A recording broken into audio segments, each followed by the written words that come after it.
अंग 25वां। सवेरे उठ के प्रदीप ने सुखी नूं टैलीफोन किया। अंकल एक गल मम्मी ने जोर दे के कही है कि आपां सिर्फ रिंग सैरेमनी ही करनी है, होर कोई फालतू लैण देण नहीं करना। बस रिश्तेदार वो भी जिहड़े बहुत नज़दीकी दे होण बुला लो। बस साडी जांचे भी 25 गैसट बहुत होणगे। बाकी जो करना इंडिया जाके मैरिज वेले कर लांगे। ठीक है, किसी दिन प्रीति नाल जाके अपने लिए रिंग पसंद करके ले आओ। अंकल जी मम्मी डायमंड दा वहम करदे हन, गोल्ड रिंग तुसी आप ही प्रीति दी पसंद ही लै लो। नहीं, तू एक बार प्रीति नूं मिल के सलाह कर लै, क्योंकि उन्हें अपनी ड्रैस भी फाइनल करनी है। मन मर्जी दी तुहाडी सलाह नाल खरीद लएगी। ठीक है अंकल, मैं संडे मॉर्निंग आ जाऊंगा। Okay bye.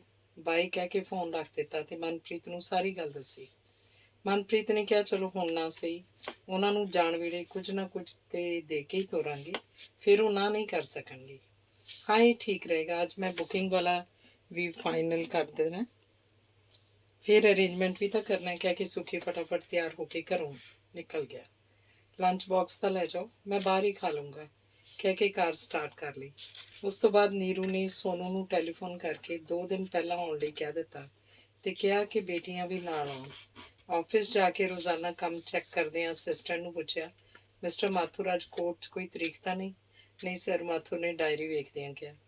अज मैं थोड़ा बिजी हाँ, जेकर खास कोई काम ਜ਼ਰੂਰੀ ਨਾ ਹੋਇਆ ਤਾਂ ਮੈਨੂੰ ਘਰੋਂ ਫੋਨ ਨਾ ਕਰੀ। ਸਰ ਕੀ ਮੈਂ ਆਪਦੀ ਕੋਈ ਹੈਲਪ ਕਰ ਸਕਦਾ? ਨਹੀਂ ਥੈਂਕਸ, ਮੇਰੇ ਆਪਣੇ ਹੀ ਕਰਨ ਵਾਲੇ ਕਈ ਕੰਮ ਹਨ। ਇਉਂ ਕਰ, ਆਪਣੇ ਕੋਲ ਕੁਝ ਰੈਸਟੋਰੈਂਟ ਜਾਂ ਹੋਟਲ ਵਾਲਿਆਂ ਦੇ ਨੰਬਰਾਂ ਵਾਲੀ ਡਾਇਰੈਕਟਰੀ ਹੈਗੀ ਹੈ ਕਿ ਨਹੀਂ? ਨਹੀਂ ਸਰ ਹੈ ਨਹੀਂ, ਮੈਂ ਕਿਸੇ ਹੋਟਲ ਤੋਂ ਪਰਸਨਲੀ ਜਾ ਕੇ ਲੈ ਆਉਂਦਾ। ਐਕਸਚੇਂਜ ਤੋਂ ਮੈਰੀਅਟ ਦੇ ਤੇ ਸ਼ੈਰਟਨ ਹੋਟਲਾਂ ਦੇ ਨੰਬਰ ਲੈ ਕੇ ਪਤਾ ਕਰਕੇ 15 ਮਈ ਨੂੰ ਉਹਨਾਂ ਦੀ बैंकुएट हॉल जे खाली हों ताकि सारे दिन की बुकिंग मिल सकती है। सर कोई पार्टी है? हाँ, छोटा जिहा फैमिली फंक्शन करना है। माथुर ने दोनों होटलों तो इलावा 2-4 होर रेस्टोरेंटों के नंबर भी पूछ लए। जदों लिस्ट लैके माथुर आया तो सुखी हसन लग गया। माथुर थोड़ा जिहा घबरा गया। सुखी कहन लगा, यार आपां दोनों पागल हाँ। कंप्यूटर सामने पिया, इत्थों चैक करन दी बजाय आपां एक्सचेंज टक्करां मारदे फिरदे हां। चल आ लिस्ट मैनूं दे दे ते तूं जा अपना काम देख। माथुर के जान तो बाद सुखी ने कई टैलीफोन किए। आखिर रैड रोजेज विच 15 मई की बुकिंग मिल गई। सुखी ने जाके मैनेजर नाल गल की। ब्रैकफास्ट ते लंच का प्रबंध, म्यूजिक सिस्टम, डीजे, 30 गैसट की सिटिंग बारे क्या। मैनेजर ने नाल जाके हॉल चैक करवा दिता। सवेर के 9 बजे तो शाम के 5 बजे तक बुकिंग ते केटरिंग के पैसे जमा करवा दिते। उत्थे कहण दी लोड़ नहीं हुंदी कि चंगी तरह डेकोरेट कर देण, वो सदा इदां ही सजे रहिंदे हन। बुकिंग करवा के सुखी घर आ गया ते मनप्रीत नूं दस दिता ते कहा, ऐं कर लंच करके आपां मॉल ते जा आईए। अगला तां कहंदा ही हुंदा आपां तां देना ही है, लै आईए, फिर भी तां करना ही है। अज मैनूं दफ्तर 'च भी कोई खास काम नहीं है, जिहड़ा काम हो जाए उहदी रीस नहीं। चंगा सगों दिमाग तो बोझ जिन्नी छेती लै जाए। चले चलते हैं, बस मैं फुलका लाउनी हाँ, सब्जी भी बनी पई है, तुसीं मूँह हत्थ धो के बैठो। प्रीति नूं भी टैलीफोन करदे हैं कि सनीचरवार घर आ जाए, जो उन्हें लैना लै लवे। प्रदीप संडे मॉर्निंग आ जाएगा। भैन जी नूं भी नाल लई लो, उत्थे वो कल्ले की करनगे? नहीं कोई लोड़ नहीं, अगले ने अपने घर भी कई काम करने हुंदे ने। सुखी ने चाहुंदियां होइयां भी जानबूझ के मनाही कर दित्ती। अज जो आजो बस बैठो, रोटी टेबल ते रख दित्ती है। दोनों ने रोटी खाधी तो मॉल नूं तुर पे। मनप्रीत ने कहा, आपां सलाह करके लिस्ट बना लईए। देख सीधी जी गल, हरबंस भैन बहुत खुश नहीं है, ਉਹਦੇ ਲਈ सूट खरीद लै। 2-4 होर वधिया सूट लै लांगे। जेकर प्रदीप दी भैन ते भनोइया अमरीका तो आ गए तो कुछ उन्हां ਲਈ भी ਲੈਣਾ ਪਏਗਾ। प्रदीप दी मां ते प्रदीप ਲਈ भी कपड़े ਲੈਣੇ ਪੈਣੇ ਆ। ਆਪਾਂ 2 ਦਿਨ ਪਹਿਲਾਂ ਜਦੋਂ ਪ੍ਰੋਗਰਾਮ ਦਾ ਦੱਸਣ ਜਾਵਾਂਗੇ, ਪਹਿਲਾਂ ਹੀ ਘਰੇ ਦੇ ਆਵਾਂਗੇ। ਠੀਕ ਹੈ, ਇੰਜ ਹਾਂ। 2 ਜਾਂ 3 ਵਧੀਆ ਕੀਮਤੀ ਘੜੀਆਂ, 5 सूट वधिया, 2-3 गरम सूट, 1-2 गिफ्ट पैक जिस च बॉडी लोशन ते परफ्यूम पैक किए हुंदे आ, वो लै लैने आ। बाकी प्रीति आई तो वेख लांगे। कोई गोल्ड रिंग्स ते चेनियां वो हैगियां घरे, उपर जाके देख लवांगे ते सुनहरे तो साफ करवा लांगे। ठीक है, चलो चलिए। ਪਹਿਲਾਂ ਘਰੇ ਪਈਆਂ ਚੀਜ਼ਾਂ ਵੇਖ ਲੈਂਦੇ ਹਾਂ, ਨਾਲ ਹੀ ਲੈ ਚੱਲਦੇ ਹਾਂ। ज्वेलरी शॉप तो ਧਵਾ ਲੈਂਦੇ ਹਾਂ, ਕੰਮ ਨਿਬੇੜੀਏ। ठीक है, ਉੱਪਰ ਚੱਲੀਏ। मैं लॉकर 'ਚੋਂ ज्वेलरी ਕੱਢਦੀ ਹਾਂ। ਹੁਣ ਆਪਾਂ ਕੰਮ ਸਾਰੀਏ, ਇੰਡੀਆ ਚੱਲ ਕੇ ਤੈਨੂੰ ਹੋਰ ਬਥੇਰੇ ਗਹਿਣੇ ਬਣਾ ਦਾਂਗਾ। ਮਨਪ੍ਰੀਤ ਮੁਸਕਰਾਈ। ਉਸ ਦਿਨ ਉਹਨਾਂ ਨੇ ਸਾਰੀ ਸ਼ਾਪਿੰਗ ਕਰਕੇ ਸੂਟ ਇੰਡੀਅਨ ਸਟੋਰ ਤੋਂ ਖਰੀਦੇ ਤੇ ਬਾਹਰ ਹੀ ਖਾਣਾ ਖਾ ਕੇ ਆਏ। ਸਵੇਰੇ ਉੱਠ ਕੇ ਸੁੱਖੀ ਨੇ ਪਿੰਡ ਮਹਿੰਦਰ ਵੀਰ ਨੂੰ ਟੈਲੀਫੋਨ ਕੀਤਾ। ਵੀਰ ਸਤਿ ਸ਼੍ਰੀ ਅਕਾਲ, ਠੀਕ ਠਾਕ ਹੋ? ਹਾਂ ਅਸੀਂ ਠੀਕ ਠਾਕ ਹਾਂ। ਕੋਈ ਨਵੀਂ ਤਾਜ਼ੀ? ਵੀਰ ਨਵੀਂ ਤਾਜ਼ੀ ਹੈ ਕਿ ਪ੍ਰੀਤੀ ਦਾ ਰਿਸ਼ਤਾ ਪੱਕਾ ਕਰਤਾ ਹੈ। 15 ਮਈ ਨੂੰ ਰਿੰਗ ਸੈਰੇਮਨੀ ਰੱਖੀ ਹੈ, ਜੇ ਆ ਜਾਓ ਤਾਂ ਮਜ਼ਾ ਆ ਜਾਏ। ਨਹੀਂ ਸੁੱਖੀ, ਆਇਆ ਨਹੀਂ ਜਾਣਾ। ਮੈਰਿਜ ਪੈਲੇਸ ਦਾ ਕੰਮ ਜ਼ੋਰ ਸ਼ੋਰ ਨਾਲ ਚੱਲ ਰਿਹਾ। ਤੇਰੇ ਭਤੀਜੇ ਤੇਰੀਆਂ ਨੂੰਹਾਂ ਸਾਡੇ ਥਾਂ ਤੇਰੇ ਕੋਲ ਨੇ। ਬਾਕੀ ਭੈਣ ਹੋਣਾ ਵੱਲ ਜਾ ਆਇਆ ਸੀ। ਹਾਂ ਵੀਰ ਉਹ ਤਾਂ ਹੋ ਗਈ ਜਿਹੋ ਜਿਹੀ ਹੋਣੀ ਸੀ। ਕਿਉਂ ਉਹ ਖੁਸ਼ ਨਹੀਂ? ਦੇਖੋ ਵੀਰ ਮੈਂ ਉਹਨੂੰ ਸਮਝਾਉਣ ਦੀ ਬਹੁਤ ਕੋਸ਼ਿਸ਼ ਕੀਤੀ। ਧਾਲੀਵਾਲ ਤਾਂ ਖੁਸ਼ ਹੈ ਕਿਉਂਕਿ ਮੁੰਡਾ ਇੰਜੀਨੀਅਰ ਹੈ ਤੇ ਉਹਦੇ ਕੋਲ ਹੀ ਕੰਮ ਕਰਦਾ ਹੈ। ਉਹਨੇ ਪਹਿਲਾਂ ਮੈਨੂੰ ਮਿਲਾਇਆ ਸੀ ਕਿ ਮੁੰਡਾ ਇੰਡੀਆ ਤੋਂ ਆਇਆ ਸਾਂਭਣਾ। ਉਹ ਕੋਹਲੀ ਨੇ ਵੇਖੇ ਚਾਖੇ ਨੇ। ਉਹਨੂੰ ਇਹ ਇਤਰਾਜ਼ ਸੀ ਕਿ ਜੱਟਾਂ ਦਾ ਮੁੰਡਾ ਕਿਉਂ ਨਹੀਂ ਲੱਭਿਆ। ਉਹ ਸੁੱਖੀ ਤੂੰ ਪਰਵਾਹ ਨਾ ਕਰ, ਜੱਟਾਂ ਦੇ ਮੁੰਡੇ ਸ਼ਰਾਬੀ ਕਬਾਬੀ ਭਾਵੇਂ ਹੋਣ, ਉਹ ਇਹਨਾਂ ਕੁੜੀਆਂ ਦੇ ਜੱਟਾਂ ਵਾਲਾ ਕੀੜਾ ਦਿਮਾਗ ਚੋਂ ਨਿਕਲਦਾ ਨਹੀਂ। ਵੀਰ ਸੁਣ, ਮੁੰਡਾ ਨੇਕ ਹੈ, ਧਰਮੀ ਹੈ, ਸੋਹਣਾ ਸੁਨੱਖਾ ਹੈ, ਵੈਲ ਕੁਆਲੀਫਾਈਡ ਹੈ, ਆਪਣਾ ਘਰ ਖਰੀਦ ਲਿਆ, ਹਾਰਡ ਵਰਕਰ ਹੈ, ਸੁਧਾਰ ਵਾਲੀਆਂ ਇਲੈਕਟ੍ਰੋਨਿਕਸ ਵਾਲੀਆ ਦਾ ਦੋਤਾ ਹੈ। ਜਿਹੜਾ ਉਹਨਾਂ ਦਾ ਜਵਾਈ ਕੁਲਦੀਪ ਸਿੰਘ ਕੋਹਲੀ ਪਾਇਲਟ ਸੀ, 에ਅਰ ਕਰੈਸ਼ 'ਚ ਸ਼ਹੀਦ ਹੋ ਗਿਆ ਸੀ, ਉਹਦਾ ਮੁੰਡਾ। ਉਹ ਮੇਰਾ ਵੀ ਦੋਸਤ ਸੀ। ਲੁਧਿਆਣੇ ਉਹਦੇ ਦਾਦੇ ਦਾ ਕਾਰਾਂ ਦੀ ਸ਼ੋਰੂਮ ਹੈ। ਕੋਹਲੀ ਮੋਟਰਸ ਸਰਾਭਾ ਨਗਰ 'ਚ 1000 ਗਜ਼ ਦੀ ਕੋਠੀ ਹੈ। ਮੁੰਡੇ ਦੀ ਮਾਂ ਕਾਲਜ 'ਚ ਲੁਧਿਆਣੇ ਪ੍ਰੋਫੈਸਰ ਲੱਗੀ ਹੋਈ ਹੈ। ਅੱਜ ਕੱਲ੍ਹ ਉਹ ਇੱਥੇ ਆਈ ਹੋਈ ਹੈ। ਧਾਲੀਵਾਲ ਦੇ ਦੋਸਤ ਸਰੀ ਵਾਲੇ ਗਰਚਿਆਂ ਨੇ ਰਿਸ਼ਤਾ ਵਿੱਚ ਪੈ ਕੇ ਕਰਵਾਇਆ। ਵਧੀਆ ਵਧੀਆ, ਜੋ ਤੂੰ ਕੀਤਾ ਮੈਂ ਆਪਣੀ ਸਹਿਮਤੀ ਦਿੰਦਾ। ਵਿਆਹ ਵੀਰ ਰਿੰਗ ਸੈਰੇਮਨੀ ਇੱਥੇ ਕਰਾਂਗੇ, ਵਿਆਹ ਇੰਡੀਆ ਆ ਕੇ ਕਰਾਂਗੇ। ਦਸੰਬਰ 'ਚ ਪ੍ਰੀਤੀ ਦਾ ਫਾਈਨਲ ਸਮੈਸਟਰ ਖਤਮ ਹੋ ਜਾਏਗਾ। ਉਸ ਤੋਂ ਬਾਅਦ ਫਰਵਰੀ ਦੇ ਅਖੀਰ ਜਾਂ ਮਾਰਚ ਦੇ ਪਹਿਲੇ ਹਫਤੇ ਕੋਈ ਡੇਟ ਫਿਕਸ ਕਰ ਲਾਂਗੇ। ਚਲੋ ਜਦੋਂ ਤੱਕ ਮੈਰਿਜ ਪੈਲੇਸ ਵੀ ਤਿਆਰ ਹੋ ਜਾਏਗਾ ਤੇ ਆਪਾਂ ਉਦਘਾਟਨੀ ਸਮਾਗਮ ਵੀ ਧੀ ਰਾਣੀ ਦੇ ਵਿਆਹ ਨਾਲ ਹੀ ਕਰਾਂਗੇ। ਚੰਗਾ ਵੀਰ, ਜੇ ਭੈਣ ਦਾ ਟੈਲੀਫੋਨ ਆਏ ਤਾਂ ਉਹਨੂੰ ਸਮਝਾ ਦੇਂ। ਕੋਈ ਨਾ, ਜੇ ਗੱਲ ਕਰੂਗੀ ਤਾਂ ਮੈਂ ਸਮਝਾ ਦੂੰਗਾ। ਚੰਗਾ, ਹੋਰ ਕੋਈ ਗੱਲ? ਮਨਪ੍ਰੀਤ, ਪ੍ਰੀਤੀ, ਸੰਦੀਪ ਹੋਣੀ ਸਭ ਠੀਕ ਨੇ? ਹਾਂ ਵੀਰ ਠੀਕ ਨੇ। ਮੈਂ ਇਦੋਂ ਬਾਅਦ ਹੁਣ ਸੰਦੀਪ ਨਾਲ ਗੱਲ ਕਰੂੰਗਾ। ਬਾਕੀ ਮੈਂ ਰਾਜਵੀਰ ਤੇ ਕਰਨਵੀਰ ਦੋਹਾਂ ਕੋਲ ਅੱਜ ਸ਼ਾਮ ਨੂੰ ਜਾ ਕੇ ਆਊਂਗਾ। ਕੋਈ ਨਾ, ਮੈਂ ਵੀ ਉਹਨਾਂ ਨੂੰ ਟੈਲੀਫੋਨ ਕਰ ਦੂੰਗਾ। ਜੇ ਕੋਈ ਲੋੜ ਪਵੇ ਤਾਂ ਨਿਸ਼ੰਗ ਉਹਨਾਂ ਨੂੰ ਕਹਿ ਦੇਂ।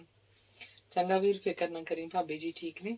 ਸਾਡੇ ਵੱਲੋਂ ਸਤਿ ਸ਼੍ਰੀ ਅਕਾਲ ਕਹਿਣੀ। ਸਤਿ ਸ਼੍ਰੀ ਅਕਾਲ ਕਹਿ ਕੇ ਮਹਿੰਦਰ ਨੇ ਟੈਲੀਫੋਨ ਰੱਖ ਦਿੱਤਾ। ਫਿਰ ਸੁੱਖੀ ਨੇ ਵਿੰਨੀ ਪੈਗ ਆਪਣੇ ਲੜਕੇ ਸੰਦੀਪ ਨੂੰ ਟੈਲੀਫੋਨ ਕੀਤਾ। ਹੈਲੋ ਪਾਪਾ, ਗੁੱਡ ਮਾਰਨਿੰਗ, ਠੀਕ ਠਾਕ ਹੋ? ਗੁੱਡ ਮਾਰਨਿੰਗ ਸੰਦੀਪ, ਅਸੀਂ ਠੀਕ ਠਾਕ ਹਾਂ, ਤੁਸੀਂ ਦੱਸੋ? ਅਸੀਂ ਵੀ ਠੀਕ ਹਾਂ ਪਾਪਾ, ਦੱਸੋ ਕਿਵੇਂ ਯਾਦ ਕੀਤਾ? ਸੰਦੀਪ, ਮੈਂ ਤੁਹਾਨੂੰ ਪ੍ਰੀਤੀ ਦੇ ਰਿਸ਼ਤੇ ਬਾਰੇ ਗੱਲ ਕੀਤੀ ਸੀ ਕਿ ਕੋਈ ਲੜਕਾ ਦੇਖਿਆ ਸੀ। ਮੈਂ ਤੈਨੂੰ ਸੱਦਿਆ ਸੀ, ਤੂੰ ਆਇਆ ਨਹੀਂ। ਪਾਪਾ ਮੈਂ ਬਹੁਤ ਬਿਜ਼ੀ ਸੀ। ਤੁਸੀਂ ਤੇ ਮੰਮੀ ਨੇ ਦੇਖ ਚਾਖ ਲੈਣਾ ਸੀ। ਮੋਰਓਵਰ ਪ੍ਰੀਤੀ ਨੂੰ ਪੁੱਛ ਲੈਣਾ ਸੀ। ਉਹ ਸਭ ਕੁਝ ਹੋ ਗਿਆ। ਪ੍ਰੀਤੀ ਦੀ ਵੀ ਸਹਿਮਤੀ ਹੋ ਗਈ। 15 ਮਈ ਨੂੰ ਰਿੰਗ ਸੈਰੇਮਨੀ ਹੋ ਰਹੀ ਹੈ। ਹਫ਼ਤਾ ਕੁ ਪਹਿਲਾਂ ਆ ਹੀ ਜਾਇਓ। ਹਾਂ ਪਾਪਾ ਜ਼ਰੂਰ, ਮੈਂ ਡੋਲੀ ਨੂੰ ਭੇਜ ਦਿੰਦਾ। ਘਰ ਦੇ ਕੰਮ ਵਿੱਚ ਮੰਮੀ ਦਾ ਹੱਥ ਵਟਾਏਗੀ। ਮੈਂ 2-4 ਦਿਨ ਠਹਿਰ ਕੇ ਆ ਜਾਵਾਂਗਾ। ਡੋਲੀ ਕੋਲ ਕੁਝ ਪੈਸੇ ਭਿਜਵਾ ਦੇਵਾਂਗਾ। ਨਹੀਂ ਕਾਸੇ ਦੀ ਲੋੜ ਨਹੀਂ, ਬਸ ਤੁਸੀਂ ਆ ਜਾਓ। ਹੋਰ ਨਿੱਕੂ ਠੀਕ ਹੈ? ਹਾਂ ਪਾਪਾ, ਡੇ ਕੇਅਰ 'ਚ ਜਾਂਦਾ ਹੈ, ਖੁਸ਼ ਰਹਿੰਦਾ ਹੈ। ਉਹਨੂੰ ਵੀ ਡੋਲੀ ਨਾਲ ਭੇਜ ਦੇਂ। ਹਾਂ ਪਾਪਾ, ਉਹ ਤਾਂ ਨਾਲ ਹੀ ਹੋਏਗਾ। ਹੋਰ ਮੰਮੀ ਠੀਕ ਨੇ? ਹਾਂ ਠੀਕ ਹੈ, ਨੀਚੇ ਕਿਚਨ 'ਚ ਹੈ, ਮੈਂ ਦੱਸ ਦੇਵਾਂਗਾ। ਓਕੇ ਪਾਪਾ, ਸਤਿ ਸ਼੍ਰੀ ਅਕਾਲ। ਸਤਿ ਸ਼੍ਰੀ ਅਕਾਲ ਬੇਟਾ, ਬਾਏ ਕਹਿ ਕੇ ਸੁੱਖੀ ਨੇ ਫੋਨ ਰੱਖ ਦਿੱਤਾ। ਹਫ਼ਤੇ ਦੇ ਅਖੀਰ 'ਚ ਪ੍ਰੀਤੀ ਆ ਗਈ। ਉਹਨੇ ਤੇ ਪ੍ਰਦੀਪ ਨੇ ਰਲ ਕੇ ਸ਼ਾਪਿੰਗ ਕਰ ਲਈ। ਐਤਵਾਰ ਵਾਲੇ ਦਿਨ ਡੋਲੀ ਤੇ ਨਿੱਕੂ ਵੀ ਆ ਗਏ। ਘਰ 'ਚ ਰੌਣਕਾਂ ਲੱਗ ਗਈਆਂ। ਸੁੱਖੀ ਵੀ ਇੱਕ ਦਿਨ ਰਾਜਵੀਰ ਹੋਰਾਂ ਨੂੰ ਘਰੇ ਪ੍ਰੋਗਰਾਮ ਦੱਸ ਆਇਆ ਤੇ ਭੈਣ ਹੋਰਾਂ ਨੂੰ ਵੀ ਦੱਸ ਦਿੱਤਾ।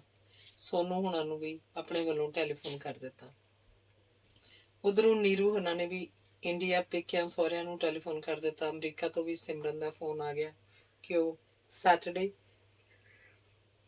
ਯਾਨੀ ਕਿ 14 ਮਈ ਨੂੰ ਦੁਪਹਿਰੇ ਲੰਚ ਵੇਲੇ ਤੱਕ ਪਹੁੰਚ ਜਾਣਗੇ। ਬੌਬ ਫੰਕਸ਼ਨ ਤੋਂ ਬਾਅਦ ਰਾਤ ਨੂੰ ਜਾਂ ਸੋਮਵਾਰ ਸਵੇਰੇ ਵਾਪਸ ਚਲੇ ਜਾਣਗੇ ਤੇ ਉਹ 2-4 ਦਿਨ ਹੋਰ ਰਹਿ ਲਏਗੀ।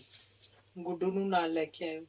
ਮੰਮੀ ਉਹ ਲਾਸ ਐਂਜਲਸ ਆਪਣੇ ਦਾਦਾ ਦਾਦੀ ਕੋਲ ਰਹਿੰਦਾ ਹੈ। ਉਹ ਤਾਂ ਸਾਡੇ ਕੋਲ ਵੀ ਆਉਣ ਨਹੀਂ ਦਿੰਦੇ, ਹਾਲੇ ਛੋਟਾ ਹੈ।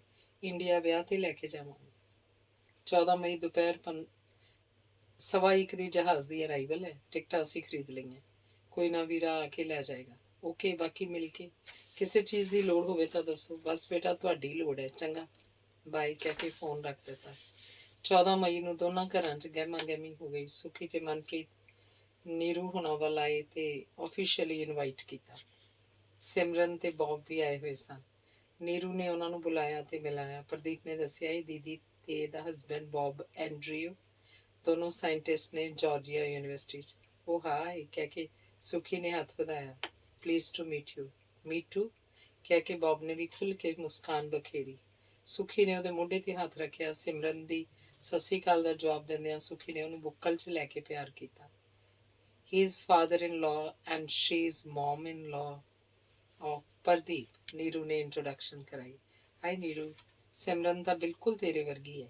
ਨਹੀਂ ਗਿੱਲ ਸਾਹਿਬ, ਸਿਰਫ ਸ਼ਕਲ ਹੀ ਮੇਰੇ ਵਰਗੀ ਹੈ, ਪਰ ਬੋਲਡ ਆਪਣੇ ਪਾਪਾ ਵਰਗੀ ਹੈ। ਛੋਟੀ ਹੁੰਦੀ ਨੂੰ ਜਦੋਂ ਇਹਦੇ ਪਾਪਾ ਇਹਨੂੰ ਪਿੱਠ ਤੇ ਬੰਨ੍ਹ ਕੇ ਗਲਾਈਡਿੰਗ ਕਰਿਆ ਕਰਦੇ ਸੀ ਤੇ ਇਹ ਡਰਨ ਦੀ ਬਜਾਏ ਚਾਂਬੜਾਂ ਪਾਇਆ ਕਰਦੀ ਸੀ। ਹੁਣ ਵੀ ਕੱਲੀ ਨੇ ਅਮਰੀਕਾ ਜਾ ਕੇ ਪੈਰ ਜਮਾ ਲਏ। ਇਹ ਮੇਰਾ ਪੁੱਤਰ ਮੇਰੇ ਵਰਗਾ ਡਰਪੋਕ ਹੌਕਿਆਂ ਨਾਲ ਪਲਿਆ। Neeru you are lucky. ਬਸ ਹੁਣ ਪ੍ਰਦੀਪ ਵੀ ਬੋਲਡ ਹੋ ਜਾਏਗਾ। ਜੱਟਾਂ ਦੀ ਕੁੜੀ ਨੇ ਆਪੇ ਬਹਾਦਰ ਬਣਾ ਦੇਣਾ। Hello Bob, for how many days will you stay hair? ਸੁਖੀ ਨੇ ਪੁੱਛਿਆ। I'll be back after the ceremony. Simran will stay here for a week. Why don't you stay more? I can't leave the lab for more time. My students are working on a project. Okay, try to come here in holidays. Oh yeah, sure. ਫਿਰ ਸੁਖੀ ਨੇ ਪ੍ਰਦੀਪ ਤੇ ਨੀਰੂ ਨੂੰ ਕਿਹਾ ਸਵੇਰੇ 11 ਵਜੇ ਦਾ ceremony ਦਾ time ਹੈ। ਆਪਾਂ 10 ਵਜੇ ਰੈੱਡ ਰੋਜ਼ਿਸ ਹੋਟਲ ਦੇ ਬੈਂਕਟ ਹਾਲ 'ਚ ਅਰੇਂਜਮੈਂਟ ਕੀਤਾ, ਉੱਥੇ ਇਕੱਠੇ ਹੋਵਾਂਗੇ। ਠੀਕ ਹੈ, ਪਹੁੰਚ ਜਾਵਾਂਗੇ। ਸੋਨੂੰ ਨਹੀਂ ਆਈ ਹਾਲੇ ਤੱਕ? ਇਹ ਕਿਵੇਂ ਹੋ ਸਕਦਾ? ਸੋਨੂੰ ਤੇਰੀ ਚਾਹ ਹਾਲੇ ਤੱਕ ਬਣੀ ਨਹੀਂ? ਨੀਰੂ ਨੇ ਆਵਾਜ਼ ਲਗਾਈ। ਸਿਮਰਨ ਉੱਠ ਕੇ ਜਾਣ ਲੱਗੀ ਤਾਂ ਸੋਨੂੰ ਖੜਖੜਾਉਂਦੀ ਹੋਈ ਚਾਹ ਦੀ ਟਰੇ ਚੁੱਕੀ ਅੰਦਰ ਆਈ। ਸਿਮਰਨ ਨੇ ਚਾਹ ਉਹਦੇ ਹੱਥੋਂ ਫਾੜ ਕੇ ਟੇਬਲ ਤੇ ਰੱਖ ਦਿੱਤੀ ਤੇ ਸੁਖੀ ਦੇ ਨੇੜੇ ਹੋ ਕੇ ਸਤਿ ਸ਼੍ਰੀ ਅਕਾਲ ਬੁਲਾਈ। ਸੁਖੀ ਨੇ ਉਹਨੂੰ ਬਗਲਗੀਰ ਹੋ ਕੇ ਕਿਹਾ, ਮਰ ਜਾਣੀ ਹੈ, ਤੈਨੂੰ ਤਾਂ ਉਧਰ ਕੁੜੀ ਵਾਲਿਆਂ ਵੱਲ ਹੋਣਾ ਚਾਹੀਦਾ। ਜਿਹਨੇ ਮੈਨੂੰ ਪਹਿਲਾਂ ਸੱਦਿਆ ਉਹਨੂੰ ਮੇਰੀ ਲੋੜ ਜ਼ਿਆਦਾ ਹੀ ਹੋਣੀ ਹੈ। ਇਹ ਤਾਂ ਮੈਨੂੰ ਪਤਾ ਹੈ, ਕਹਿ ਕੇ ਸੁਖੀ ਪੁਰਾਣੀ ਕੋਈ ਗੱਲ ਯਾਦ ਕਰਕੇ ਹੱਸ ਪਿਆ। ਫਿਰ ਉਹਨੇ ਮਨਪ੍ਰੀਤ ਦੇ ਨੇੜੇ ਹੋ ਕੇ ਸਤਿ ਸ਼੍ਰੀ ਅਕਾਲ ਬੁਲਾਈ। ਸਾਨੂੰ ਕਿਤੇ ਤੁਹਾਡੀ ਲੋੜ ਘੱਟ ਹੈ, ਕੁੜੀ ਵਾਲਿਆਂ ਨੇ ਤਾਂ ਸਗੋਂ 100 ਸਲਾਹਾਂ ਕਰਨੀਆਂ ਹੁੰਦੀਆਂ ਨੇ। ਮਨਪ੍ਰੀਤ ਨੇ ਕਿਹਾ, ਆਪਾਂ ਕਿਹੜਾ ਉੱਪਰੇ ਹਾਂ, ਤੁਸੀਂ ਤਾਂ ਵੱਡੇ ਹੋ, ਸਭ ਕੁਝ ਜਾਣਦੇ ਹੋ। ਮੈਂ ਤਾਂ ਕਮਲੀ ਰਮਲੀ ਜੀ ਹਾਂ, ਜਿਵੇਂ ਠੀਕ ਲੱਗੂਗਾ ਕਰੀ ਚੱਲਾਂਗੇ। ਉਹ ਤਾਂ ਮੈਂ ਵੇਖ ਹੀ ਲਿਆ, ਉਹੋ ਜਿਹੀ ਹੈ। ਬਸ ਫਰਕ ਇੰਨਾ ਹੀ ਹੈ ਕਿ ਅੱਗੇ ਨਾਲੋਂ ਤੂੰ ਕੁਝ ਜ਼ਿਆਦਾ ਹੀ ਸਿਆਣੀ ਜੀ ਹੋ ਗਈ ਹੈ। ਜ਼ਰਾ ਨਿਵਾਜ਼ੀ ਦਾ ਸ਼ੁਕਰੀਆ। ਅੱਛਾ ਸੋਨੂੰ, ਕਮਲੀਆਂ ਛੱਡ ਕੇ ਤੂੰ ਵੀ ਧਿਆਨ ਨਾਲ ਸੁਣ। ਸਵੇਰੇ ਸਿਰਫ ਰਿੰਗ ਸੈਰੇਮਨੀ ਕਰਨੀ ਹੈ, ਬਾਕੀ ਕੁਝ ਲੈਣ ਦੇਣ ਨਹੀਂ ਕਰਨਾ। ਜੋ ਕਰਨਾ ਵਿਆਹ ਲਈ ਇੰਡੀਆ ਜਾ ਕੇ ਕਰਾਂਗੇ। ਨੀਰੂ ਨੇ ਆਪਣਾ ਫੈਸਲਾ ਸੁਣਾਇਆ। ਠੀਕ ਹੈ, ਸੁਖੀ ਨੇ ਕਿਹਾ, ਪਰ ਭੈਣ ਜੀ ਮਾੜਾ ਮੋਟਾ ਤਾਂ ਜੋ ਬਣਦਾ ਕਰਨਾ ਹੀ ਹੈ। ਮਨਪ੍ਰੀਤ ਨੇ ਆਪਣੀ ਗੱਲ ਕੀਤੀ। ਮਿਸਿਸ ਗਿੱਲ, ਕੁਝ ਨਹੀਂ ਬਣਦਾ, ਬਸ ਬੱਚਿਆਂ ਦੀ ਰਸਮ ਅਦਾ ਕਰਨੀ ਹੈ। ਮੈਨੂੰ ਇੱਧਰ ਉੱਧਰ ਦੇਣਾ ਲੈਣਾ ਚੰਗਾ ਨਹੀਂ ਲੱਗਦਾ। ਇਹ ਤਾਂ ਕੋਈ ਗੱਲ ਨਾ ਹੋਈ, ਬੇਟੀ ਤੇ ਦਮਾਦ ਨੂੰ ਪਹਿਲੀ ਵੇਰਾਂ ਵੇਖਿਆ, ਸਾਡਾ ਵੀ ਕੋਈ ਫਰਜ਼ ਬਣਦਾ ਹੈ। ਕੋਈ ਗੱਲ ਨਹੀਂ, ਵਿਆਹ 'ਚ ਕਿਹੜਾ ਇਹਨਾਂ ਨੇ ਹੋਣਾ ਨਹੀਂ, ਉਦੋਂ ਵੇਖੀ ਜਾਊ। ਗਿੱਲ ਸਾਹਿਬ ਪਲੀਜ਼। ਓਕੇ ਮਿਸਿਸ ਕੋਹਲੀ, ਜਿਵੇਂ ਤੁਹਾਡੀ ਮਰਜ਼ੀ, ਕਹਿ ਕੇ ਚਾਹ ਪੀ ਕੇ ਉਹ ਜਾਣ ਲੱਗੇ। ਉਹਨਾਂ ਦੇ ਜਾਣ ਤੋਂ ਬਾਅਦ ਸੋਨੂੰ ਨੇ ਦੱਸਿਆ, ਨੀਰੂ ਆਹ ਦੇਖ ਕਿੰਨਾ ਕੁਝ ਉਹ ਅੰਦਰ ਡਾਈਨਿੰਗ ਟੇਬਲ ਤੇ ਰੱਖ ਗਏ। ਇਹ ਮਠਿਆਈ ਦਾ ਡੱਬਾ, ਡਰਾਈ ਫਰੂਟ ਤੇ ਫਰੈਸ਼ ਫਰੂਟ।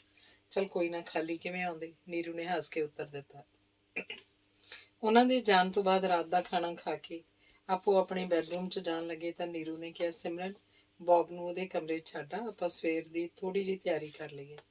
ਉੱਪਰ ਜਾ ਕੇ ਨੀਰੂ ਨੇ ਸੋਨੂੰ ਤੇ ਸਿਮਰਨ ਨੂੰ ਬੈਗ ਖੋਲ ਕੇ ਦਿਖਾ ਦਿੱਤਾ। ਨੀਰੂ ਨੇ ਸਿਮਰਨ ਨੂੰ ਕਿਹਾ, ਇਹ 2 ਬ੍ਰਾਈਡਲ ਸੂਟ ਨੇ, ਤਕਰੀਬਨ ਇੱਕੋ ਜਿਹੇ, ਇੱਕ ਤੇਰਾ ਹੈ, ਕਲਰ ਵਗੈਰਾ ਸਿਲੈਕਟ ਕਰ ਲੈ। ਮੰਮੀ ਪਹਿਲਾਂ ਪ੍ਰਦੀਪ ਦੀ ਹੈ, ਇਹਨੂੰ ਜੋ ਪਸੰਦ ਹੋਵੇ। ਮੈਨੂੰ ਤਾਂ ਦੋਨੋਂ ਹੀ ਬੜੇ ਸੋਹਣੇ ਲੱਗੇ। ਨਹੀਂ ਦੀਦੀ, ਪਹਿਲ ਤੇਰੀ ਹੈ। ਚਲੋ ਮੈਰੂਨ ਠੀਕ ਹੈ, ਔਰੇਂਜ ਕੁਝ ਜ਼ਿਆਦਾ ਹੀ ਬਰਾਈਟ ਹੈ, ਨਵ ਨਵੇਲੀ ਦੁਲਹਨ ਦੇ ਬਹੁਤ ਸਜੂਗਾ। ਪ੍ਰਦੀਪ ਨੇ ਡਾਇਮੰਡ ਸੈੱਟ ਦਾ ਡੱਬਾ ਖੋਲ ਕੇ ਸਿਮਰਨ ਦੇ ਸੂਟ ਤੇ ਰੱਖ ਦਿੱਤਾ। ਦੀਦੀ ਇਹ ਮੇਰੇ ਵੱਲੋਂ। ਚੱਲ ਝੂਠਾ, ਮੰਮੀ ਲਿਆਈ ਹੈ, ਮੈਂ ਲੁਕੋ ਵੀ ਤਾਂ ਸਕਦਾ ਹਾਂ। ਮੰਮੀ ਨੂੰ ਇਹਦੇ ਪੈਸੇ ਦੇ ਦਊਂਗਾ, ਫਿਰ ਠੀਕ? ਹਾਂ ਠੀਕ, ਸਵੇਰੇ ਫੰਕਸ਼ਨ ਤੇ ਪਾਉਣਾ ਹੋਊ, ਨਾਲੇ ਸਾੜੀ, ਪੇਟੀਕੋਟ ਤੇ blouse. Thank you, you like it sis? Thanks very much, ਕਹਿ ਕੇ ਉਹਨੇ ਪ੍ਰਦੀਪ ਨੂੰ ਗਲਵੱਕੜੀ 'ਚ ਲੈ ਕੇ ਮੱਥੇ ਤੇ ਕਿਸ ਕੀਤਾ ਤੇ ਕਿਹਾ, ਲੌਂਗ ਲਿਵ ਮਾਈ ਬ੍ਰਦਰ। Thank you. ਅੱਛਾ ਸੋਨੂੰ, ਆਹ ਕਿੱਟੀ ਸੈੱਟ ਹੈ, ਆਹ ਗੋਲਡ ਰਿੰਗ ਮੈਂ ਸਪੈਸ਼ਲੀ ਲੜਕੀ ਲਈ ਬਣਾਈ ਸੀ, ਠੀਕ ਹੈ, ਮੇਜ਼ 'ਚ ਆਈ ਜਾਏਗੀ। ਸੁਨਿਆਰਾ ਕਹਿੰਦਾ ਸੀ ਕਿ ਕੁੜੀਆਂ ਲਈ ਸਟੈਂਡਰਡ ਸਾਈਜ਼ ਹੈ। ਬਾਕੀ ਗਲ ਦਾ ਮੈਂ ਪਾ ਦਿਆਂਗੇ। ਕੰਨਾਂ ਦੇ ਝੁਮਕੇ ਸਿਮਰਨ ਦੇ ਦੇਗੀ। ਆਹ ਸੂਟ ਕੁੜੀ ਨੂੰ ਤੇ ਆਹ ਦੁਪੱਟਾ ਕੁੜੀ ਤੇ ਤੂੰ ਤੇ ਦੇ ਦੇਵਾਂਗੀ। ਰਿੰਗ ਸੈਰੇਮਨੀ ਤੂੰ ਹੀ ਮੂਹਰੇ ਹੋ ਕੇ ਕਰਵਾਉਣੀ ਹੈ, ਮੈਥੋਂ ਕੁਝ ਨਹੀਂ ਹੋਣਾ। ਤੂੰ ਕਿਉਂ ਚਿੰਤਾ ਕਰਦੀ ਆਂ, ਆਪਾਂ ਸਵੇਰੇ ਸਭ ਚੀਜ਼ਾਂ ਬੈਗ 'ਚ ਪਾ ਕੇ ਚੱਲਾਂਗੇ, ਇਹ ਤੇਰੀ ਕਸਟਡੀ ਵਿੱਚ ਹੀ ਰਹਿਣਗੇ। ਠੀਕ ਹੈ, ਚੱਲ ਸੋਈਏ, ਨੀਂਦ ਆ ਰਹੀ ਹੈ। ਭਾਜੀ ਤੇ ਬੇਟੀਆਂ ਸਵੇਰੇ ਮੌਕੇ 'ਤੇ ਪਹੁੰਚ ਜਾਣਗੇ, ਚਲੋ ਪਈਏ। ਗੁੱਡ ਨਾਈਟ ਕਹਿ ਕੇ ਸਾਰੇ ਚਲੇ ਗਏ। ਅੰਗ 22ਵਾਂ। ਸਵੇਰੇ ਸਾਜਰੇ ਉੱਠ ਕੇ ਨੀਰੂ ਹੁਣਾਂ ਨੇ ਤਿਆਰੀ ਕਰਨੀ ਸ਼ੁਰੂ ਕੀਤੀ। ਗੱਚਾ ਫੈਮਿਲੀ ਸਵੇਰੇ 9 ਵਜੇ ਨੂੰ ਪਹੁੰਚ ਗਏ। ਹਲਕਾ ਜਿਹਾ ਬ੍ਰੈਕਫਾਸਟ ਕਰਕੇ ਪੂਰੇ 10 ਵਜੇ ਹੋਟਲ ਪਹੁੰਚ ਗਏ। ਅੱਗੋਂ ਸੁੱਖੀ ਹੋਣੀ ਤਾਂ 9 ਵਜੇ ਹੀ ਆ ਗਏ ਸੀ ਤੇ ਲਾਊਂਜ 'ਚੋਂ ਉਹਨਾਂ ਦਾ ਬੇਟਾ ਤੇ ਭਤੀਜੇ ਉਹਨਾਂ ਦੀ ਇੰਤਜ਼ਾਰ ਕਰ ਰਹੇ ਸਨ। ਸੁੱਖੀ ਨੇ ਪ੍ਰਦੀਪ ਹੁਣਾਂ ਨੂੰ ਸਭ ਨਾਲ ਮਿਲਾਇਆ ਤੇ ਕਿਹਾ, ਬੇਟਾ ਜੀ ਇਹਨਾਂ ਨੂੰ ਹਾਲ 'ਚ ਲੈ ਚਲੋ। ਸੰਦੀਪ ਉਹਨਾਂ ਨਾਲ ਮੋਹਰੇ ਤੁਰ ਪਿਆ। ਉੱਥੇ ਬੈਠ ਕੇ ਵੇਟਰਸ ਨੂੰ ਕਿਹਾ ਕਿ ਸਪੈਸ਼ਲੀ ਅਟੈਂਡ ਕਰਨ। ਮਨਪ੍ਰੀਤ ਵੀ ਉੱਠ ਕੇ ਕੋਲ ਆ ਕੇ ਬੈਠ ਗਈ। ਫਿਰ ਉਹਨੇ ਆਪਣੀ ਨਨਾਣ ਤੇ ਨੰਦੋਈਆ ਸਾਹਿਬ ਨੂੰ ਬੁਲਾਇਆ। ਪ੍ਰਦੀਪ ਨੇ ਉੱਠ ਕੇ ਦੋਨਾਂ ਦੀ ਗੋਡੀ ਹੱਥ ਲਾਇਆ। ਧਾਲੀਵਾਲ ਬਹੁਤ ਖੁਸ਼। ਮੰਮੀ ਮੇਰੇ ਬੌਸ ਧਾਲੀਵਾਲ ਸਰ। ਨੀਰੂ ਨੇ ਉੱਠ ਕੇ ਸਤਿ ਸ਼੍ਰੀ ਅਕਾਲ ਬੁਲਾਈ ਤੇ ਮਿਸਿਸ ਧਾਲੀਵਾਲ ਨਾਲ ਬਗਲਗੀਰ ਹੋਈ ਤੇ ਕਹਿਣ ਲੱਗੀ, ਇਹ ਮੇਰੀ ਸਹੇਲੀ ਸੋਨੂ ਤੇ ਉਹਦਾ ਹਸਬੈਂਡ ਤੇ ਬੇਟੀਆਂ ਗਰਚਾ ਫੈਮਿਲੀ। ਇਹ ਮੇਰੀ ਬੇਟੀ ਸਿਮਰਨ ਤੇ ਉਹਦਾ ਹਸਬੈਂਡ ਬੌਬ ਐਂਡਰਿਊ, ਦੋਵੇਂ ਜਾਰਜੀਆ ਯੂਨੀਵਰਸਿਟੀ 'ਚ ਸੀਨੀਅਰ ਸਾਇੰਟਿਸਟ ਨੇ। ਮਿਲ ਕੇ ਬਹੁਤ ਖੁਸ਼ੀ ਹੋਈ। ਫਿਰ ਮਹਿੰਦਰ ਸਿੰਘ ਦੀਆਂ ਨੂੰਹਾਂ ਨੇ ਆ ਕੇ ਪੈਰੀਂ ਹੱਥ ਲਾਏ ਤਾਂ ਨੀਰੂ ਨੇ ਉਹਨਾਂ ਨੂੰ ਬੁੱਕਲ 'ਚ ਲੈ ਕੇ ਪਿਆਰ ਕੀਤਾ। ਮਿਸਿਸ ਧਾਲੀਵਾਲ ਨੇ ਕਿਹਾ, ਮਿਸਿਸ ਧਾਲੀਵਾਲ ਆਪਦੇ ਬੱਚੇ? ਨੀਰੂ ਨੇ ਪੁੱਛਿਆ। ਲੜਕੀ ਟ੍ਰਾਂਟੋ ਹੈ, ਉਹਦੇ ਇਨਲॉज ਉੱਥੇ ਨੇ।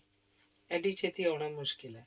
ਛੋਟਾ ਲੜਕਾ ਸ਼ੋਰੂਮ ਤੇ ਹੈ, ਬੰਦ ਨਹੀਂ ਕੀਤਾ ਜਾ ਸਕਦਾ। ਵੱਡਾ ਲੜਕਾ ਅੰਦਰ ਅਰੇਂਜਮੈਂਟ ਦੇਖ ਰਿਹਾ, ਮੈਂ ਮਿਲਾਉਂਦੀ ਹਾਂ। ਤੇ ਡਾਟਰਸ ਇਨ ਲਾਅ? ਘਰ ਵੀ ਸੁਣਨਾ ਨਹੀਂ ਛੱਡਿਆ ਜਾ ਸਕਦਾ। ਸੋਨੂ ਤੇ ਨੀਰੂ ਨੂੰ ਇੱਕ ਪਾਸੇ ਕਰਕੇ ਕਿਹਾ, ਬੜੀ ਹੰਕਾਰੀ ਤੀਵੀਂ ਹੈ। ਚੱਲ ਛੱਡਾਂ, ਆਪਾਂ ਨੇ ਕੀ ਲੈਣਾ, ਆਪਾਂ ਕਾਹਨੂੰ ਆਪਣੀ ਖੁਸ਼ੀ ਖਰਾਬ ਕਰੀਏ। ਇੰਨੇ ਚਿਰ ਨੂੰ ਧਾਲੀਵਾਲ ਦੇ ਮੁੰਡੇ ਨੇ ਆ ਕੇ ਪ੍ਰਦੀਪ ਨਾਲ ਹੱਥ ਮਿਲਾਇਆ ਤਾਂ ਪ੍ਰਦੀਪ ਨੇ ਦੱਸਿਆ, ਮੰਮੀ ਇਹ ਨਵਤੇਜ ਭਾਜੀ ਨੇ, ਧਾਲੀਵਾਲ ਸਾਹਿਬ ਦੇ ਵੱਡੇ ਬੇਟੇ। ਨੀਰੂ ਨੇ ਉੱਠ ਕੇ ਉਹਨੂੰ ਮੋਢੇ ਤੇ ਪਿਆਰ ਦਿੱਤਾ। ਆਂਟੀ ਆਓ, ਥੋੜਾ ਰਿਫਰੈਸ਼ਮੈਂਟ ਲੈ ਲਓ। ਬਸ ਬੇਟਾ ਘਰੋਂ ਨਾਸ਼ਤਾ ਕਰਕੇ ਹੀ ਤੁਰੇ ਸੀ। ਫਿਰ ਵੀ ਆਂਟੀ ਜਿੰਨੀ ਜ਼ਰੂਰਤ ਹੈ ਉਹ ਪਲੀਜ਼। ਤੇ ਸਾਰੇ ਜਣੇ ਇੱਕ ਕੋਨੇ 'ਚ ਇੱਕ ਟੇਬਲ ਤੇ ਬੈਠੇ। ਵੇਟਰਸ ਨੇ ਫਟਾਫਟ ਸਰਵ ਕਰਨਾ ਸ਼ੁਰੂ ਕੀਤਾ। Bob, what will you have, Simran? I don't want tea or juice. Can I have black coffee? Oh sure, 1 minute ਕਹਿ ਕੇ ਨਵਤੇਜ ਨੇ ਬਹਿਰੇ ਨੂੰ ਆਰਡਰ ਕੀਤਾ ਤੇ ਉਹਦੇ ਮਗਰੇ ਚਲਾ ਗਿਆ। ਸਿਮਰਨ ਹੱਸ ਪਈ ਤੇ ਕਹਿਣ ਲੱਗੇ, ਆਖਰ ਬੌਬ ਦੀ ਰੀਝ ਪੂਰੀ ਹੋ ਹੀ ਗਈ। ਜੇ ਬਲੈਕ ਕੌਫੀ ਇਹਦੀ ਪਸੰਦ ਹੈ ਤਾਂ ਤੂੰ ਖਿਆਲ ਰੱਖਣਾ ਸੀ, ਇਹ ਕਿਹੜੀ ਵੱਡੀ ਗੱਲ ਹੈ। ਮੰਮੀ ਸਾਰਾ ਦਿਨ ਭਾਵਾਂ ਬਲੈਕ ਕੌਫੀ ਦੇਈ ਚੱਲੋ, ਬਿਨਾਂ ਕਰੀਮ ਤੋਂ ਕਾਲਜਾ ਸੜਦਾ ਨਹੀਂ। ਇਹ ਤਾਂ ਸ਼ੂਗਰ ਵੀ ਨਹੀਂ ਪਾਉਂਦੇ, ਮੈਨੂੰ ਘਬਰਾਹਟ ਹੁੰਦੀ ਹੈ। ਉਹ ਤਾਂ ਤੇਰੀ ਗੱਲ ਠੀਕ ਹੈ, ਪਰ ਫਿਰ ਵੀ ਕਮ ਸੇ ਕਮ ਇੱਥੇ ਤੈਨੂੰ ਉਹਦੀ ਪਸੰਦ ਦਾ ਧਿਆਨ ਰੱਖਣਾ ਪਏਗਾ। Okay mummy, don't worry. ਜਦ ਨੂੰ ਸੁੱਖੀ ਨੇ ਆ ਕੇ ਕਿਹਾ ਕਿ ਪੂਰੇ 11 ਵਜੇ ਆਪਾਂ ਰਸਮ ਕਰ ਲਵਾਂਗੇ, ਬਸ 15 ਮਿੰਟ ਹੋਰ ਵੇਟ ਕਰ ਲਈਏ, ਮੈਂ ਆਉਂਦਾ। ਕਹਿ ਕੇ ਉਹ ਰਾਜਵੀਰ ਵੱਲ ਮੁੜਿਆ ਤੇ ਕਹਿਣ ਲੱਗਾ, ਰਾਜਵੀਰ ਇਹ ਡੀਜੇ ਨੂੰ ਕਹਿ ਦੇ ਕਿ ਸਾਰੀ ਸੈਰੇਮਨੀ ਦੌਰਾਨ ਇਸੇ ਤਰ੍ਹਾਂ ਹੀ ਸਲੋ ਮਿਊਜ਼ਿਕ ਚੱਲਦਾ ਰਹੇਗਾ। ਸੈਰੇਮਨੀ ਤੋਂ ਬਾਅਦ ਦਲੇਰ ਮਹਿੰਦੀ, ਗੁਰਦਾਸ ਮਾਨ ਤੇ ਡਾਂਸ, ਖਾਸ ਕਰ ਭੰਗੜੇ ਵਾਲੀਆਂ ਸੀਡੀਜ਼ ਫੀਡ ਕਰ ਲਵੇ। ਸੋਨੂ ਤੂੰ ਮਨਪ੍ਰੀਤ ਨਾਲ ਜਾ ਕੇ ਪ੍ਰੀਤੀ ਨੂੰ ਵੇਖ ਤਿਆਰ ਹੋਈ ਹੈ ਕਿ ਨਹੀਂ? ਅੰਕਲ ਮੈਂ ਨਾਲ ਚਲੇ ਜਾਵਾਂ? ਸਿਮਰਨ ਨੇ ਪੁੱਛਿਆ। ਹਾਂ ਕਿਉਂ ਨਹੀਂ। ਤੇ ਉਹ ਸੋਨੂ ਦੇ ਪਿੱਛੇ ਪਿੱਛੇ ਭੱਜ ਕੇ ਨਾਲ ਜਾ ਰਹੀ। ਪ੍ਰੀਤੀ ਤਿਆਰ ਹੋਈ ਬੈਠੀ ਸੀ। ਸੋਨੂ ਨੇ ਉਹਨੂੰ ਪਿਆਰ ਕੀਤਾ ਤੇ ਕਿਹਾ, ਪ੍ਰੀਤੀ ਇਹ ਦੀਦੀ ਸਿਮਰਨ। ਉਹ ਦੀਦੀ। ਉਹ ਉੱਠ ਕੇ ਸਿਮਰਨ ਨੂੰ ਜੱਫੀ ਪਾਉਣ ਲੱਗੀ। ਪ੍ਰੀਤੀ ਤੇਰਾ ਮੇਕਅਪ ਖਰਾਬ ਹੋ ਜਾਏਗਾ। ਕੋਈ ਪਰਵਾਹ ਨਹੀਂ ਦੀਦੀ, ਅਸੀਂ ਤੁਹਾਨੂੰ ਕਿੰਨਾ ਮਿਸ ਕਰਦੇ ਹਾਂ, ਤਾਂ ਹੀ ਤਾਂ ਮੈਂ ਭੱਜੀ ਆਈ ਹਾਂ। Brother in law? ਹਾਂ ਬੌਬ ਵੀ ਆਏ ਹੈ। ਓ ਹਾਊ ਲੱਕੀ ਆਈ ਐਮ, ਕਹਿ ਕੇ ਉਹਨੇ ਸਿਮਰਨ ਨੂੰ ਜੱਫੀ ਪਾਈ। ਪ੍ਰੀਤੀ ਤੁਸੀਂ ਬਹੁਤ ਖੂਬਸੂਰਤ ਹੋ, ਦੀਦੀ ਤੁਹਾਡੇ ਨਾਲੋਂ ਜ਼ਿਆਦਾ ਨਹੀਂ। ਸੁਖੀ ਕਮਰੇ 'ਚ ਆਇਆ ਤੇ ਕਹਿਣ ਲੱਗਾ, ਡੋਲੀ ਪ੍ਰੀਤੀ ਨੂੰ ਹਾਲ 'ਚ ਲੈ ਜਾਓ, ਸਾਰੇ ਵੇਟ ਕਰ ਰਹੇ ਹੈ, ਆਪਾਂ ਲੇਟ ਨਹੀਂ ਹੋਣਾ, ਤੁਸੀਂ ਚੱਲੋ ਅਸੀਂ ਆਏ। ਕਹਿ ਕੇ ਉਹ ਸਭ ਹਾਲ 'ਚ ਆ ਗਈਆਂ। ਪ੍ਰਦੀਪ ਤੇ ਪ੍ਰੀਤੀ ਨੂੰ ਸਟੇਜ ਤੇ ਬਿਠਾ ਦਿੱਤਾ ਤੇ ਕਿਹਾ, ਹਾਂ ਬਈ ਸ਼ੁਰੂ ਕਰੋ। ਪਹਿਲਾਂ ਮੁੰਡੇ ਵਾਲੇ, ਹਰਬੰਸ ਨੇ ਆਕੜ ਕੇ ਕਿਹਾ। ਮੁੰਡੇ ਵਾਲੇ ਕੁੜੀ ਵਾਲੇ ਇਕੱਠੇ ਹੀ ਦੋਨੋਂ ਪਾਸੇ ਖੜੇ ਹੋ ਜਾਓ। ਰਿੰਗ ਸੈਰੇਮਨੀ ਤਾਂ ਇਕੱਠਿਆਂ ਨਹੀਂ ਕਰਨੀ ਹੈ, ਸੁਖੀ ਨੇ ਕਿਹਾ। ਸ਼ਗਨ ਵੀ ਤਾਂ ਕਰਨੇ ਨੇ, ਉਹ ਬਾਅਦ 'ਚ। ਇੱਕ ਪਾਸੇ ਸੁਖੀ, ਮਨਪ੍ਰੀਤ ਤੇ ਹਰਬੰਸ ਖੜ ਗਏ, ਦੂਜੇ ਪਾਸੇ ਸੋਨੂ, ਨੀਰੂ, ਸਿਮਰਨ ਤੇ ਬੌਬ ਖੜ ਗਏ। ਹਾਸੇ ਮਖੌਲ ਦੇ ਵਿੱਚ ਡੋਲੀ ਕਹਿਣ ਲੱਗੀ, ਪਹਿਲਾਂ ਪ੍ਰਦੀਪ ਦੀ ਵਾਰੀ ਹੈ, ਜੇ ਰਿੰਗ ਮੇਚ ਨਾ ਆਊ। ਡਿੰਪਲ ਨੇ ਕਿਹਾ, ਤਾਂ ਅਸੀਂ ਸੁਨਿਆਰਾ ਵਰੀ 'ਚ ਢੋ ਦਿਆਂਗੇ। ਸਾਰਿਆਂ ਨੇ ਹਾਸੜ ਚੁੱਕ ਲਏ। ਮੇਰੇ ਵੀਰ ਦੀ ਰਿੰਗ ਇਹਦੇ ਕੱਦ ਜਿੱਡੀ ਹੋਵੇ, ਅਸੀਂ ਤੇਰਾ ਵੀਰ ਸੋਨੇ 'ਚ ਮੜਾ ਦਿਆਂਗੇ। ਖੂਬ ਖਪਖਾਨਾ ਹੋਣ ਤੋਂ ਬਾਅਦ ਸੁਖੀ ਨੇ ਕਿਹਾ, ਚੱਲ ਬਸ ਕਰੋ, ਰਸਮ ਕਰੋ। ਚੱਲ ਸੋਨੂ ਰਿੰਗ ਲੈ ਕੇ ਅੱਗੇ। ਫੁੱਲਾਂ ਨਾਲ ਸਜੀ ਪਲੇਟ 'ਚ ਰਿੰਗ ਸਜਾ ਕੇ ਸੋਨੂ ਨੀਰੂ ਦਾ ਹੱਥ ਫੜ ਕੇ ਅੱਗੇ ਲਿਆਈ। ਤੇ ਉਧਰੋਂ ਡੋਲੀ ਉਸੇ ਤਰ੍ਹਾਂ ਰਿੰਗ ਸਜਾ ਕੇ ਮਨਪ੍ਰੀਤ ਨੂੰ ਲੈ ਕੇ ਅੱਗੇ ਹੋਈ। ਪ੍ਰਦੀਪ ਨੇ ਪ੍ਰੀਤੀ ਦਾ ਹੱਥ ਫੜ ਕੇ ਰਿੰਗ ਪਾ ਕੇ ਚੁੰਮ ਲਿਆ। ਇਸ ਤਰ੍ਹਾਂ ਪ੍ਰੀਤੀ ਨੇ ਪ੍ਰਦੀਪ ਦੇ ਰਿੰਗ ਪਾ ਕੇ ਨੀਵੀਂ ਪਾ ਕੇ ਖੜੀ ਰਹੀ। ਰਸਮ ਅਧੂਰੀ ਹੈ, ਪੂਰੀ ਕਰੋ, ਸੋਨੂ ਦੀ ਬੇਟੀ ਡਿੰਪਲ ਨੇ ਕਿਹਾ। ਨਹੀਂ, ਪੂਰੀ ਤਾਂ ਹੋ ਗਈ, ਤੁਸੀਂ ਕਿਉਂ ਨਹੀਂ ਤਾੜੀਆਂ ਮਾਰੀਆਂ? ਅਸੀਂ ਰਸਮ ਪੂਰੀ ਹੋਈ ਤੋਂ ਮਾਰਾਂਗੇ। ਵੱਡੇ ਅੰਮਾ ਜੀ, ਕੀ ਕਸਰ ਰਹਿ ਗਈ? ਡੋਲੀ ਨੇ ਪੁੱਛਿਆ। ਬੱਚੇ ਲੋਕ, ਸਾਡੇ ਮੁੰਡੇ ਨੇ ਤੁਹਾਡੀ ਕੁੜੀ ਦਾ ਹੱਥ ਚੁੰਮਿਆ। ਤੁਹਾਡੀ ਕੁੜੀ ਕਿਉਂ ਨਾ ਚੁੰਮੇ? ਉਹਦੀ ਇਸ ਗੱਲ ਤੇ ਸਾਰੇ ਤਾੜੀਆਂ ਮਾਰ ਕੇ ਹੱਸ ਪਏ। ਪ੍ਰੀਤੀ ਨੇ ਸ਼ਰਮਾ ਕੇ ਪ੍ਰਦੀਪ ਦਾ ਹੱਥ ਫੜ ਲਿਆ ਤੇ ਪ੍ਰਦੀਪ ਨੇ ਪ੍ਰੀਤੀ ਨੂੰ ਗਲਵੱਕੜੀ ਪਾ ਲਈ। ਡੀਜੇ ਨੇ ਪੰਜਾਬੀ ਹੋਕਰੇ ਵਾਲਾ ਗੀਤ ਚਲਾ ਦਿੱਤਾ। ਸੁਖੀ ਨੇ ਇਸ਼ਾਰਾ ਕੀਤਾ, ਹਾਲੇ ਠਹਿਰ ਜਾ। ਉਹਨਾਂ ਦੋਹਾਂ ਨੂੰ ਬਿਠਾ ਕੇ ਨੀਰੂ ਨੇ ਸੂਟ ਪ੍ਰੀਤੀ ਦੀ ਝੋਲੀ 'ਚ ਰੱਖ ਦਿੱਤਾ। ਉੱਤੇ ਭਾਰਾ ਦੁਪੱਟਾ ਦੇ ਦਿੱਤਾ। ਮਠਿਆਈ ਦਾ ਡੱਬਾ ਖੋਲ ਕੇ ਨੀਰੂ ਨੇ ਪ੍ਰੀਤੀ ਦੀ ਝੋਲੀ 'ਚ ਸੂਟ ਦੇ ਉੱਤੇ ਰੱਖ ਦਿੱਤਾ। ਦੋਨਾਂ ਦੇ ਮੂੰਹ 'ਚ ਮਠਿਆਈ ਪਾਉਂਦਿਆਂ $100 ਦੋਨਾਂ ਨੂੰ ਦੇ ਕੇ ਨੈਕਲਸ ਪ੍ਰੀਤੀ ਦੇ ਗਲ 'ਚ ਪਾ ਦਿੱਤਾ। ਡੱਬੇ 'ਚੋਂ ਕੱਢ ਕੇ ਝੁਮਕੇ ਸਿਮਰਨ ਨੇ ਦੇ ਦਿੱਤੇ। $100 ਉਹਨੇ ਤੇ ਸੋਨੂ ਨੇ ਵੀ ਪਾ ਦਿੱਤੇ। ਬਸ ਹੁਣ ਸਾਡੀ ਵਾਰੀ। ਮਨਪ੍ਰੀਤ ਨੇ ਪ੍ਰਦੀਪ ਦੇ ਚੇਨੀ ਪਾਈ। ਸੁਖੀ ਨੇ ਗਰਮ ਸੂਟ ਉਹਦੀ ਝੋਲੀ 'ਚ ਰੱਖ ਕੇ $100 ਦੋਨਾਂ ਨੂੰ ਦੇ ਦਿੱਤੇ। ਉਸ ਤੋਂ ਬਾਅਦ ਸ਼ਗਨ ਸ਼ੁਰੂ ਹੋ ਗਏ। ਡੀਜੇ ਤੇ ਪੰਜਾਬੀ ਧੁਨੀਆਂ ਵੱਜਣ ਲੱਗੀਆਂ। ਮੁੰਡੇ ਖੁੰਡੇ ਨੱਚਣ ਲੱਗ ਪਏ। ਕੁੜੀਆਂ ਕਦੋਂ ਪਿੱਛੇ ਰਹਿਣ ਵਾਲੀਆਂ ਸੀ। ਮਹਿਫਿਲ ਆਪਣੇ ਰੰਗ 'ਚ ਆ ਗਈ। ਮੁੰਡੇ ਬੌਬ ਨੂੰ ਖਿੱਚਣ ਲੱਗੇ। ਉਹ ਥੋੜਾ ਜਿਹਾ ਝੱਕ ਰਿਹਾ ਸੀ। ਸਿਮਰਨ ਕਹਿਣ ਲੱਗੀ, ਇਹਨੂੰ ਮੈਂ ਡਾਂਸ ਫਲੋਰ ਤੇ ਲੈ ਕੇ ਆਉਣੀ ਆ। Bob, Indian folk dance is very simple. ਤੇ ਜਾ ਕੇ ਜੌਕੀ ਨੂੰ ਕਹਿਣ ਲੱਗੀ, ਬ੍ਰਾਜ਼ੀਲ ਸੌਂਗ ਹੈ ਜੇ ਤਾਂ ਜ਼ਰਾ ਉਹ ਚਲਾਓ। ਉਹ ਤੋਂ ਬਾਅਦ ਦਲੇਰ ਮਹਿੰਦੀ ਦਾ ਗੱਡੇ ਤੇ ਨਾ ਚੜ੍ਹਦੀ ਤੇ ਨੱਚ ਲੈ, ਸ਼ਾਮ ਕੋ ਰਿਪੀਟ ਕਰ ਲਓ। ਠੀਕ ਹੈ ਮੈਡਮ। ਤੇ ਬ੍ਰਾਜ਼ੀਲ ਸ਼ੁਰੂ ਹੋ ਗਿਆ ਤੇ ਨਾਲ ਹੀ ਬੌਬ ਤੇ ਸਿਮਰਨ ਡਾਂਸ ਕਰਨ ਲੱਗੇ। ਬਸ ਫੇਰ ਕੀ ਕੌਣ ਪਿੱਛੇ ਰਹਿੰਦਾ। ਖੂਬ ਰੰਗ ਵੱਜ ਗਿਆ। ਉਹ ਤਾਂ ਦਲੇਰ ਮਹਿੰਦੀ ਦੇ ਗਾਣੇ ਤੇ ਵੀ ਖੂਬ ਨੱਚਿਆ। ਥੱਕ ਕੇ ਬੈਠ ਗਿਆ। ਸਿਮਰਨ ਨੂੰ ਕਹਿਣ ਲੱਗਾ, I can't follow what he says. Only rhythm and beat is very fine. He says ਨੱਚ ਕੋ ਨੱਚ means ਕਿ dance dance। ਸਿਮਰਨ ਨੇ ਦੱਸਿਆ। ਬੌਬ ਕਿਲਕਾਰੀ ਮਾਰ ਕੇ ਹੱਸ ਪਿਆ। ਹਲਕੀ ਹਲਕੀ ਡਰਿੰਕ ਵੀ ਸ਼ੁਰੂ ਹੋ ਗਈ ਸੀ। ਮੁੰਡੇ ਬੌਬ ਨੂੰ ਘੁੱਟ ਲਵਾ ਕੇ ਹੋਰ ਨਚਾਉਣਾ ਚਾਹੁੰਦੇ ਸਨ। ਜ਼ਬਰਦਸਤੀ ਨਾਲ ਲੈ ਗਏ। ਉਹਨੇ ਸਿਮਰਨ ਨੂੰ ਬੁਲਾਇਆ ਤਾਂ ਉਹਨੇ ਕਿਹਾ, No, it's only boys show.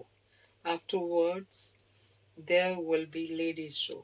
ਸਾਰੇ ਕਹਿਣ ਲੱਗੇ, ਬੌਬ ਕਿੱਡਾ ਸੋਹਣਾ ਨੱਚਦਾ ਹੈ। ਸਿਮਰਨ ਕਹਿਣ ਲੱਗੀ, ਬੌਬ ਦੀ ਵੱਡੀ ਭੈਣ ਪੌਪ ਸਿੰਗਰ ਹੈ ਤੇ ਉਹਦਾ ਘਰ ਵਾਲਾ ਰੌਕ ਸਟਾਰ ਹੈ। ਜਦੋਂ ਉਹ ਕਿਤੇ ਸ਼ੋਅ ਤੇ ਜਾਂਦੇ ਸੀ ਤੇ ਬੌਬ ਨੂੰ ਆਪਣੇ ਨਾਲ ਆਪਣੇ ਟਰੁੱਪ 'ਚ ਲੈ ਕੇ ਜਾਂਦੇ ਸੀ। ਬੌਬ ਗਿਟਾਰ ਬਹੁਤ ਸੋਹਣੀ ਵਜਾਉਂਦੇ ਆ। ਸੁਣ ਕੇ ਸਾਰੇ ਬਹੁਤ ਖੁਸ਼ ਹੋਏ। 1 ਘੰਟੇ ਬਾਅਦ ਡੀਜੇ ਤੇ ਬੋਲੀਆਂ ਸ਼ੁਰੂ ਹੋਈਆਂ।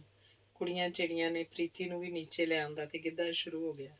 ਸੁਖੀ ਨੇ ਸੋਨੂ ਨੂੰ ਇਸ਼ਾਰਾ ਕੀਤਾ ਤੇ ਉਹ ਨੀਰੂ ਨੂੰ ਵੀ ਖਿੱਚ ਕੇ ਲੈ ਗਈ। ਘੰਟੇ ਕੁ ਬਾਅਦ ਸੁਖੀ ਨੇ ਸਾਰਿਆਂ ਨੂੰ ਅਨਾਉਂਸ ਕੀਤਾ, ਪਲੀਜ਼ ਖਾਣਾ ਲੱਗ ਚੁੱਕਿਆ, ਪਹਿਲਾਂ ਲੇਡੀਜ਼ ਸ਼ੁਰੂ ਕਰ ਲਓ, ਮੁੰਡੇ ਹਾਲੇ ਹੋਰ ਮੂਡ ਬਣਾ ਰਹੇ ਹਨ। ਆਪਾਂ 3 ਵਜੇ ਤੱਕ ਸਭ ਕੰਮ ਨਿਬੇੜ ਲਈਏ। ਖਾਣਾ ਸ਼ੁਰੂ ਹੋ ਗਿਆ। ਕੁੜੀਆਂ ਨੇ ਪ੍ਰੀਤੀ ਤੇ ਪ੍ਰਦੀਪ ਨੂੰ ਨਾਲ ਲਿਆ। ਕੇਕ ਕੱਟਿਆ ਗਿਆ। ਇੱਕ ਦੂਜੇ ਦੇ ਮੂੰਹ 'ਚ ਪਾਉਣ ਤੋਂ ਬਾਅਦ ਬਹਿਰਿਆਂ ਨੇ ਖਾਣੇ ਦਾ ਟੇਬਲ ਲਗਾ ਦਿੱਤਾ। ਫਿਰ ਸੁਖੀ ਮੁੰਡਿਆਂ ਨੂੰ ਪ੍ਰੇਰ ਕੇ ਲੈ ਆਇਆ। ਤਕਰੀਬਨ 4 ਵਜੇ ਤੱਕ ਸਾਰੀ ਸਮਾਪਤੀ ਹੋ ਗਈ। ਜਾਣ ਲੱਗਿਆਂ ਸੁਖੀ ਤੇ ਮਨਪ੍ਰੀਤ ਨੇ ਸਭ ਨੂੰ ਮਠਿਆਈਆਂ ਦੇ ਡੱਬੇ ਦੇ ਕੇ ਵਿਦਾ ਕੀਤਾ। ਸਿਮਰਨ ਤੇ ਬੌਬ ਨੂੰ $200 ਮਠਿਆਈ ਦੇ ਡੱਬੇ ਨਾਲ ਦਿੱਤੇ ਤਾਂ ਸਿਮਰਨ ਕਹਿਣ ਲੱਗੀ, ਨਹੀਂ ਅੰਕਲ, ਮਨੀ ਨਹੀਂ। ਕਿਉਂ ਨਹੀਂ ਬੇਟਾ, ਤੂੰ ਸਾਡੀ ਧੀ ਹੈ, ਤੈਨੂੰ ਪਹਿਲੀ ਵਾਰ ਦੇਖਿਆ। ਇਹ ਤਾਂ ਤੇਰਾ ਹੱਕ ਹੈ। ਸੁਖੀ ਨੇ ਸਿਮਰਨ ਦੇ ਸਿਰ ਤੇ ਹੱਥ ਰੱਖਦਿਆਂ ਕਿਹਾ, ਬਣਦਾ ਤਾਂ ਬਹੁਤ ਕੁਝ ਹੈ, ਪਰ ਤੇਰੀ ਮੰਮੀ ਨੇ ਸਖਤੀ ਨਾਲ ਮਨਾ ਕੀਤਾ ਹੈ। ਤੇਰੇ ਜਾਣ ਤੋਂ ਪਹਿਲਾਂ ਤੈਨੂੰ ਮਿਲਾਂਗੇ, ਮਨਪ੍ਰੀਤ ਨੇ ਕਿਹਾ। ਅੰਕਲ ਬਸ, ਮੈਨੂੰ ਤਾਂ ਆਪਦਾ ਪਿਆਰ ਚਾਹੀਦਾ। ਵੀਰੇ ਨੂੰ ਤੁਸੀਂ ਆਪਣੇ ਪਰਿਵਾਰ 'ਚ ਸ਼ਾਮਲ ਕਰਕੇ ਸਾਡੇ ਤੇ ਬਹੁਤ ਵੱਡਾ ਅਹਿਸਾਨ ਕੀਤਾ। ਨਹੀਂ ਬੇਟਾ, ਅਹਿਸਾਨ ਨਹੀਂ, ਸਗੋਂ ਤੇਰੀ ਮੰਮੀ ਨੇ ਸਾਡਾ ਭਾਰ ਵੰਡਾ ਕੇ ਸਾਨੂੰ ਅਹਿਸਾਨਮੰਦ ਕੀਤਾ ਹੈ। ਅਸੀਂ ਤਾਂ ਇੱਕ ਸੋਹਣੇ ਸੰਸਾਰ ਨੂੰ ਸਿਰਜਣ ਦੀ ਕੋਸ਼ਿਸ਼ ਕੀਤੀ ਹੈ। ਕਹਿ ਕੇ ਸੁਖੀ ਦੀਆਂ ਅੱਖਾਂ 'ਚ ਪਾਣੀ ਭਰ ਆਇਆ ਤੇ ਸਿਮਰਨ ਨੂੰ ਬੁੱਕਲ 'ਚ ਲੈ ਕੇ ਪਿਆਰ ਦਿੱਤਾ। ਨਹੀਂ ਅੰਕਲ, ਇਮੋਸ਼ਨਲ ਨਹੀਂ ਹੋਣਾ। ਅਸੀਂ ਅੱਜ ਪਾਪਾ ਦੀ ਕਿੰਨੀ ਘਾਟ ਮਹਿਸੂਸ ਕਰਦੇ ਹਾਂ। ਅੱਜ ਉਹ ਹੁੰਦੇ ਤਾਂ ਅਸੀਂ ਸਾਰੇ ਪਤਾ ਨਹੀਂ ਕਿੰਨੇ ਖੁਸ਼ ਹੁੰਦੇ। ਮੈਂ ਹਾਂ ਨਾ ਬੇਟਾ। ਬਸ ਸੁਖੀ ਇੰਨਾ ਹੀ ਕਹਿ ਸਕਿਆ ਤੇ ਬੌਬ ਵੱਲ ਮੁੜ ਕੇ ਹੱਥ ਵਧਾਇਆ ਤੇ ਹੱਥ ਮਿਲਾਉਂਦਿਆਂ ਕਿਹਾ, okay Bob, thanks a lot. So you are going today? Yes, uncle. Enjoyed a lot. It was a nice function. Okay, wish you happy journey. Thank you. ਇਸ ਤਰ੍ਹਾਂ ਸੋਨੂ ਨੂੰ 2 ਡੱਬੇ $200 ਦਿੰਦਿਆਂ ਕਿ ਲੈ ਸੋਨੂ, ਮੈਂ ਇੰਨੇ ਨਾਲ ਵਿਰਨ ਵਾਲੀ ਥੋੜਾ। ਸੋਨੂ ਨੇ ਹੱਸਦਿਆਂ ਕਿਹਾ, ਮੈਨੂੰ ਥੋੜਾ ਦੇ ਰਿਹਾ, ਇਹ ਤਾਂ ਮੇਰੀਆਂ ਬੇਟੀਆਂ ਦਾ। ਡਿੰਪਲ ਬਿਲਕੁਲ ਤੇਰੀ ਕਾਰਬਨ ਕਾਪੀ ਹੈ। ਉਹਦੇ ਸਿਰ ਤੇ ਹੱਥ ਰੱਖ ਕੇ ਕਹਿਣ ਲੱਗਾ, ਕਿੱਡਾ ਵਧੀਆ ਆਪਣੀ ਭਾਬੀ ਨੂੰ ਮਖੌਲ ਕੀਤਾ ਕਿ ਸੁਨਿਆਰਾ ਵਰੀ ਢੋ ਦਿਆਂਗੀ ਕਹਿ ਕੇ ਸੁਖੀ ਖਿੜਖੜਾ ਕੇ ਹੱਸ ਪਿਆ। ਡਿੰਪਲ ਥੋੜਾ ਸ਼ਰਮਾ ਕੇ ਕਹਿਣ ਲੱਗੀ, ਅੰਕਲ ਪਤਾ ਨਹੀਂ ਮੈਨੂੰ ਕਿੱਥੋਂ ਸੁੱਝ ਗਈ, ਤੇਰੇ ਅੰਦਰ ਤੇਰੀ ਮਾਂ ਬੈਠੀ ਹੈ। ਇਹ ਵੀ ਅਜਿਹੀਆਂ ਹਾਸੇ ਮਖੌਲ ਵਾਲੀਆਂ ਗੱਲਾਂ ਕਰਿਆ ਕਰਦੀ ਸੀ। ਅੱਛਾ ਅੰਕਲ ਅਸੀਂ ਚੱਲਦੇ ਹਾਂ। ਗੱਚਾ ਸਾਹਿਬ ਅੱਜ ਰੁਕਣਾ ਨਹੀਂ? ਨਹੀਂ ਗਿੱਲ ਸਾਹਿਬ, ਸੋਨੂੰ 2-4 ਦਿਨ ਰਹੇਗੀ, ਅਸੀਂ ਤਾਂ ਬਸ ਇੱਥੋਂ ਹੀ ਜਾ ਰਹੇ ਹਾਂ। ਹੁਣ ਸਾਨੂੰ ਵੀ ਆਗਿਆ ਦਿਓ, ਨੀਰੂ ਨੇ ਹੱਥ ਜੋੜਦਿਆਂ ਕਿਹਾ। 5 ਮਿੰਟ ਠਹਿਰੋ, ਸੁਖੀ ਸੰਦੀਪ ਨੂੰ ਕਹਿਣ ਲੱਗਾ, ਇਉਂ ਕਰ ਕੁਝ ਸਮਾਨ ਪ੍ਰਦੀਪ ਦੀ ਗੱਡੀ 'ਚ ਰੱਖ ਦੇ। ਨਹੀਂ ਨਹੀਂ ਕੁਝ ਨਹੀਂ ਚਾਹੀਦਾ, ਨੀਰੂ ਨੇ ਕਿਹਾ। ਪ੍ਰਦੀਪ ਗੱਡੀ ਦੀ ਚਾਬੀ ਨਹੀਂ? ਸੰਦੀਪ ਨੇ ਗੱਡੀ 'ਚ ਕਾਫੀ ਸਾਰਾ ਖਾਣਾ, ਇੱਕ ਬੈਗ ਤੇ 5 ਡੱਬੇ ਮਠਿਆਈ ਦੇ ਰਖਾ ਦਿੱਤੇ। ਗਿੱਲ ਸਾਹਿਬ ਆਪ ਬਹੁਤ ਜ਼ਿਆਦਾ ਕਰ ਰਹੇ ਹੋ। ਕਿੱਥੇ ਨੀਰੂ, ਤੂੰ ਤਾਂ ਕੁਝ ਕਰਨ ਹੀ ਨਹੀਂ ਦਿੱਤਾ, ਪਹਿਲਾਂ ਹੀ ਮੂੰਹ ਬੰਦ ਦਿੱਤਾ। ਸੰਦੀਪ ਹੁਣ ਕਿੰਨੀ ਦੇਰ ਰੁਕਣਗੇ? ਬਸ ਕੱਲ ਇਹ ਵੀ ਚਲੇ ਜਾਣਗੇ। ਪ੍ਰੀਤੀ ਯੂਨੀਵਰਸਿਟੀ ਚਲੀ ਜਾਏਗੀ, ਬਸ ਅਸੀਂ ਇਕੱਲੇ ਦੇ ਇਕੱਲੇ। ਨਹੀਂ ਅੰਕਲ ਅਸੀਂ ਹਾਂ ਨਾ, ਕਹਿ ਕੇ ਪ੍ਰਦੀਪ ਨੇ ਸੁਖੀ ਤੇ ਮਨਪ੍ਰੀਤ ਦੇ ਗੋਡੀ ਹੱਥ ਲਾਇਆ। ਨੀਰੂ ਨੇ ਇੱਕ ਪਾਸੇ ਹੋ ਕੇ ਇੱਕ ਲਿਫਾਫਾ ਡੋਲੀ ਨੂੰ ਦਿੱਤਾ। ਸੋਨੂ ਨੇ $100 ਸੰਦੀਪ, ਉਹਦੇ ਬੇਟੇ ਤੇ ਡੋਲੀ ਨੂੰ ਨਹੀਂ ਕਰਦਿਆਂ ਦਿੱਤੇ। ਸੋਨੂੰ ਸਾਰਿਆਂ ਨੂੰ ਬਸ $100 ਹੀ ਕਾਫੀ ਹੈ, ਸੁਖੀ ਨੇ ਮਨਾ ਕੀਤਾ। ਵੀਰ ਜੀ ਮਸਾ ਤਾਂ ਇੱਕ ਨੂੰਹ ਪੈਰੀ ਹੱਥ ਲਾਉਣ ਵਾਲੀ ਮਿਲੀ ਹੈ। ਡੋਲੀ ਨੇ ਸੋਨੂੰ ਦੇ ਤੇ ਨੀਰੂ ਦੇ ਪੈਰੀ ਹੱਥ ਲਾਇਆ ਤੇ ਕਹਿਣ ਲੱਗੀ, ਆਂਟੀ ਕਦੇ ਸਾਰੇ ਜਣੇ ਸਾਡੇ ਕੋਲ ਵਿਨੀਪੈਗ ਆਓ। ਹਾਂ ਹਾਂ ਜ਼ਰੂਰ, ਕਹਿ ਕੇ ਸਾਰਿਆਂ ਨੇ ਵਿਦਾ ਲਈ। ਜਾਣ ਲੱਗਿਆ ਸੁਖੀ ਨੇ ਕਿਹਾ, ਕਿਸੇ ਦਿਨ ਤੇਰੇ ਜਾਣ ਤੋਂ ਪਹਿਲਾਂ ਆਪਾਂ ਫੇਰ ਇਕੱਠੇ ਹੋਵਾਂਗੇ, ਤੇਰਾ ਗਿਫਟ ਪੈਕ ਕੀਤਾ ਪਿਆ। ਸੁਖੀ ਨੇ ਸੋਨੂੰ ਨੂੰ ਬਗਲਗੀਰ ਹੋ ਕੇ ਕਿਹਾ। ਵੀਰ ਜੀ ਮੈਂ ਤਾਂ ਹੱਸਦੀ ਹਾਂ, ਆਪਣੇ ਬੱਚਿਆਂ ਵਾਲਾ ਪ੍ਰੋਜੈਕਟ ਸਿਰੇ ਚੜ ਗਿਆ, ਮੈਨੂੰ ਤਾਂ ਸਭ ਕੁਝ ਮਿਲ ਗਿਆ। ਬਸ ਪਰਮਾਤਮਾ ਆਪਣਾ ਸਾਰਿਆਂ ਦਾ ਪਿਆਰ ਐਵੇਂ ਬਣਾਈ ਰੱਖੇ। ਜ਼ਰੂਰ ਰੱਖੇਗਾ, ਸੁਖੀ ਨੇ ਉਹਦਾ ਮੋਢਾ ਥਪਥਪਾਇਆ। ਚੰਗਾ ਗਿੱਲ ਸਾਹਿਬ, ਹੁਣ ਆਗਿਆ ਦਿਓ। ਚੰਗਾ ਪ੍ਰੀਤੀ, ਅਗਲੇ ਸੈਟਰਡੇ ਸਾਡੇ ਕੋਲ ਹੀ ਆ ਜਾਈਂ। ਨੀਰੂ ਨੇ ਪਿਆਰ ਦਿੰਦਿਆਂ ਪ੍ਰੀਤੀ ਨੂੰ ਆਪਣੇ ਨਾਲ ਘੁੱਟ ਲਿਆ ਤੇ ਕਿਹਾ, ਸਿਮਰਨ ਸੰਡੇ ਜਾਏਗੀ, ਸੈਟਰਡੇ ਨੂੰ ਉਸ ਨਾਲ ਹੋਰ ਰਹਿ ਲਵੀਂ। ਸਿਮਰਨ ਨੇ ਪ੍ਰੀਤੀ ਨੂੰ ਘੁੱਟ ਕੇ ਪਿਆਰ ਕੀਤਾ ਤੇ ਕਾਰ 'ਚ ਬੈਠ ਗਏ। ਉਹਨਾਂ ਦੇ ਜਾਣ ਤੋਂ ਬਾਅਦ ਡੋਲੀ ਨੇ ਲਿਫਾਫਾ ਖੋਲ੍ਹਿਆ ਤੇ ਕਹਿਣ ਲੱਗੇ, ਪਾਪਾ $500 ਨੇ, ਟੂ ਮੱਚ। ਕੋਈ ਗੱਲ ਨਹੀਂ, ਅਕਸਰ ਉਹਨਾਂ ਨੇ ਵੀ ਕੁਝ ਕਰਨਾ ਹੀ ਸੀ। ਕਹਿ ਕੇ ਕਿਹਾ ਤੁਸੀਂ ਚਲੋ, ਮੈਂ ਤੇ ਮਨਪ੍ਰੀਤ ਹਿਸਾਬ ਕਰਕੇ ਆਉਂਦੇ ਹਾਂ। ਪਾਪਾ ਮੈਂ ਚੱਲਦਾ ਤੁਹਾਡੇ ਨਾਲ। ਨਹੀਂ ਤੁਸੀਂ ਘਰ ਚਲੋ, ਕਹਿ ਕੇ ਆਪ ਉਹ ਹੋਟਲ ਦੇ ਮੈਨੇਜਰ ਕੋਲ ਹਿਸਾਬ ਕਰਨ ਚਲੇ ਗਏ। ਘਰ ਆ ਕੇ ਸੰਦੀਪ ਨੇ ਆਪਣੇ ਪਾਪਾ ਨੂੰ ਪੁੱਛਿਆ, ਪਾਪਾ ਕਿੰਨਾ ਕੁ ਖਰਚਾ ਆਇਆ? ਕੁਝ ਵੀ ਨਹੀਂ ਬੇਟਾ, ਸਿਰਫ ਰੋਟੀ ਪਾਣੀ ਹੀ ਤਾਂ ਖਾਧਾ ਪੀਤਾ। ਮੁੰਡੇ ਦੀ ਮਾਂ ਨੇ ਕੁਝ ਕਰਨ ਵੀ ਨਹੀਂ ਦਿੱਤਾ। ਫਿਰ ਵੀ ਪਾਪਾ ਮੈਂ $5000 ਲੈ ਕੇ ਆਇਆ ਸੀ, ਇਹ ਲੈ ਲਓ।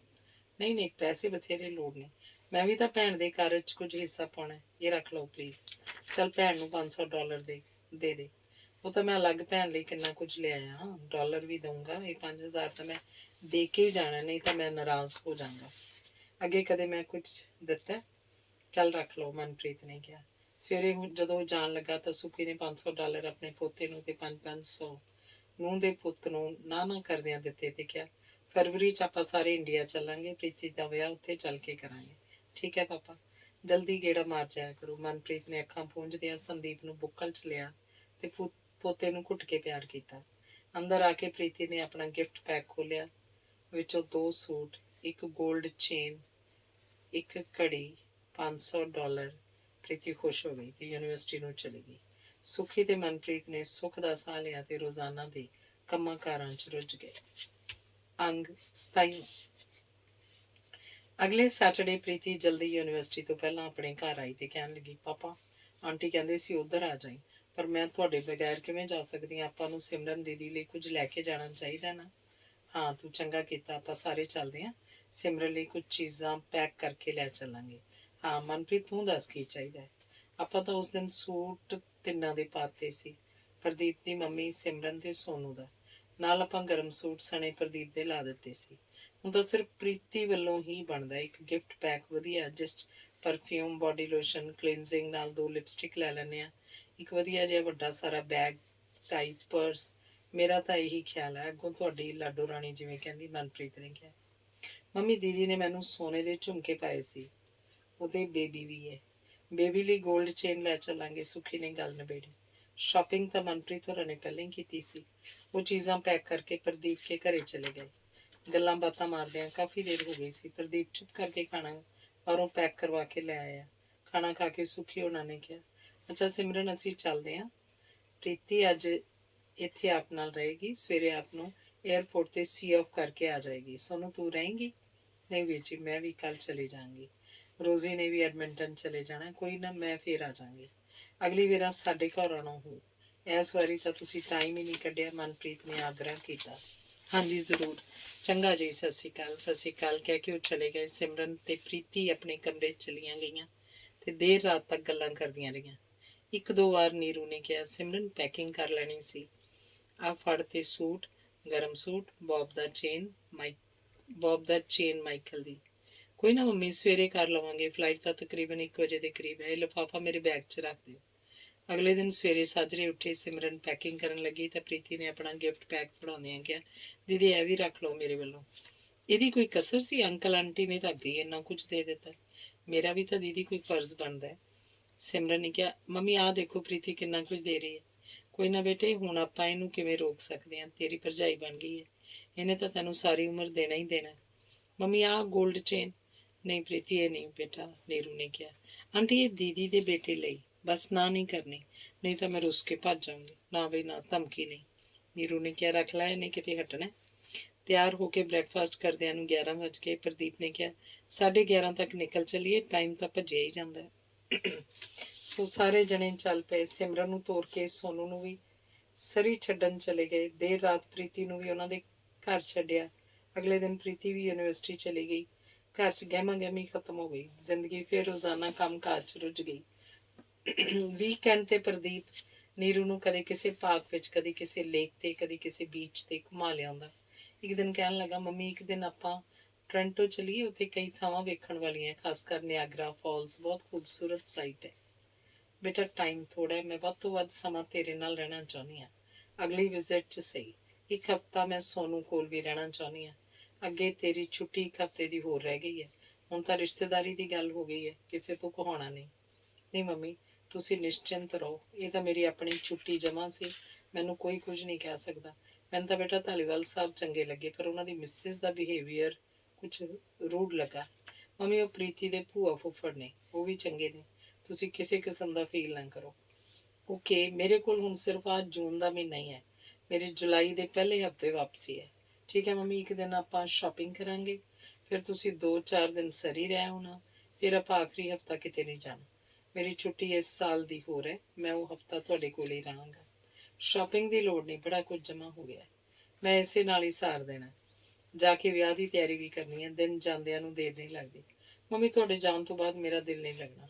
बेटा तां लाउणा ही पैना है, एवें तूं बाहर आउण दी जिद कीती। नहीं मम्मी मैं बहुत दूर दी सोची, जे पापा जिउंदे हुंदे तां मैं कदे ना आउंदा। मैनूं लगदा है कि मेरी चाचे नाल निभेगी नहीं। चलो खैर तुसी कोई दिल ते ना लाइओ, सब ठीक ही होएगा। हाँ बेटा आपां नूं किहड़ा किसी दी झाक है, मैं कमाउणी आ, तेरे पापा दी पेंशन मिलदी है, राजगुरु नगर च अपना घर है, तेरा इत्थे बन गया। मैनूं तां जे ਉਹ ਦੇਣ ਵੀ ਤਾਂ मैं नहीं ਲੈਣਾ, बस ਇੱਥੇ तू ਸਹੁਰਿਆਂ ਨਾਲ ਬਣਾ ਕੇ ਰੱਖੀ, ਵਿਆਹ ਤੋਂ ਪਹਿਲਾਂ ਥੋੜਾ ਰਿਜ਼ਰਵ ਹੀ ਰਹਿਣ ਦੀ ਕੋਸ਼ਿਸ਼ ਕਰੀ। ठीक है मम्मी, मैं आपकी नसीहत याद रखूँगा। निश्चित दिन नीरू की वापसी की तैयारी हो गई। एक दिन पहला नीरू के घर गहमा गहमी रही। शाम को सुखी होनी अपने घर डिनर ते लै गए। सुखी कहन लगा प्रदीप सवेरे मैं गड्डी लैके आऊँगा, आपां दोनों एयरपोर्ट चलांगे, होर कोई नहीं जाएगा, बस इत्थों ही बाय करनी है। अगले दिन शाम को 6:30 बजे की फ्लाइट सी। लंच तो बाद 3 बजे एयरपोर्ट में चल पाए।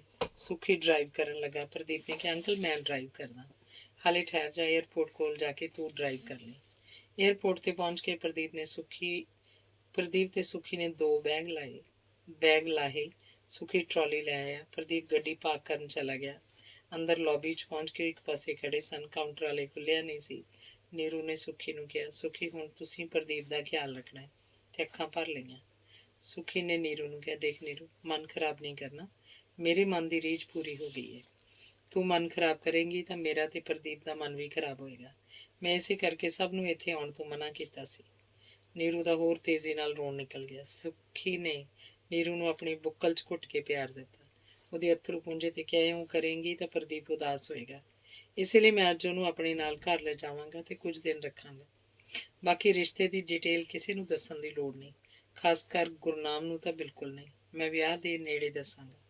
प्रदीप आ गया, काउंटर खुल चुका सी, लाइन च लग गए, समान लोड करवा के बोर्डिंग पास लैके उस साइड ते बनी कैंटीन ते चले गए थे, कॉफ़ी पीती।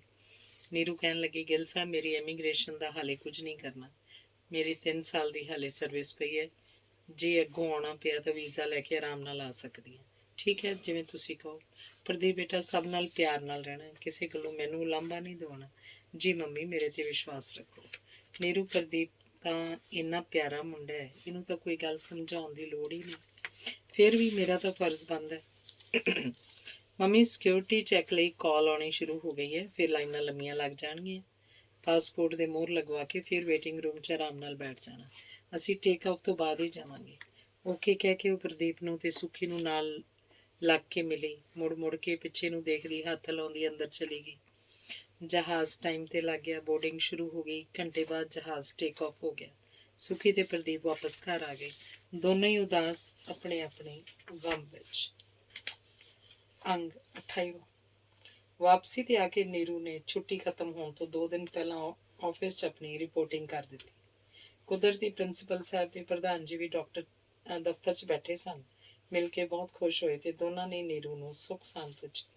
ਹੋਰ ਸੁਣਾਓ ਮਿਸਿਸ ਕੋਹਲੀ, ਕੈਨੇਡਾ ਕਿਵੇਂ ਦੀ ਲੱਗੀ? ਪ੍ਰਧਾਨ ਜੀ ਨੇ ਪੁੱਛਿਆ। ਜੀ ਵਧੀਆ, ਕਾਫੀ ਗਲੈਮਰਸ ਹੈ ਬੇਟਾ। ਠੀਕ ਸੈੱਟ ਹੈ? ਪ੍ਰਿੰਸੀਪਲ ਸਾਹਿਬਾ ਨੇ ਪੁੱਛਿਆ। ਜੀ ਬਿਲਕੁਲ ਸੈੱਟ ਹੈ, ਮੈਂ ਉਹਦੀ ਰਿੰਗ ਸੈਰੇਮਨੀ ਕਰਕੇ ਆਈ। ਓ ਵਾਹ ਵਾਹ, ਬਹੁਤ ਬਹੁਤ ਵਧਾਈਆਂ, ਫਿਰ ਤਾਂ ਮਠਿਆਈ ਲੈ ਕੇ ਆਉਣੀ ਸੀ। ਪ੍ਰਧਾਨ ਜੀ ਮੈਂ ਤਾਂ ਤੁਹਾਤੋਂ ਡਰਦੀ ਭੱਜੀ ਆਈ ਹਾਂ, ਮੈਨੂੰ ਕੀ ਪਤਾ ਸੀ ਕਿ ਤੁਸੀਂ ਤੇ ਮੈਡਮ ਇੱਥੇ ਮਿਲੋਗੇ। ਕਾਲਜ ਖੁੱਲ੍ਹਦੇ ਸਾਰ ਪਹਿਲੇ ਦਿਨ ਗ੍ਰੈਂਡ ਪਾਰਟੀ ਹੋਏਗੀ, ਤੁਸੀਂ ਵੀ ਜ਼ਰੂਰ ਸ਼ਾਮਲ ਹੋਣਾ ਹੋਊ। ਜ਼ਰੂਰ, ਮੈਂ ਤਾਂ ਇੱਥੇ ਹੀ ਹੁੰਦਾ। ਪ੍ਰਿੰਸੀਪਲ ਨੇ ਚਾਹ ਮੰਗਵਾਈ, ਚਾਹ ਪੀ ਕੇ ਨੀਰੂ ਨੇ ਕਿਹਾ, ਮੈਡਮ ਮੈਂ ਜਾਵਾਂ? ਹਾਲੇ ਕੱਲ੍ਹ ਹੀ ਆਈ ਹਾਂ, ਬਹੁਤ ਥੱਕ ਗਈ ਹਾਂ। ਹਾਂ ਚਲੋ, ਹੁਣ ਜਿਸ ਦਿਨ ਕਾਲਜ ਖੁੱਲ੍ਹੇਗਾ ਉਸੇ ਦਿਨ ਹੀ ਆ ਜਾਣਾ, ਐਡਮਿਸ਼ਨ ਹੋਣੀ ਹੈ। ਆਪ ਨੂੰ ਵੀ ਕਿਸੇ ਕਮੇਟੀ ਦੀ ਕਨਵੀਨਰ ਬਣਾਇਆ, ਅਸੀਂ ਡਿਊਟੀਆਂ ਲਾ ਰਹੇ ਹਾਂ, ਮੈਰਿਟ ਲਿਸਟ ਬਣ ਰਹੀ ਹੈ। ਅੱਛਾ ਮੈਡਮ ਸਤਿ ਸ਼੍ਰੀ ਅਕਾਲ। ਪ੍ਰਧਾਨ ਜੀ ਸਤਿ ਸ਼੍ਰੀ ਅਕਾਲ ਕਹਿ ਕੇ ਨੀਰੂ ਘਰ ਆ ਗਈ, ਰੋਟੀ ਖਾਧੀ ਤੇ ਸੌਂ ਗਈ। ਰਾਤ ਨੂੰ ਜਦੋਂ ਸਾਰੇ ਰਲ ਕੇ ਬੈਠੇ ਤਾਂ ਨੀਰੂ ਨੇ ਬੈਗ ਖੋਲ੍ਹੇ ਤੇ ਪਾਪਾ ਜੀ ਨੂੰ ਵੱਡਾ ਕੋਟ ਇਹ ਕਹਿ ਕੇ ਦਿੱਤਾ ਕਿ ਉਹਨਾਂ ਦੇ ਪੋਤੇ ਨੇ ਉਹਨਾਂ ਲਈ ਭੇਜਿਆ ਹੈ। ਸਤਨਾਮ ਤੇ ਉਹਦੀ ਪਤਨੀ ਸੀਮਾ ਲਈ ਸੂਟ ਤੇ ਗਰਮ ਸੂਟ, ਸਤਨਾਮ ਦੇ ਮੁੰਡਿਆਂ ਲਈ ਜੈਕਟਾਂ, ਇੱਕ ਜੈਕਟ ਉਹਨੇ ਘਰ ਦੇ ਨੌਕਰ ਬਹਾਦਰ ਨੂੰ ਦਿੱਤੀ। ਫਿਰ ਰਿੰਗ ਸੈਰੇਮਨੀ ਫੰਕਸ਼ਨ ਦੀਆਂ ਗੱਲਾਂ ਤੇ ਫੋਟੋਆਂ ਸਭ ਨੂੰ ਦਿਖਾਈਆਂ। ਸਾਰੇ ਜਣੇ ਬਹੁਤ ਖੁਸ਼ ਹੋਏ ਤੇ ਨੀਰੂ ਕਹਿਣ ਲੱਗੀ, ਪਾਪਾ ਜੀ ਮੈਂ ਸਵੇਰੇ ਸੁਧਾਰ ਜਾਵਾਂਗੀ, ਮੇਰੇ ਨਾਲ ਡਰਾਈਵਰ ਭੇਜ ਦੇਣਾ, ਮੈਂ ਦੁਪਹਿਰ ਤੱਕ ਮੁੜ ਆਵਾਂਗੀ। ਠੀਕ ਹੈ ਬੇਟਾ। ਡਰਾਈਵਰ ਤੇ ਗੱਡੀ ਸਾਰਾ ਦਿਨ ਤੇਰੇ ਹਵਾਲੇ, ਕਾਹਲੀ 'ਚ ਮੁੜਨ ਦੀ ਲੋੜ ਨਹੀਂ, ਆਰਾਮ ਨਾਲ ਸ਼ਾਮ ਤੱਕ ਆ ਜਾਏ। ਅਗਲੀ ਸਵੇਰ ਉਹਨੇ ਉਹਨਾਂ ਲਈ ਲਿਆਂਦੀਆਂ ਚੀਜ਼ਾਂ ਦਾ ਬੈਗ ਕਾਰ 'ਚ ਰੱਖਿਆ ਤੇ ਸੁਧਾਰ ਪਹੁੰਚ ਗਈ। ਉਹਦੇ ਮੰਮੀ ਪਾਪਾ, ਭਰਾ ਤੇ ਭਰਜਾਈ ਮਿਲ ਕੇ ਬਹੁਤ ਖੁਸ਼ ਹੋਏ। ਉੱਥੇ ਵੀ ਉਹਨਾਂ ਨੇ ਉਹਨਾਂ ਦੇ ਲਈ ਲਿਆਂਦੀਆਂ ਚੀਜ਼ਾਂ ਦਿੱਤੀਆਂ। ਪ੍ਰਦੀਪ ਦੀ ਰਿੰਗ ਸੈਰੇਮਨੀ ਤੇ ਉਹਨਾਂ ਦੀਆਂ ਫੋਟੋਆਂ ਦਿਖਾਈਆਂ। ਬਸ ਸਾਰਿਆਂ ਦੇ ਪੁੱਛਣ ਤੇ ਇੰਨਾ ਹੀ ਦੱਸਿਆ ਕਿ ਜਿੱਥੇ ਉਹ ਕੰਮ ਕਰਦਾ ਉਹਨਾਂ ਦੀ ਰਿਸ਼ਤੇਦਾਰੀ 'ਚੋਂ ਰਿਸ਼ਤਾ ਹੋਇਆ। ਵਿਆਹ ਬਾਰੇ ਉਹਨਾਂ ਸਭ ਨੂੰ ਫਰਵਰੀ ਦੱਸਿਆ। ਦਸੰਬਰ 'ਚ ਪ੍ਰੀਤੀ ਦਾ ਸਮੈਸਟਰ ਖਤਮ ਹੋ ਗਿਆ ਤਾਂ ਇੱਕ ਦਿਨ ਸੁਖੀ ਨੇ ਪ੍ਰਦੀਪ ਨੂੰ ਕਿਹਾ, ਬੇਟਾ ਇੰਡੀਆ ਫੋਨ ਕਰਕੇ ਪੁੱਛ ਕੇ ਕੀ ਉਹਨਾਂ ਨੂੰ ਫਰਵਰੀ ਦੇ ਸੈਕਿੰਡ ਸੰਡੇ ਵਿਆਹ ਦੀ ਡੇਟ ਠੀਕ ਰਹੇਗੀ? ਜੀ ਅੰਕਲ ਜੀ, ਮੈਂ ਅੱਜ ਰਾਤ ਨੂੰ ਟੈਲੀਫੋਨ ਕਰਕੇ ਮੰਮੀ ਤੇ ਦਾਦਾ ਜੀ ਨਾਲ ਗੱਲ ਕਰਕੇ ਦੱਸਦਾ। ਇੰਡੀਆ ਭਲਾ ਕਿਸੇ ਨੂੰ ਕੀ ਇਤਰਾਜ਼ ਹੋ ਸਕਦਾ ਸੀ? ਉਹਨਾਂ ਦੇ ਹਾਂ ਕਹਿਣ ਤੇ ਸੁਖੀ ਨੇ ਪਿੰਡ ਮਹਿੰਦਰਵੀਰ ਨਾਲ ਗੱਲ ਕੀਤੀ। ਉਹਨਾਂ ਨੇ ਵੀ ਕਿਹਾ ਠੀਕ ਹੈ, ਮੈਰਿਜ ਪੈਲੇਸ ਦਾ ਕੰਮ ਵੀ ਨਿਬੜ ਚੱਲਿਆ, ਬਸ ਡੈਕੋਰੇਸ਼ਨ ਦਾ ਕੰਮ ਚੱਲਦਾ ਹੈ, ਜਨਵਰੀ 'ਚ ਖਤਮ ਹੋ ਜਾਏਗਾ। ਜਨਰੇਟਰ ਤੇ ਏਸੀ ਫਿੱਟ ਹੋ ਚੁੱਕੇ ਆ, ਫਰਨੀਚਰ ਆ ਗਿਆ, ਬੇਫਿਕਰ ਹੋ ਕੇ ਆ ਜਾ। ਵੀਰ 1-2 ਕੰਮ ਤੇਰੇ ਕਰਨ ਵਾਲੇ ਨੇ, ਅਸੀਂ ਸੋਚਦੇ ਹਾਂ ਕਿ 25-26 ਜਨਵਰੀ ਤੱਕ ਪਹੁੰਚ ਜਾਈਏ। ਅੱਜ ਕੱਲ੍ਹ ਮੌਸਮ ਸਾਫ਼ ਨਹੀਂ, ਇੱਕ ਜਨ ਗੱਡੀ ਬੁੱਕ ਕਰਾ ਦੇ, ਮੈਂ ਮਨੀਗ੍ਰਾਮ ਰਾਹੀਂ ਪੈਸੇ ਭੇਜ ਦਾਂਗਾ। ਨਹੀਂ ਪੈਸੇ ਭੇਜਣ ਦੀ ਕੋਈ ਲੋੜ ਨਹੀਂ, ਇੱਥੇ ਤੇਰੇ ਨਾਂ 'ਤੇ ਬੜੇ ਪੈਸੇ ਜਮ੍ਹਾਂ ਨੇ, ਤੈਂ ਕਿਹੜਾ ਕਦੇ ਮੈਥੋਂ ਹਿਸਾਬ ਮੰਗਿਆ। ਮੈਂ ਗੁਰਨਾਮ ਨੂੰ ਟੈਲੀਫੋਨ ਕਰ ਦਿੰਦਾ, ਉਹ ਤੁਹਾਨੂੰ ਮਿਲੇਗਾ, ਤੁਸੀਂ ਉਹਨੂੰ ਜਿਹੜੀ ਜ਼ਿੰਮੇਵਾਰੀ ਲਾਓਗੇ ਉਹ ਤੁਹਾਡੀ ਸਹਾਇਤਾ ਕਰੇਗਾ। ਤੁਸੀਂ ਉਸ ਨਾਲ ਜਾ ਕੇ ਇੱਕ ਵਾਰੀ ਕੋਹਲੀ ਮੋਟਰਸ ਦੇ ਮਾਲਕ ਸਰਦਾਰ ਉਪਕਾਰ ਸਿੰਘ ਮੁੰਡੇ ਦੇ ਦਾਦਾ ਜੀ ਨੂੰ ਮਿਲ ਕੇ 15 ਫਰਵਰੀ ਤਾਰੀਖ ਪੱਕੀ ਕਰ ਲਓ ਤੇ ਕਾਰਡ 'ਚ ਆਪਣੇ ਦੇ ਦਿਓ। ਕੋਈ ਨਾ, ਤੂੰ ਬੇਫਿਕਰ ਹੋ ਜਾ, ਮੈਂ ਆਪੇ ਸਾਰਾ ਕੁਝ ਕਰ ਲਊਂਗਾ। ਮਸਾ ਧੀ ਧਿਆਣੀ ਦਾ ਕਾਰਜ ਕਰਨਾ, ਮੈਂ ਹੀ ਸਾਰਾ ਕੁਝ ਕਰੂੰਗਾ। ਅਗਲੇ ਦਿਨ ਗੁਰਨਾਮ ਆ ਗਿਆ। ਮਹਿੰਦਰ ਨੇ ਸਾਰੀ ਗੱਲਬਾਤ ਗੁਰਨਾਮ ਨਾਲ ਕੀਤੀ। ਗੁਰਨਾਮ ਨੇ ਕਿਹਾ, ਵੀਰ ਜੀ ਮੈਨੂੰ ਇੱਕ ਗੱਲ ਸਮਝ ਨਹੀਂ ਆਈ। ਉਹਨੇ ਮੇਰੇ ਨਾਲ ਗੋਲ-ਮੋਲ ਗੱਲ ਕੀਤੀ ਹੈ ਤੇ ਕਹਿੰਦਾ ਸੀ ਕਿ ਆ ਕੇ ਡਿਟੇਲ ਗੱਲ ਕਰਾਂਗੇ। ਮਹਿੰਦਰ ਸਿੰਘ ਕਹਿਣ ਲੱਗਾ, ਕੋਹਲੀ ਮੋਟਰਸ ਵਾਲਿਆਂ ਦਾ ਪੋਤਾ ਹੈ, ਸਾਡੇ ਭਣੋਈਏ ਕੋਲ ਜੌਬ ਕਰਦਾ ਹੈ। ਸੁੱਖੀ ਦੀ ਕੁੜੀ ਨਾਲ ਰਿਸ਼ਤਾ ਹੋਇਆ। ਇਹ ਸੁਣ ਕੇ ਗੁਰਨਾਮ ਸੁੰਨ ਹੋ ਗਿਆ। ਇਉਂ ਕਰ, ਜਾਂ ਤਾਂ ਡਾਇਰੈਕਟਰੀ 'ਚੋਂ ਕੋਹਲੀ ਮੋਟਰਸ ਵਾਲਿਆਂ ਦਾ ਟੈਲੀਫੋਨ ਨੰਬਰ ਲੈ ਲਾ, ਜਾਂ ਤੂੰ ਆਪ ਜਾ ਕੇ ਬਜ਼ੁਰਗ ਤੋਂ ਮਿਲਣ ਦਾ ਸਮਾਂ ਲੈ ਲੈ। ਘਰ ਬੈਠ ਕੇ ਗੱਲਾਂ ਕਰਾਂਗੇ। ਠੀਕ ਹੈ, ਮੈਂ ਸਵੇਰੇ ਆਪ ਹੀ ਜਾਵਾਂਗੀ। ਦੂਜੇ ਦਿਨ ਗੁਰਨਾਮ ਨੇ ਕਾਲਜ ਤੋਂ ਛੁੱਟੀ ਲਈ ਸਿੱਧਾ ਰਾਮਗੜੀਆ ਗਰਲਸ ਕਾਲਜ ਨੀਰੂ ਨੂੰ ਜਾ ਮਿਲਿਆ। ਨੀਰੂ, ਬੜਾ ਹਾਜ਼ਮਾ ਹੈ ਤੇਰਾ, ਏਡਾ ਵੱਡਾ ਕੰਮ ਕਰਕੇ ਆਈਆਂ ਤੇ ਸੂਹ ਵੀ ਨਹੀਂ ਕੱਢੀ। ਵੀਰ ਜੀ, ਤੁਹਾਡੇ ਦੋਸਤ ਨੇ ਮਨਾ ਕੀਤਾ ਸੀ, ਕਹਿੰਦੇ ਸੀ ਮੈਂ ਆਪੇ ਦੱਸਾਂਗਾ। ਉਹ ਵੀ ਇੰਨੀ ਦੇਰ ਬਾਅਦ। ਵੀਰ ਜੀ, ਕਿਸਮਤ ਸਮਝੋ, ਸੋਨੂੰ ਸਰੀ ਹੈ। ਬੇਟਾ ਪਹਿਲਾਂ ਉਹਨਾਂ ਕੋਲ ਹੀ ਗਿਆ ਸੀ। ਮੇਰੇ ਤਾਂ ਜਾਣ ਤੋਂ ਪਹਿਲਾਂ ਹੀ ਪੱਕ ਠੱਕ ਹੋ ਚੁੱਕੀ ਸੀ। ਮੈਂ ਸੋਨੂੰ ਨੂੰ ਬਹੁਤ ਸਮਝਾਇਆ ਕਿ ਠੀਕ ਨਹੀਂ, ਪਰ ਸੁੱਖੀ ਤੇ ਉਹ ਤਾਂ ਪੱਕੀ ਧਾਰੀ ਬੈਠੇ ਸੀ। ਚਲੋ, ਜੋ ਹੋਇਆ ਵਧੀਆ ਹੀ ਹੋਇਆ। ਮੈਂ ਤੇ ਵੱਡੇ ਵੀਰ ਜੀ ਬਜ਼ੁਰਗਾਂ ਨੂੰ ਮਿਲ ਕੇ ਡੇਟ ਵਗੈਰਾ ਡਿਸਕਸ ਕਰ ਲਈਏ। ਉਹ ਕਦੋਂ ਮਿਲਣਗੇ? ਅੱਜ ਸ਼ਾਮ ਨੂੰ ਆ ਜਾਓ, ਮੈਂ ਉਹਨਾਂ ਨੂੰ ਟੈਲੀਫੋਨ ਕਰਕੇ ਘਰੇ ਸੱਦ ਲਾਂਗੀ। ਇਉਂ ਕਰ, ਮੈਨੂੰ ਆਪਣਾ ਤੇ ਕੋਹਲੀ ਸਾਹਿਬ ਦਾ ਟੈਲੀਫੋਨ ਨੰਬਰ ਲਿਖਾ। ਉਹਨੇ ਦੋਨੋਂ ਨੰਬਰ ਲਿਖਾ ਦਿੱਤੇ ਤੇ ਸ਼ਾਮ ਨੂੰ 4 ਵਜੇ ਦਾ ਸਮਾਂ ਫਿਕਸ ਕਰ ਦਿੱਤਾ। ਉਸ ਤੋਂ ਬਾਅਦ ਗੁਰਨਾਮ ਮਹਿੰਦਰ ਸਿੰਘ ਕੋਲ ਪਿੰਡ ਆਇਆ। ਉੱਥੋਂ ਸ਼ਾਮ ਨੂੰ ਸਰਾਭਾ ਨਗਰ ਆ ਗਏ। 2 ਕਿਲੋ ਦਾ ਮਠਿਆਈ ਦਾ ਡੱਬਾ ਨੀਰੂ ਨੂੰ ਫੜਾ ਦਿੱਤਾ। ਗੁਰਨਾਮ ਨੇ ਦੱਸਿਆ, ਵੀਰ ਜੀ, ਇਹ ਪ੍ਰਦੀਪ ਦੀ ਮੰਮੀ ਤੇ ਲੜਕੀ ਦੇ ਤਾਇਆ ਜੀ। ਗੁਰਨਾਮ ਨੇ ਮਹਿੰਦਰ ਸਿੰਘ ਵੱਲ ਇਸ਼ਾਰਾ ਕਰਦਾ ਕਿਹਾ, ਸਤਿ ਸ਼੍ਰੀ ਅਕਾਲ। ਸਤਿ ਸ਼੍ਰੀ ਅਕਾਲ ਭਾਈ, ਤਕੜੇ ਹੋ? ਬਜ਼ੁਰਗ ਘਰੇ ਹੀ ਨੇ? ਜੀ ਹਾਂ ਵੀਰ ਜੀ, ਆਓ ਬੈਠੋ। ਬਹਾਦਰ, ਪਾਪਾ ਇਹਨੂੰ ਬੁਲਾਓ, ਨਾਲੇ ਗੈਸਟ ਅਟੈਂਡ ਕਰੋ। ਬਜ਼ੁਰਗ ਆਏ, ਸਾਰੇ ਜਣੇ ਮਿਲ ਕੇ ਗੱਲਾਂ ਬਾਤਾਂ ਕਰਨ ਲੱਗੇ। ਡੇਟ ਉਹੀ ਫਿਕਸ ਹੋ ਗਈ। ਉਹਨਾਂ ਕਿਹਾ ਕਿ ਉਹ ਵੀ ਕਾਰਡ ਛਪਵਾ ਲੈਣ। 14 ਫਰਵਰੀ ਸ਼ਗਨ, 15 ਫਰਵਰੀ ਦਾ ਆਨੰਦ ਕਾਰਜ। ਵੈਨਿਊ ਸਾਡਾ ਆਪਣਾ ਮੈਰਿਜ ਪੈਲੇਸ ਤਿਆਰ ਹੋ ਰਿਹਾ, ਰਾਏਕੋਟ ਰੋਡ 'ਤੇ, ਦ ਗੋਲਡਨ ਸਟਾਰ। ਮਹਿੰਦਰ ਸਿੰਘ ਨੇ ਕਿਹਾ, ਵੀਰ ਜੀ, ਰਿੰਗ ਸੈਰੇਮਨੀ ਤਾਂ ਹੋ ਹੀ ਚੁੱਕੀ ਹੈ, ਸ਼ਗਨ ਦੀ ਕਿਹੜੀ ਕਸਰ ਰਹਿ ਗਈ? ਸਿੱਧਾ ਵਿਆਹ ਹੀ ਠੀਕ ਹੈ, ਨੀਰੂ ਨੇ ਕਿਹਾ। ਨਹੀਂ ਭਾਈ, ਤੈਨੂੰ ਦੁਨੀਆਦਾਰੀ ਦਾ ਨਹੀਂ ਪਤਾ, ਸਾਡਾ ਨੱਕ ਕਿਵੇਂ ਰਹੂ? ਵੀਰ ਜੀ, ਆਪਾਂ ਇਹਨਾਂ ਗੱਲਾਂ ਨੂੰ ਛੱਡੀਏ। ਸਰਦਾਰ ਸਾਹਿਬ, ਬੀਬਾ ਠੀਕ ਕਹਿੰਦੀ ਹੈ, ਮਾਲਕ ਨੇ ਆਪਾਂ ਨੂੰ ਬਹੁਤ ਕੁਝ ਦਿੱਤਾ। ਉਪਕਾਰ ਸਿੰਘ ਨੇ ਕਿਹਾ, ਘਾਟਾ ਕੋਹਲੀ ਸਾਹਿਬ ਜੀ ਕਿਸੇ ਨੂੰ ਵੀ ਨਹੀਂ, ਬਸ ਉੱਧਰੋਂ ਉੱਧਰ ਹੀ ਮਾਣ ਸਨਮਾਨ ਹੀ ਹੁੰਦਾ। ਕੱਲ੍ਹ ਛੋਟੇ ਵੀਰ ਜੀ ਦਾ ਟੈਲੀਫੋਨ ਆਇਆ ਸੀ, ਉਹਨਾਂ ਨੂੰ ਜ਼ੈਨ ਗੱਡੀ ਚਾਹੀਦੀ ਹੈ, ਇੱਥੇ ਉਹਨਾਂ ਨੂੰ ਲੋੜ ਪੈਣੀ ਹੈ, ਗੱਡੀ ਬੁੱਕ ਕਰ ਦਿਓ। ਮਹਿੰਦਰ ਸਿੰਘ ਜੀ, ਬੁਕਿੰਗ ਦੀ ਜ਼ਰੂਰਤ ਨਹੀਂ, ਗੱਡੀ ਹਮੇਸ਼ਾ ਸ਼ੋਅਰੂਮ 'ਚ ਹੁੰਦੀ ਹੈ, ਜਦੋਂ ਮਰਜ਼ੀ ਲੈ ਜਾਇਓ। ਫਰਵਰੀ ਦੇ ਪਹਿਲੇ ਹਫ਼ਤੇ ਡਿਲੀਵਰੀ ਕਰ ਦਿਓ। ਠੀਕ ਹੈ, RC ਬਣਵਾ ਦੇਵਾਂਗੇ, ਇੰਸ਼ੋਰੈਂਸ ਵੀ ਕਰਵਾ ਦੇਵਾਂਗੇ। ਬਸ ਦੱਸ ਦਿਓ ਕਿਹਦੇ ਨਾਲ ਕਰਵਾਉਣੀ ਹੈ, ਆਪਣੇ ਕਾਕੇ ਦੇ ਨਾਲ? ਨਹੀਂ ਨਹੀਂ, ਨੀਰੂ ਤੇ ਉਪਕਾਰ ਸਿੰਘ ਇਕੱਠੇ ਬੋਲ ਪਏ। ਸਰਦਾਰ ਸਾਹਿਬ, ਤੁਹਾਡੇ ਘਰ ਲਗਜ਼ਰੀ ਗੱਡੀਆਂ ਖੜੀਆਂ ਨੇ, ਸ਼ੋਅਰੂਮ 'ਚ ਕਰੋੜਾਂ ਦੀਆਂ।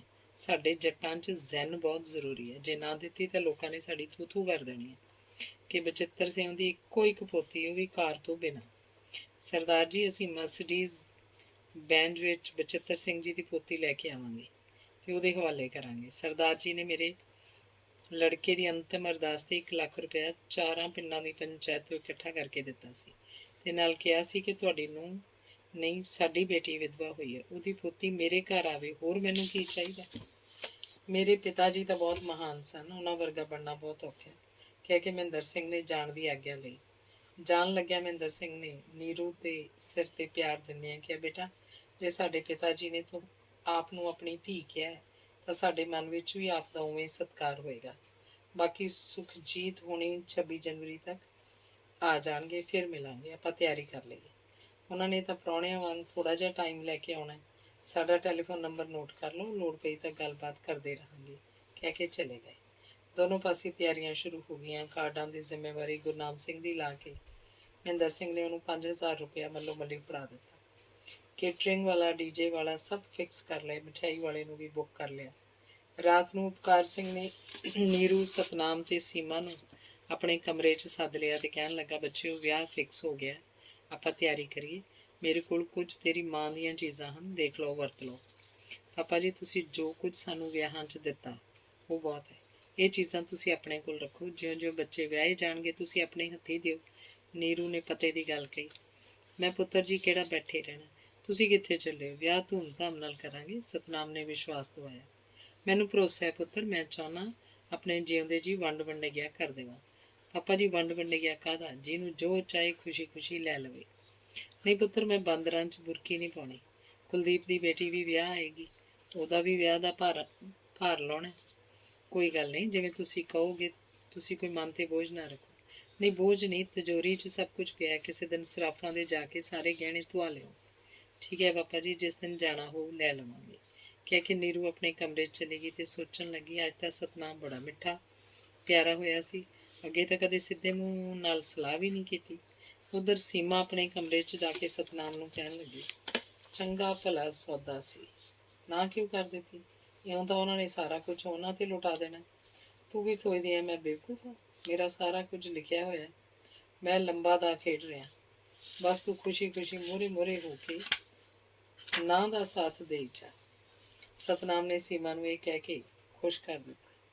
कुछ दिनों बाद उस सुनियारे दे गए नवे सैट खरीदे, पुराने धोआए ते लॉकर विच साਂਭ दिते।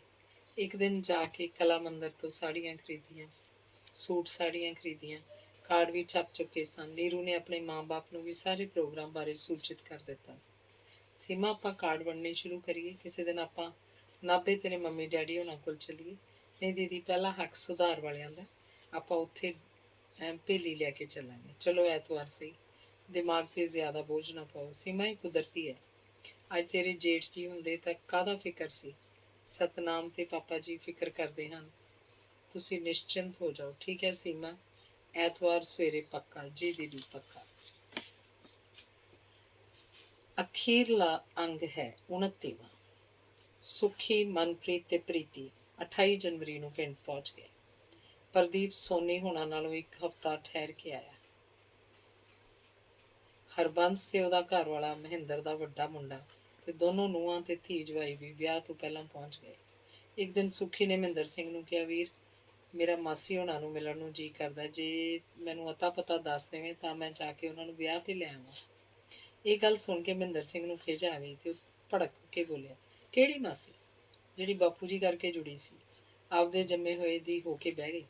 ਉਹਨਾਂ ਕਿਹੜਾ ਆਪਣੇ ਨਾਲ ਕੋਈ ਲਿੰਕ ਰੱਖਿਆ? ਉਹਦੀ ਕੁੜੀ ਨੂੰ ਆਪਾਂ ਕਿੰਨਾ ਪਿਆਰ ਕਰਦੇ ਸੀ, ਕਿੰਨਾ ਦਿੰਦੇ ਸੀ। ਉਹਨੇ ਵੀ ਆਉਣਾ ਜਾਣਾ ਛੱਡ ਦਿੱਤਾ, ਆਪਾਂ ਕੀ ਲੈਣਾ? ਤੂੰ ਵਿਆਹ 'ਚ ਧਿਆਨ ਦੇ। ਉਹ ਤਾਂ ਵੀਰ ਤੇਰੀ ਗੱਲ ਠੀਕ ਹੈ, ਪਰ ਉਹਨੇ ਆਪਾਂ ਨੂੰ ਪਾਲਿਆ, ਉਹਦਾ ਵਿਚਾਰੀ ਦਾ ਮੋਹ ਆਉਂਦਾ। ਅਸਲੀਅਤ ਦੱਸਾਂ, ਤੂੰ ਉਦੋਂ ਬਹੁਤ ਛੋਟਾ ਸੀ। ਬਾਪੂ ਜੀ ਨੇ ਮਾਮੇ ਰਾਹੀਂ ਉਹਨੂੰ 20,000 'ਚ ਲਿਆਂਦਾ ਸੀ। यूपी 'ਚ 10 ਕਿੱਲੇ ਜ਼ਮੀਨ ਉਹਨੂੰ ਖਰੀਦ ਕੇ ਦਿੱਤੀ ਸੀ ਤਾਂ ਕਿ ਉਹ ਆਪਣੀ ਜ਼ਮੀਨ 'ਚੋਂ ਹਿੱਸੇਦਾਰੀ ਨਾ ਮੰਗੇ।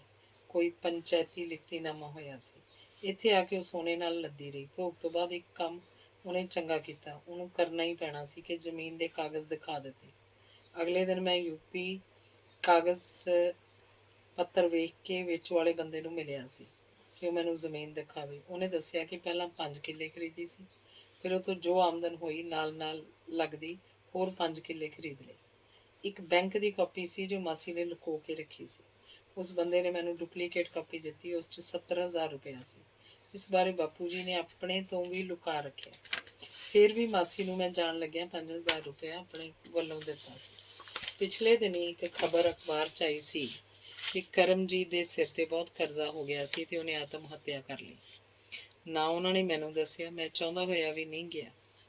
ਜੇ ਉਹ ਪਹਿਲਾਂ ਕੋਈ ਮਜਬੂਰੀ ਦੱਸਦਾ, 3-4 ਲੱਖ ਰੁਪਏ ਦਾ ਕਰਜ਼ਾ ਮੈਂ ਚੁਕਾ ਦਿੰਦਾ। ਆਪਾਂ ਤਾਂ ਕੋਈ ਵਧੀਕੀ ਨਹੀਂ ਕੀਤੀ, ਉਹੀ ਮੋਹ ਤੋੜ ਗਏ। ਮਾਸੀ ਕਿਹੜਾ ਜਿਉਂਦੀ ਹੋਣੀ ਆ? ਪਤਾ ਲੱਗਿਆ ਸੀ ਕਿ ਉਹਦੇ ਸਾਲੇ ਹੁਣ ਉੱਥੇ ਉਹਨਾਂ ਕੋਲ ਹੀ ਰਹਿਣ ਲੱਗ ਪਏ। ਸਾਰੀ ਗੱਲ ਸੁਣ ਕੇ ਸੁਖੀ ਦਾ ਮਨ ਬਹੁਤ ਖਰਾਬ ਹੋਇਆ ਤੇ ਉਹ ਮੈਰਿਜ ਪੈਲੇਸ ਦੇਖਣ ਚਲੇ ਗਏ। ਉੱਥੋਂ ਸੁਖੀ ਗੁਰਨਾਮ ਕੋਲ ਚਲਾ ਗਿਆ। ਗੱਲਾਂ ਬਾਤਾਂ ਤੇ ਸਲਾਹ ਕਰਦਿਆਂ ਰਾਤ ਬੀਤ ਗਈ। ਦੂਜੇ ਸਵੇਰੇ ਸੁਖੀ ਨੇ ਕਿਹਾ, ਯਾਰ ਕਾਰਡ ਵੰਡ ਦੇਈਏ, ਤੂੰ ਮੈਨੂੰ ਲਿਸਟ ਦੇ ਦੇ, ਮੈਂ ਜਿੰਨੇ ਕੁ ਹੋ ਸਕੇ ਵੰਡ ਦਊਂਗਾ। ਬਾਕੀ ਆਪਾਂ ਜਿੱਥੇ ਤੂੰ ਕਹੇਂਗਾ ਇਕੱਠੇ ਚੱਲਾਂਗੇ। ਲੁਧਿਆਣੇ ਵੀਰ ਦੇ ਘਰ ਕਾਰਡ ਤੇ ਮਠਿਆਈ ਦਾ ਡੱਬਾ ਭੈਣ ਨੂੰ ਵੀ ਐਵੇਂ ਹੀ ਮੋਗੇ, ਸਵਿਤਾ ਮੈਡਮ, ਸੋਹਣ ਸਿੰਘ ਕੋਚ, ਪਾਲੇ ਨੂੰ ਤੇ ਸੁਧਾਰ ਕਾਲਜ ਦੇ ਪ੍ਰਿੰਸੀਪਲ ਨੂੰ। ਬਾਕੀ ਤੂੰ ਆਪਣੇ ਯਾਰਾਂ ਦੋਸਤਾਂ ਨੂੰ, ਭੈਣਾਂ ਹੋਣਾ ਨੂੰ ਕਾਰਡ ਬਾਏ ਪੋਸਟ ਭੇਜ ਦਾਂਗੀ, ਨਾਲ ਟੈਲੀਫੋਨ ਕਰ ਦਾਂਗੇ। ਮਠਿਆਈ ਦਾ ਡੱਬਾ ਇੱਥੇ ਆਏ ਨੂੰ ਦੇ ਦਿਆਂਗੇ। ਹੋਰ ਦੱਸ ਮੇਰੇ ਜੋਗਾ ਕੋਈ ਕੰਮ? ਸਭ ਤੋਂ ਜ਼ਰੂਰੀ ਕੰਮ ਇਹ ਹੈ ਕਿ ਨੀਰੂ ਨੂੰ ਮਸਾਂ ਇਸ ਰਿਸ਼ਤੇ ਲਈ ਤਿਆਰ ਕੀਤਾ ਸੀ। ਉਹਨੇ ਮੈਥੋਂ ਇੱਕ ਕਮਿਟਮੈਂਟ ਲਈ ਹੈ ਕਿ ਸਾਡੇ ਭਾਵੁਕ ਰਿਸ਼ਤੇ ਦੀ ਕਿਸੇ ਕੋਲ ਸੂਹ ਨਾ ਨਿਕਲੇ। ਸੋ ਸੋਨੂੰ, ਤੈਨੂੰ ਤੇ ਮੈਨੂੰ ਹੀ ਇਹਦਾ ਭੇਦ ਰਹੇਗਾ। ਅੱਜ ਤੱਕ ਮੈਂ ਕਦੇ ਕਿਸੇ ਕੋਲ ਕੋਈ ਗੱਲ ਕੀਤੀ? ਉਹ ਤਾਂ ਠੀਕ ਹੈ, ਪਰ ਭੈਣ ਨੂੰ ਥੋੜ੍ਹਾ ਸਮਝਾ ਦੇਂ, ਉਹ ਕਦੇ ਕਦੇ ਕਮਲ ਕੁੱਟਣ ਲੱਗ ਪੈਂਦੀ ਹੈ। ਕੋਈ ਨਾ, ਤੂੰ ਫਿਕਰ ਨਾ ਕਰ। ਚੰਗਾ, ਮੈਂ ਚੱਲਦਾ। ਅੱਜ ਸ਼ਾਇਦ ਲੁਧਿਆਣੇ ਕੁਝ ਪ੍ਰੀਤੀ ਲਈ ਗਹਿਣੇ ਤੇ ਕੱਪੜੇ ਖਰੀਦਣ ਜਾਣ ਦਾ ਪ੍ਰੋਗਰਾਮ ਬਣ ਜਾਏ। ਇੱਕ ਤਾਂ ਤੂੰ ਦਾਖੇ ਸਟਾਫ ਵਾਲੇ ਆਪਣੇ ਯਾਰਾਂ ਦੋਸਤਾਂ ਨੂੰ ਸੱਦ ਲਈ। ਆਪਾਂ ਚੱਲ ਮਠਿਆਈ ਦੇ ਕੁਝ ਡੱਬੇ ਲੈ ਲਈਏ, ਮੈਂ ਆਪੇ ਲੈ ਲੂੰਗਾ। ਫਿਰ ਤੂੰ ਕੁਝ ਪੈਸੇ ਰੱਖ ਲੈ, ਮੇਰੇ ਕੋਲ ਹੈਗੇ ਨੇ, ਪਿੱਛੋਂ ਹਿਸਾਬ ਕਿਤਾਬ ਕਰ ਲਾਂਗੇ। ਤੂੰ ਹੁਣ 14 ਤਰੀਕ ਨੂੰ ਛੁੱਟੀ ਲੈ ਲਈ, ਆਪਾਂ ਸ਼ਗਨ ਪਾਉਣ ਚੱਲਣਾ। 13 ਤਰੀਕ ਨੂੰ ਇੱਥੋਂ ਇੱਕ ਤਾਂ ਸ਼ਗਨਾਂ ਵਾਲਾ ਟੋਕਰਾ ਤਿਆਰ ਕਰਵਾ ਲਈ ਅਤੇ 11 ਡੱਬੇ ਵੱਖਰੀ ਵੱਖਰੀ ਮਠਿਆਈ ਦੇ ਪੈਕ ਕਰਾ ਲਈ। ਅਸੀਂ 14 ਤਰੀਕ ਨੂੰ ਸਵੇਰੇ 9 ਵਜੇ ਇੱਥੋਂ ਹੀ ਚੁੱਕ ਲਾਂਗੇ। ਤੂੰ ਤਿਆਰ ਰਹੀ। ਆਹ 10,000 ਆਪਣੇ ਕੋਲ ਖਰਚਾ ਕਰਨ ਲਈ ਰੱਖ ਲਈ। ਇਉਂ ਕਿਉਂ ਕਰਦਾ ਯਾਰ? ਇਹ ਕੋਈ ਆਸਾਨ ਨਹੀਂ ਹੈ, ਇਹ ਤਾਂ ਮੇਰਾ ਸੁਭਾਅ ਹੈ। ਚੰਗਾ ਮੈਂ ਚੱਲਦਾ, ਕਹਿ ਕੇ ਸੁਖੀ ਤੁਰ ਗਿਆ। ਪਿੰਡ ਪਹੁੰਚਦਿਆਂ ਮਨਪ੍ਰੀਤ ਤੇ ਪ੍ਰੀਤੀ ਤਿਆਰ ਬੈਠੀਆਂ ਸੀ। ਮਹਿੰਦਰ ਸਿੰਘ ਨੇ ਕਿਹਾ, ਆਪਾਂ ਲੁਧਿਆਣੇ ਜਾਣਾ, ਕਈ ਕੰਮ ਕਰਨੇ ਨੇ, ਨਾਲੇ ਕਾਰ ਦੀ ਡਿਲੀਵਰੀ ਵੀ ਲੈਣੀ ਹੈ। ਭੈਣ ਨੂੰ ਵੀ ਨਾਲ ਲੈ ਚੱਲਦੇ ਆ, ਇੱਕ ਵਾਰੀ ਤੂੰ ਕਹਿ ਦੇ। ਸੁਖੀ ਨੇ ਹਰਬੰਸ ਨੂੰ ਕਿਹਾ, ਭੈਣ ਤੂੰ ਵੀ ਤਿਆਰ ਹੋ ਜਾ। ਮੈਂ ਕੀ ਕਰਨਾ? ਜਸਪ੍ਰੀਤ ਨੂੰ ਲੈ ਜਾਓ, ਮੈਂ ਪਿੱਛੋਂ ਮਹਿਮਾਨਾਂ ਨੂੰ ਸਾਂਭੂਗੀ। ਮੈਂ ਤਾਂ ਸਵੇਰ ਦੀ ਕਈ ਵਾਰੀ ਕਹਿ ਚੁੱਕੀ ਹਾਂ, ਭੈਣ ਜੀ ਮੰਨਦੇ ਹੀ ਨਹੀਂ। ਮਨਪ੍ਰੀਤ ਨੇ ਕਿਹਾ, ਨਹੀਂ ਜਸਪ੍ਰੀਤ ਜਾਊਗੀ। ਹਰਬੰਸ ਨੇ ਫੈਸਲਾ ਸੁਣਾ ਦਿੱਤਾ। ਤੇਰੀ ਮਰਜ਼ੀ, ਕਹਿ ਕੇ ਉਹਨਾਂ ਨੇ ਟਾਟਾ ਸੂਮੋ ਕੱਢੀ। ਮਹਿੰਦਰ ਸਿੰਘ ਨੇ ਇੱਕ ਚੈੱਕ ਬੁੱਕ ਤੇ ਕੁਝ ਕੈਸ਼ ਆਪਣੇ ਕੋਲੋਂ ਲੈ ਲਿਆ, ਕੁਝ ਸੁਖੀ ਨੂੰ ਫੜਾ ਦਿੱਤਾ ਤੇ ਕਿਹਾ, ਤੁਸੀਂ ਸ਼ਾਪਿੰਗ ਕਰ ਲਓ, ਮੈਂ ਗੱਡੀ ਦੀ ਡਿਲੀਵਰੀ ਲੈ ਕੇ ਭਾਰਤ ਨਗਰ ਚੌਕ ਤੁਹਾਡੀ ਉਡੀਕ ਕਰੂੰਗਾ। ਮੋਬਾਈਲ 'ਤੇ ਗੱਲ ਕਰ ਲਾਂਗੇ, ਮੈਨੂੰ ਕੋਹਲੀ ਮੋਟਰਸ ਕੋਲੋਂ ਉਤਾਰ ਦਿਓ। ਚੌੜੇ ਬਾਜ਼ਾਰ ਆ ਕੇ ਉਹਨਾਂ ਨੇ ਗੱਡੀ ਪਾਰਕਿੰਗ 'ਚ ਲਾ ਦਿੱਤੀ ਅਤੇ ਸਰਾਫਾ ਬਾਜ਼ਾਰ ਵੜ ਗਏ। 2-3 ਦੁਕਾਨਾਂ ਤੋਂ ਗਹਿਣਿਆਂ ਦੇ ਡਿਜ਼ਾਈਨ ਦੇਖੇ, ਜੋ ਪਸੰਦ ਆਇਆ ਖਰੀਦ ਲਿਆ। ਪ੍ਰੀਤੀ ਡਾਇਮੰਡ ਸੈੱਟ ਚਾਹੁੰਦੀ ਸੀ, ਉਹ ਵੀ ਮਿਲ ਗਿਆ। ਉੱਥੋਂ ਚੌੜੇ ਬਾਜ਼ਾਰ 'ਚ ਆ ਕੇ ਉਹਨਾਂ ਨੇ ਵਿਆਹ 'ਚ ਪਾਉਣ ਵਾਲੀ ਲਈ ਬਰਾਈਡਲ ਡਰੈਸ, ਕੁਝ ਸੂਟ ਸਾੜੀਆਂ ਖਰੀਦੀਆਂ। ਫਿਰ ਪ੍ਰਕਾਸ਼ ਰੈਸਟੋਰੈਂਟ 'ਚ ਬੈਠ ਕੇ ਖਾਧਾ ਪੀਤਾ। ਮਹਿੰਦਰ ਸਿੰਘ ਨਾਲ ਫੋਨ 'ਤੇ ਗੱਲ ਕੀਤੀ, ਉਹਨੇ ਕਿਹਾ ਕਿ ਉਹ ਅੱਧੇ ਘੰਟੇ ਤੱਕ ਪਹੁੰਚ ਜਾਏਗਾ। ਉੱਥੋਂ ਚੱਲ ਕੇ ਤਕਰੀਬਨ ਇਕੱਠੇ ਹੀ ਭਾਰਤ ਨਗਰ ਚੌਂਕ 'ਚ ਇਕੱਠੇ ਹੋ ਗਏ ਅਤੇ ਪਿੰਡ ਨੂੰ ਚਲੇ ਗਏ। ਅਗਲੇ ਦਿਨ ਹਰਬੰਸ ਕਹਿਣ ਲੱਗੀ, ਮੁੰਡੇ ਵਾਲਿਆਂ ਨੂੰ ਕਾਰਡ ਵੀ ਦੇਣਾ ਹੈ, ਰਸਮੀ ਸੱਦਾ ਹੁੰਦਾ। ਤੂੰ ਬੀਬੀ ਕੱਲ੍ਹ ਦੱਸ ਦਿੰਦੀ, ਇਹ ਵੀ ਕੰਮ ਕਰ ਆਉਂਦਾ। ਹੁਣ ਕਿਤੇ ਲੁਧਿਆਣਾ ਦੂਰ ਹੈ। ਚੰਗਾ ਮੈਂ ਤੇ ਧਾਲੀਵਾਲ ਸਾਹਿਬ ਜਾਂਦੀ ਹਾਂ। ਕਿ ਸੁਖੀ ਨੂੰ ਉਹਨਾਂ ਦੇ ਮੱਥੇ ਨਹੀਂ ਲਾਉਣਾ? ਫਿਰ ਤੂੰ ਵੀ ਚੱਲ, ਕਦੇ ਤਾਂ ਆਖੇ ਲੱਗ ਜਾ। ਠੀਕ ਹੈ, ਕਹਿ ਕੇ ਉਹ ਵੀ ਤਿਆਰ ਹੋ ਗਈ। ਮਹਿੰਦਰ ਸਿੰਘ ਨੇ ਸਰਦਾਰ ਉਪਕਾਰ ਸਿੰਘ ਹੋਰਾਂ ਨੂੰ ਟੈਲੀਫੋਨ ਕੀਤਾ, ਸਰਦਾਰ ਸਾਹਿਬ ਘਰੇ ਰਹੋ, ਅਸੀਂ ਵਿਆਹ ਦਾ ਕਾਰਡ ਲੈ ਕੇ ਆ ਰਹੇ ਹਾਂ, ਘੰਟੇ ਤੱਕ ਪਹੁੰਚ ਜਾਵਾਂਗੇ, ਆ ਜਾਓ, ਮੈਂ ਹੁਣ ਘਰ ਹੀ ਹੁੰਨਾ। ਸੋਏ ਸਾਰੇ ਜਣੇ ਕਾਰਡ ਤੇ ਖੁੰਮਣੀ ਬੰਨ੍ਹ ਕੇ ਨਾਲ ਮਠਿਆਈ ਦਾ ਡੱਬਾ ਲੈ ਕੇ ਸਰਾਭਾ ਨਗਰ ਪਹੁੰਚ ਗਏ। ਪ੍ਰਦੀਪ ਸਾਰਿਆਂ ਨੂੰ ਮਿਲ ਕੇ ਬਹੁਤ ਖੁਸ਼ ਹੋਇਆ। ਨੀਰੂ ਕਹਿਣ ਲੱਗੀ, ਪਾਪਾ ਜੀ ਆਪਾਂ ਵੀ ਮੋਹੀ ਚੱਲਣਾ ਹੈ ਕਾਰਡ ਲੈ ਕੇ। ਮਹਿੰਦਰ ਸਿੰਘ ਕਹਿਣ ਲੱਗਾ, ਭਾਈ ਵਿਆਹ ਵਾਲੇ ਘਰ ਕਿੱਥੇ ਰਾਹਾਂ 'ਚ ਫਿਰਨ ਦਾ ਟਾਈਮ ਹੁੰਦਾ, ਸਾਨੂੰ ਇੱਥੇ ਹੀ ਫੜਾ ਦਿਓ। ਸੋ ਇੱਥੇ ਹੀ ਕਾਰਡ ਲੈ ਕੇ ਚਾਹ ਪਾਣੀ ਪੀ ਕੇ ਪਿੰਡ ਆ ਗਏ। ਸ਼ਨਿਚਰਵਾਰ ਨੂੰ ਉਹ ਸ਼ਗਨ ਲੈ ਕੇ ਆ ਗਏ। ਘਰ 'ਚ ਹੀ ਸਧਾਰਨ ਪਾਠ ਦਾ ਭੋਗ ਰੱਖਿਆ ਸੀ। ਬਾਹਰ ਲਾਉਣ 'ਚ ਸ਼ਾਮਿਆਨਾ ਲਾ ਕੇ ਚਾਹ ਪਾਣੀ ਤੇ ਖਾਣੇ ਦਾ ਪ੍ਰਬੰਧ ਸੀ। ਗੱਡੀ ਤੇ ਬਾਗ ਪਾ ਕੇ ਸਜਾ ਕੇ ਲਿਆਏ ਸਨ। ਪਿੰਡ ਦੇ ਲਾਗੀ ਨੇ ਸ਼ਗਨ ਵਾਲਾ ਟੋਕਰਾ ਸਿਰ ਤੇ ਚੁੱਕ ਲਿਆ ਤੇ ਬਾਕੀ ਮਿਲਣੀ ਦਾ ਸਮਾਨ ਸਤਨਾਮ ਸਿੰਘ ਨੇ ਕਹਿ ਕੇ ਇੱਕ ਪਾਸੇ ਕਮਰੇ 'ਚ ਰਖਵਾ ਲਿਆ। ਭੋਗ ਤੋਂ ਬਾਅਦ ਸ਼ਗਨ ਦੀ ਰਸਮ ਸ਼ੁਰੂ ਹੋਈ ਤਾਂ ਸੁਖੀ ਨੇ ਮਹਿੰਦਰ ਸਿੰਘ ਨੂੰ ਕਿਹਾ, ਵੀਰ ਚਲੋ ਉੱਠੋ। ਮਹਿੰਦਰ ਸਿੰਘ ਨੇ ਮੁੰਡੇ ਨੂੰ ਸ਼ਗਨ ਪਾਇਆ। ਘੜੀ ਤੇ ਛਾਪ ਮੁੰਡੇ ਦੇ ਪਾ ਕੇ 11,000 ਮੁੰਡੇ ਦੇ ਝੋਲੀ ਪਾਇਆ। ਸੁਖੀ ਨੇ ਪ੍ਰਦੀਪ ਦੇ ਕੜਾ ਪਾ ਦਿੱਤਾ, ਛੁਹਾਰਾ ਮੂੰਹ ਨੂੰ ਲਾ ਦਿੱਤਾ। ਉਪਕਾਰ ਸਿੰਘ ਨੇ ਸੰਗਤ ਵਿੱਚ ਖੜਾ ਹੋ ਕੇ ਹੱਥ ਜੋੜ ਦਿੱਤੇ, ਬਸ ਬਹੁਤ ਹੋ ਗਿਆ। ਧਾਲੀਵਾਲ ਨੇ ਉੱਠ ਕੇ ਕੰਬਲ ਤੇ ਛਾਪ ਉਪਕਾਰ ਸਿੰਘ ਨੂੰ ਜ਼ਬਰਦਸਤੀ ਦਿੰਦਿਆਂ ਕਿਹਾ, ਤੁਹਾਡਾ ਮਾਣ ਤਾਣ ਕਿਵੇਂ ਨਾ ਕਰੀਏ? ਮਾਣ ਤਾਣ ਤਾਂ ਸਾਨੂੰ ਤੁਹਾਡਾ ਕਰਨਾ ਚਾਹੀਦਾ, ਜਿਨ੍ਹਾਂ ਨੇ ਸਾਡੇ ਬੱਚੇ ਨੂੰ ਇਸ ਯੋਗ ਸਮਝਿਆ। ਬਸ ਮੇਰੀ ਬੇਨਤੀ ਹੈ, ਹੋਰ ਕੋਈ ਮਿਲਣੀ ਨਹੀਂ, ਸਵੇਰੇ ਵੀ ਸਿਰਫ ਹਾਰਾਂ ਨਾਲ ਮਿਲਣੀ ਕਰਨੀ ਹੈ। ਮਹਿੰਦਰ ਸਿੰਘ ਨੇ ਕਿਹਾ, ਜਿਵੇਂ ਤੁਹਾਡਾ ਹੁਕਮ। ਆਪਾਂ ਮੁੱਲਾਂਪੁਰ ਰਾਏਕੋਟ ਰੋਡ 'ਤੇ ਸਿੰਘ ਸਭਾ ਗੁਰਦੁਆਰੇ ਬਰਾਤ ਦਾ ਸਵਾਗਤ ਕਰਾਂਗੇ ਅਤੇ ਆਨੰਦ ਕਾਰਜ ਕਰਕੇ ਉੱਥੋਂ ਮੈਰਿਜ ਪੈਲੇਸ ਚੱਲਾਂਗੇ। ਬਦੋਵਾਲ ਤੋਂ ਅਸੀਂ ਖਾਲਸਾ ਬੈਂਡ ਬੁੱਕ ਕੀਤਾ ਹੋਇਆ, ਉੱਥੇ ਹੀ ਉਹ ਸਿੱਧੇ ਪਹੁੰਚਣਗੇ ਅਤੇ ਗੇਟ 'ਤੇ ਖੜ੍ਹੇ ਹੋਣਗੇ। ਦੇਗ ਵਰਤਾਈ ਗਈ। ਲੋਕ ਖਾਣੇ ਵਾਸਤੇ ਬਾਹਰ ਚਲੇ ਗਏ। ਸੋਨੂੰ ਤੇ ਹਰਬੰਸ ਨਾਲ ਆਈਆਂ ਹੋਈਆਂ ਸਨ। ਉਹਨਾਂ ਨੇ ਨੀਰੂ ਨੂੰ ਕਹਿ ਕੇ ਮਿਲਣੀ ਦਾ ਜੋ ਸਾਰਾ ਸਮਾਨ ਇੱਕ ਕਮਰੇ 'ਚ ਰਖਵਾ ਦਿੱਤਾ ਸੀ। ਉਸ ਕਮਰੇ 'ਚ ਬੈਠ ਕੇ ਇੱਕ ਲਿਫਾਫਾ ਚੁੱਕ ਕੇ ਨੀਰੂ ਨੂੰ ਫੜਾਉਂਦਿਆਂ ਕਿਹਾ, ਭੈਣ ਜੀ ਇਹ ਤੁਹਾਡਾ ਸੂਟ, ਕੋਹਲੀ ਸਾਹਿਬ ਦਾ ਕੰਬਲ ਅਤੇ ਇਹ ਤੁਹਾਡਾ ਸੈੱਟ। ਨਹੀਂ ਜੀ ਨਹੀਂ, ਬਹੁਤ ਕੁਝ ਹੋ ਗਿਆ। ਨੀਰੂ ਨੇ ਹੱਥ ਜੋੜੇ। ਵਿਹਾਰ ਤਾਂ ਅਸੀਂ ਕਰਨਾ ਹੀ ਹੈ। ਆਹ ਤੁਹਾਡੀ ਦਰਾਣੀ ਦਾ ਸੂਟ ਅਤੇ ਕੰਬਲ, ਤੁਹਾਡੇ ਦਿਓਰ ਦੀ ਛਾਪ ਅਤੇ ਦਰਾਣੀ ਦੀ ਚੀਨੀ, 1500 ਰੁਪਏ ਬੱਚਿਆਂ ਦੇ। ਆਹ ਸੂਟ ਕੰਬਲ ਛਾਪ ਤੇ ਚੀਨੀ ਵਿਚੋਲਣ ਦੀ। ਆਹ ਸੂਟ ਤੁਹਾਡੀ ਬੇਟੀ ਤੇ ਗਰਮ ਸੂਟ ਤੁਹਾਡੇ ਦਮਾਦ ਦਾ ਤੇ ਕੰਬਲ ਛਾਪ ਪ੍ਰਾਹੁਣੇ ਦੀ ਤੇ ਕੰਗਣਾ ਦੀ ਜੋੜੀ ਬੇਟੀ ਦੀ। 500 ਰੁਪਏ ਤੁਹਾਡੇ ਦੋਤੇ ਦਾ ਸ਼ਗਨ, ਬਾਕੀ ਇਹਨਾਂ ਨਾਨਕਿਆਂ ਦੀ ਮੈਨੂੰ। ਸੋਨੂੰ ਤੁਸੀਂ ਮਨਾ ਕਿਉਂ ਨਹੀਂ ਕਰਦੇ? ਸਤਨਾਮ ਨੂੰ ਬੁਲਾ ਸੀਮਾ। ਨੀਰੂ ਅੰਕਲ ਜੀ ਨੇ ਮਨਾ ਕੀਤਾ ਸੀ ਨਾ, ਇਹ ਫਿਰ ਵੀ ਨਹੀਂ ਹਟੇ। ਇਹ ਸਮਾਨ ਅਸੀਂ ਮੋੜ ਕੇ ਲਿਜਾਣ ਲਈ ਥੋੜ੍ਹਾ ਲੈ ਕੇ ਆਏ। ਸਤਨਾਮ ਨੇ ਲੇਡੀਜ਼ ਨੂੰ ਅੰਦਰ ਹੀ ਚਾਹ ਪਿਆ ਦਿੱਤੀ। ਸੋਨੂੰ ਤੇ ਸੀਮਾ ਨੂੰ ਸ਼ਗਨ ਵਾਲਾ ਬੈਗ ਚੁੱਕ ਕੇ ਲਿਆਉਣ ਲਈ ਕਿਹਾ। ਬੈਗ ਖੋਲ੍ਹ ਕੇ ਨੀਰੂ ਨੇ ਦਿਖਾਉਂਦਿਆਂ ਕਿਹਾ, ਇਹ ਪ੍ਰੀਤੀ ਦਾ ਸ਼ਗਨ ਹੈ। ਇਹ ਸੂਟ ਤੇ ਸਾੜੀ ਤੇ ਇੱਕ ਸੈੱਟ ਹੈ। ਇਹ ਮਹਿੰਦੀ ਹੈ, 5100 रुपये ਉਹਦਾ ਸ਼ਗਨ ਹੈ। ਆ 5 ਡੱਬੇ ਮਠਿਆਈ ਦੇ। ਬਾਕੀ ਮੈਨੂੰ ਤਾਂ ਆਪਦੇ ਰਿਵਾਜਾਂ ਦਾ ਪਤਾ ਨਹੀਂ, ਦੱਸ ਦਿਓ। ਨੀਰੂ ਨੇ ਪਾਪਾ ਜੀ ਨੂੰ ਇੱਕ ਪਾਸੇ ਸੱਦ ਕੇ ਕਿਹਾ, ਪਾਪਾ ਜੀ ਆਪਾਂ ਸਵੇਰੇ ਵਰੀ ਕਿੱਥੇ ਨਾਲ ਚੱਕੀ ਫਿਰਾਂਗੇ, ਅੱਜ ਹੀ ਸਮਾਨ ਇਹਨਾਂ ਦੇ ਹਵਾਲੇ ਕਰ ਦਈਏ, ਫਿਰ ਆਪਾਂ ਫ੍ਰੀ ਹੋ ਕੇ ਚੱਲਾਂਗੇ। ਇਹ ਗੱਲ ਨੀਰੂ ਨੇ ਅੰਦਰ ਆ ਕੇ ਵੀ ਕੀਤੀ। ਹਰਬੰਸ ਕਹਿਣ ਲੱਗੀ, ਇਸ ਬਾਰੇ ਮੈਂ ਇਕੱਲੀ ਕੁਝ ਨਹੀਂ ਕਹਿ ਸਕਦੀ, ਬਾਕੀ ਉਹਨਾਂ ਨੂੰ ਵੀ ਅੰਦਰ ਸੱਦ ਲਓ। ਸਤਨਾਮ ਜਾ ਉਹਨਾਂ ਨੂੰ ਅੰਦਰ ਲੈ ਆ। ਮਹਿੰਦਰ ਸਿੰਘ ਹੋਣੇ ਥੋੜ੍ਹਾ ਜਿਹਾ ਹਿਚਕਚਾਉਂਦੇ ਸੀ। ਗੁਰਨਾਮ ਨੇ ਕਿਹਾ, ਠੀਕ ਹੈ ਯਾਰ, ਗੱਡੀਆਂ ਆਪਣੇ ਕੋਲ ਨੇ, ਲੈ ਚੱਲਦੇ ਹਾਂ, ਸਵੇਰੇ ਇਕੱਠ 'ਚ ਕੋਈ ਵਾਰਦਾਤ ਵੀ ਹੋ ਸਕਦੀ ਹੈ। ਠੀਕ ਹੈ ਸਤਨਾਮ, ਬੈਗ ਚੁੱਕ ਲਿਓ। 1 ਮਿੰਟ ਦੇਖ ਲਓ। ਦੇਖੋ ਮੇਰੀ ਗੱਲ ਸੁਣੋ, ਆ ਇਹਨਾਂ ਨੇ ਲੜਕੀ ਦਾ ਸ਼ਗਨ ਕੱਪੜੇ ਤੇ ਮਹਿੰਦੀ ਨਾਲ ਸੈੱਟ ਦਿੱਤਾ, ਬਾਕੀ ਵਰੀ ਰਾਜ ਚੁੱਕਣ ਦੀ ਕੀ ਜ਼ਰੂਰਤ ਹੈ, ਘਰ ਆ ਕੇ ਸਾਰਾ ਕੁਝ ਲੜਕੀ ਨੂੰ ਦੇ ਦੇਣ। ਹੁਣ ਆਪਾਂ ਵਰੀ ਦੇਖ ਲੈਂਦੇ ਹਾਂ। ਹਰਬੰਸ ਨੇ ਸਲਾਹ ਦਿੱਤੀ। ਬਿਲਕੁਲ ਠੀਕ ਹੈ, ਸੁੱਖੀ ਨੇ ਕਿਹਾ। ਇਸ ਗੱਲ 'ਤੇ ਸਾਰਿਆਂ ਦੀ ਸਹਿਮਤੀ ਹੋ ਗਈ। ਖਾਣਾ ਖਾਣ ਤੋਂ ਬਾਅਦ ਵਾਪਸੀ ਹੋ ਗਈ। ਸ਼ਾਮ ਨੂੰ ਉਹਨਾਂ ਨੇ ਮਹਿੰਦੀ ਦੀ ਰਸਮ ਪਿੰਡ ਹੀ ਕਰ ਲਈ ਅਤੇ ਸਵੇਰੇ ਮੈਰਿਜ ਪੈਲੇਸ ਦੀ ਡੈਕੋਰੇਸ਼ਨ ਚੈੱਕ ਕਰਕੇ ਸਾਰਾ ਪ੍ਰਬੰਧ ਦੇਖ ਕੇ ਉਹ ਗੁਰਦੁਆਰੇ ਚਲੇ ਗਏ। ਪ੍ਰੀਤੀ, ਮਨਪ੍ਰੀਤ ਤੇ ਸੋਨੂ ਦਾਖੀ ਗੁਰਨਾਮ ਦੇ ਘਰ ਚਲੀਆਂ ਗਈਆਂ। 9 ਵਜੇ ਨੂੰ ਬਰਾਤ ਪਹੁੰਚ ਗਈ। ਪ੍ਰੀਤੀ ਨੂੰ ਵੀ ਗੁਰਦੁਆਰੇ ਲਿਆਂਦਾ ਗਿਆ। 1 ਘੰਟੇ 'ਚ ਆਨੰਦ ਕਾਰਜ ਦੀ ਰਸਮ ਕਰਕੇ ਮੈਰਿਜ ਪੈਲੇਸ ਨੂੰ ਚੱਲ ਪਈ। ਉੱਥੇ ਪਹੁੰਚ ਕੇ ਚਾਹ ਲੱਗੀ ਸੀ। ਬਰਾਤ ਨੂੰ ਨਾਸ਼ਤਾ ਦਿੱਤਾ ਗਿਆ। ਪ੍ਰੀਤੀ ਤੇ ਪ੍ਰਦੀਪ ਨੂੰ ਸਟੇਜ 'ਤੇ ਬਿਠਾ ਕੇ ਸ਼ਗਨ ਸਵਾਰਥ ਸ਼ੁਰੂ ਹੋ ਗਏ। ਡੀਜੇ ਤੇ ਪੰਜਾਬੀ ਧੁਨਾਂ ਤੇ ਡਾਂਸ ਨੰਬਰ ਸ਼ੁਰੂ ਹੋ ਗਏ। ਮੁੰਡੇ ਕੁੰਡਿਆਂ ਨੇ ਭੰਗੜਾ ਸ਼ੁਰੂ ਕਰ ਦਿੱਤਾ। 2 ਵਜੇ ਦੇ ਕਰੀਬ ਖਾਣਾ ਲੱਗ ਗਿਆ। ਨੀਰੂ ਨੇ ਸੋਨੂ ਨੂੰ ਕਿਹਾ, ਗੁਰਨਾਮ ਵੀਰ ਜੀ ਨੂੰ ਬੁਲਾਓ। ਬੁਲਾ ਲਿਆ। ਨੀਰੂ ਕਹਿਣ ਲੱਗੀ, ਵੀਰ ਜੀ ਇਹਨਾਂ ਨੂੰ ਕਹਿ ਦਿਓ ਡੋਲੀ ਤੋਰ ਕੇ ਆਪਾਂ ਗੁਰਦੁਆਰਾ ਜੋੜਾ ਸਾਹਿਬ ਮੱਥਾ ਟਿਕਾ ਲਿਆਈਏ ਅਤੇ ਫਿਰ ਬੱਚਿਆਂ ਨੇ ਅਗਲੇ ਦਿਨ ਹਨੀਮੂਨ 'ਤੇ ਚਲੇ ਜਾਣਾ। ਫਿਰ ਹਫ਼ਤੇ ਬਾਅਦ ਹੀ ਪ੍ਰੀਤੀ ਨੂੰ ਪਿੰਡ ਲਿਆਵਾਂਗੇ। ਟਾਈਮ ਥੋੜ੍ਹਾ ਹੈ, 6 ਜਾਂ 7 ਮਾਰਚ ਦੀ ਸ਼ਾਇਦ ਇਹਨਾਂ ਦੀ ਵਾਪਸੀ ਹੈ। ਠੀਕ ਹੈ, ਮੈਂ ਸੁੱਖੀ ਤੇ ਮਹਿੰਦਰ ਵੀਰ ਜੀ ਨੂੰ ਦੱਸ ਦਿੰਦਾ, ਇਹੋ ਠੀਕ ਰਹੇਗਾ, ਕਹਿ ਕੇ ਗੁਰਨਾਮ ਨੇ ਉਹਨਾਂ ਨੂੰ ਦੱਸ ਦਿੱਤਾ ਅਤੇ ਨੀਰੂ ਨੇ ਪਾਪਾ ਜੀ ਦੇ ਸਤਨਾਮ ਨੂੰ ਦੱਸ ਦਿੱਤਾ। ਇਵੇਂ ਹੀ ਹੋਇਆ। ਸ਼ਾਮ ਨੂੰ 4 ਵਜੇ ਗੁਰਦੁਆਰਾ ਸਾਹਿਬ ਮੱਥਾ ਟਿਕਾ ਕੇ ਫਿਰ ਫੇਰਾ ਪਵਾ ਦਿੱਤਾ ਅਤੇ ਡੋਲੀ ਤੋਰ ਦਿੱਤੀ। ਬਾਅਦ 'ਚ ਗੁਰਨਾਮ ਨੇ ਸੁੱਖੀ ਨੂੰ ਕਿਹਾ, ਯਾਰ ਸੋਨੂ ਨਾਲ ਮੇਰੇ ਮੁੰਡੇ ਬਾਰੇ ਗੱਲ ਕਰ, ਉਹਦੀ ਕੁੜੀ ਸਾਨੂੰ ਪਸੰਦ ਹੈ। ਅਗਲੇ ਦਿਨ ਪ੍ਰਦੀਪ ਹੋਣੀ ਸ਼ਿਮਲੇ ਹਨੀਮੂਨ ਲਈ 1 ਹਫ਼ਤੇ ਵਾਸਤੇ ਚਲੇ ਗਏ। 25 ਫਰਵਰੀ ਨੂੰ ਵਾਪਸ ਆ ਗਏ। 27 ਫਰਵਰੀ ਨੂੰ ਸੁੱਖੀ ਤੇ ਹੋਰ ਮਹਿਮਾਨਾਂ ਦੀ ਕੈਨੇਡਾ ਵਾਪਸੀ ਸੀ। 6 ਮਾਰਚ ਨੂੰ ਪ੍ਰਦੀਪ ਤੇ ਪ੍ਰੀਤੀ ਵੀ ਵਾਪਸ ਕੈਨੇਡਾ ਪਹੁੰਚ ਗਏ। ਸੁੱਖੀ ਅੱਗੋਂ ਆ ਕੇ ਉਹਨਾਂ ਨੂੰ ਘਰ ਲੈ ਆਇਆ। ਅਗਲੇ ਦਿਨ ਭੂਆ ਦੇ ਘਰ ਰੋਟੀ ਸੀ। ਅਗਲੇ ਦਿਨ ਰਾਜਵੀਰ ਤੇ ਕਰਨਵੀਰ ਹੋਣਾ ਦੇ ਘਰ ਰੋਟੀ ਸੀ। ਵੀਕਐਂਡ 'ਤੇ ਉਹ ਸੋਨੂ ਕੋਲ ਚਲੇ ਗਏ। ਇਸ ਦੌਰਾਨ ਸੋਨੂ ਆਪਣੀ ਲੜਕੀ ਦਾ ਰਿਸ਼ਤਾ ਗੁਰਨਾਮ ਦੇ ਲੜਕੇ ਨੂੰ ਕਰ ਰਹੀ ਸੀ। ਗਰਚਾ ਸਾਹਿਬ ਹਾਲੇ ਕਾਹਲੀ ਦੇ ਮੂਡ 'ਚ ਨਹੀਂ ਸੀ, ਪਰ ਸਾਰਿਆਂ ਨੇ ਇਸ ਗੱਲ 'ਤੇ ਜ਼ੋਰ ਦਿੱਤਾ ਕਿ ਪੇਸ਼ਕਸ਼ ਮੁੰਡੇ ਵਾਲਿਆਂ ਦੀ ਹੈ।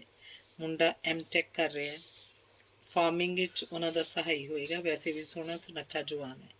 ਅਮਰੀਕਾ ਆਉਣ ਤੋਂ ਪਹਿਲਾਂ ਬੌਬ ਨੇ ਐਗਰੀਕਲਚਰ ਯੂਨੀਵਰਸਿਟੀ 'ਚ ਵਿਜ਼ਿਟ ਕੀਤੀ ਅਤੇ ਡਿਪਾਰਟਮੈਂਟ ਵਿੱਚ ਐਕਸਟੈਂਸ਼ਨ ਲੈਕਚਰ ਦਿੰਦਿਆਂ ਕਿਹਾ ਕਿ ਜਾਰਜੀਆ ਯੂਨੀਵਰਸਿਟੀ ਲਾਈਕ ਸਟੂਡੈਂਟਸ ਨੂੰ ਇਨਸੈਂਟਿਵ ਦਿੰਦੀ ਹੈ ਅਤੇ ਖਾਸ ਕਰ ਰਿਸਰਚ ਸਟੂਡੈਂਟਸ ਨੂੰ ਉਤਸ਼ਾਹਿਤ ਕਰਦੀ ਹੈ। ਜਿਸ ਤਰ੍ਹਾਂ ਇਸੇ ਯੂਨੀਵਰਸਿਟੀ ਦੀ ਓਲਡ ਸਟੂਡੈਂਟ ਮੇਰੀ ਵਾਈਫ ਸਿਮਰਨ। ਸਭ ਨੇ ਖੁਸ਼ੀ 'ਚ ਤਾੜੀਆਂ ਮਾਰੀਆਂ। VC ਸਾਹਿਬ ਵੀ ਬਹੁਤ ਖੁਸ਼ ਹੋਏ। ਉਹਨਾਂ ਨੇ ਆਪਣੇ ਦਫ਼ਤਰ 'ਚ ਵਧੀਆ ਚਾਹ ਪਾਣੀ ਪਿਲਾਇਆ। ਅਗਲੇ ਦਿਨ ਸਾਰੇ ਅਖਬਾਰਾਂ 'ਚ ਫੋਟੋ ਅਤੇ ਖਬਰ ਲੱਗੀ ਸੀ। ਜਾਰਜੀਆ ਯੂਨੀਵਰਸਿਟੀ ਤੋਂ ਅਮਰੀਕਨ ਸਾਇੰਟਿਸਟ PAU ਵਿੱਚ, ਅਤੇ ਉਹਨਾਂ ਨੇ ਅਖਬਾਰਾਂ ਆਪਣੇ ਨਾਲ ਸਮਾਨ 'ਚ ਰੱਖ ਲਈਆਂ। 2 ਕੁ ਦਿਨਾਂ ਬਾਅਦ ਸਿਮਰਨ ਤੇ ਬੌਬ ਤੇ ਬੇਟਾ ਮਾਈਕਲ ਅਮਰੀਕਾ ਲਈ ਰਵਾਨਾ ਹੋਏ। ਬੱਚਿਆਂ ਲਈ ਕੱਪੜਿਆਂ ਤੋਂ ਇਲਾਵਾ ਨੀਰੂ ਨੇ ਸਿਮਰਨ ਨੂੰ ਸੋਨੇ ਦਾ ਸੈੱਟ, 4 ਚੂੜੀਆਂ ਸਮੇਤ ਬੌਬ ਤੇ ਮਾਈਕਲ ਨੂੰ ਚੇਨੀਆਂ, ਸੀਮਾ ਨੇ ਸਿਮਰਨ ਨੂੰ ਸੋਨੇ ਦਾ ਕਿੱਟੀ ਸੈੱਟ ਤੇ ਬੌਬ ਨੂੰ ਕੀਮਤੀ ਘੜੀ ਤੇ ਮਾਈਕਲ ਨੂੰ ਛੋਟਾ ਜਿਹਾ ਸੋਨੇ ਦਾ ਕੜਾ ਤੇ ਦਾਦਾ ਜੀ ਨੂੰ $5000 ਆਪਣੀ ਪੋਤੀ ਨੂੰ ਨਾ ਕਰਦਿਆਂ ਦਿੱਤੇ। ਸਤਨਾਮ ਉਹਨਾਂ ਨੂੰ ਏਅਰਪੋਰਟ 'ਤੇ ਸੀ ਆਫ ਕਰ ਆਇਆ। ਕਈ ਦਿਨ ਕੋਹਲੀ ਪਰਿਵਾਰ 'ਚ ਉਦਾਸੀ ਛਾਈ ਰਹੀ। ਖਾਸ ਕਰ ਨੀਰੂ ਤੇ ਪਾਪਾ ਜੀ ਦਾ ਜੀਅ ਨਹੀਂ ਸੀ ਲੱਗਦਾ। ਪਰ ਜ਼ਿੰਦਗੀ ਕਦੋਂ ਰੁਕਦੀ ਹੈ। ਹੌਲੀ ਹੌਲੀ ਸਾਰੇ ਆਪੋ ਆਪਣੇ ਕੰਮਾਂ ਕਾਰਾਂ 'ਚ ਰੁੱਝ ਗਏ। ਨੀਰੂ ਨੇ ਆਪਣੀ ਡਾਇਰੀ 'ਚ ਕਦੇ ਲਿਖਿਆ ਸੀ, ਹਰ ਪਲ ਹਰ ਛਿਨ ਵੱਧਦੇ ਜਾਂਦੇ ਦੁੱਖਾਂ ਦੇ ਪਰਛਾਵੇਂ, ਹੱਥਾਂ ਵਿੱਚੋਂ ਕਿਰਦੇ ਜਾਂਦੇ ਉਮਰਾਂ ਦੇ ਸਿਰਨਾਵੇਂ, ਚਾਰੇ ਪਾਸੇ ਘੁੱਪ ਹਨੇਰਾ ਰਾਹ ਨਾ ਦਿਸੇ ਕੋਈ।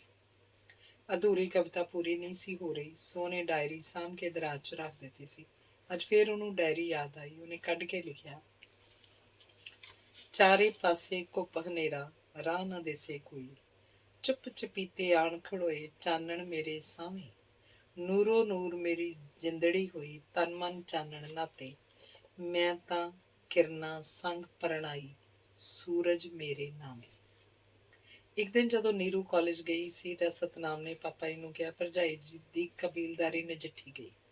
ਉਹਨਾਂ ਹੁਣ 2 ਕੁ ਮਹੀਨੇ ਤੱਕ ਰਿਟਾਇਰ ਹੋ ਜਾਣਾ। ਤੁਸੀਂ ਹੁਣ ਫੈਸਲਾ ਕਰ ਹੀ ਦਿਓ। ਠੀਕ ਹੈ, ਤੂੰ ਕੀ ਸੋਚਿਆ? ਪਹਿਲਾਂ ਭਰਜਾਈ ਜੀ ਨੂੰ ਸੁਣ ਲਓ, ਮੈਂ ਜੋ ਸੋਚਿਆ ਫਿਰ ਦੱਸਾਂਗਾ। ਤੁਸੀਂ ਆਪਣਾ ਮਨ ਬਣਾ ਲਓ। ਮੈਂ ਅੱਜ ਹੀ ਰਾਤ ਨੂੰ ਤੁਹਾਨੂੰ ਸਾਰਿਆਂ ਨੂੰ ਬਿਠਾ ਕੇ ਫੈਸਲਾ ਕਰਕੇ ਵਕੀਲ ਤੋਂ ਵਸੀਅਤ ਬਣਵਾ ਕੇ ਰਜਿਸਟਰੀ ਕਰਵਾ ਦਿਆਂਗਾ। ਰਾਤ ਦੀ ਰੋਟੀ ਤੋਂ ਬਾਅਦ ਸਾਰੇ ਜਣੇ ਬੈਠ ਗਏ। ਪਾਪਾ ਜੀ ਨੇ ਕਹਿਣਾ ਸ਼ੁਰੂ ਕੀਤਾ, ਮੈਂ ਅੱਗੇ ਵੀ ਤੁਹਾਡੇ ਸਾਰਿਆਂ ਨਾਲ ਗੱਲ ਕੀਤੀ ਸੀ। ਅੱਜ ਮੈਂ ਫੈਸਲਾ ਕਰ ਹੀ ਦੇਣਾ। ਮੇਰੀ ਸਿਹਤ ਚੰਗੀ ਨਹੀਂ ਰਹਿੰਦੀ, ਮੈਂ ਤਾਂ ਹੁਣ ਰਿਟਾਇਰ ਹੀ ਹੋਣਾ ਚਾਹੁੰਦਾ। ਪਾਪਾ ਜੀ, ਮੈਨੂੰ ਕੁਝ ਨਹੀਂ ਚਾਹੀਦਾ। ਮੇਰੇ ਬੱਚੇ ਪ੍ਰਦੇਸਾਂ 'ਚ ਸੈੱਟ ਨੇ। ਮੈਨੂੰ ਤੁਹਾਡੇ ਪੁੱਤਰ ਦੀ ਪੈਨਸ਼ਨ ਮਿਲੀ ਜਾਂਦੀ ਹੈ। ਮੈਂ ਵੀ ਰਿਟਾਇਰ ਹੋ ਕੇ ਵਿਹਲੀ ਬਹਿਣ ਵਾਲੀ ਨਹੀਂ। ਤੁਸੀਂ ਮੈਨੂੰ 250 ਗਜ਼ 'ਚ ਪੁੱਠੀ ਪਾ ਦਿੱਤੀ ਹੈ, ਬਹੁਤ ਹੈ। ਮੇਰਾ ਕੋਈ ਬੋਝ ਨਾ ਰੱਖੋ। ਮੈਂ ਨਹੀਂ ਚਾਹੁੰਦੀ ਕਿ ਰਿਟਾਇਰ ਹੋਣ ਤੋਂ ਬਾਅਦ ਇਸ ਘਰ 'ਚ ਮੇਰੀ ਬੁੱਕਤ ਕੋਈ ਨਾ ਰਹੇ।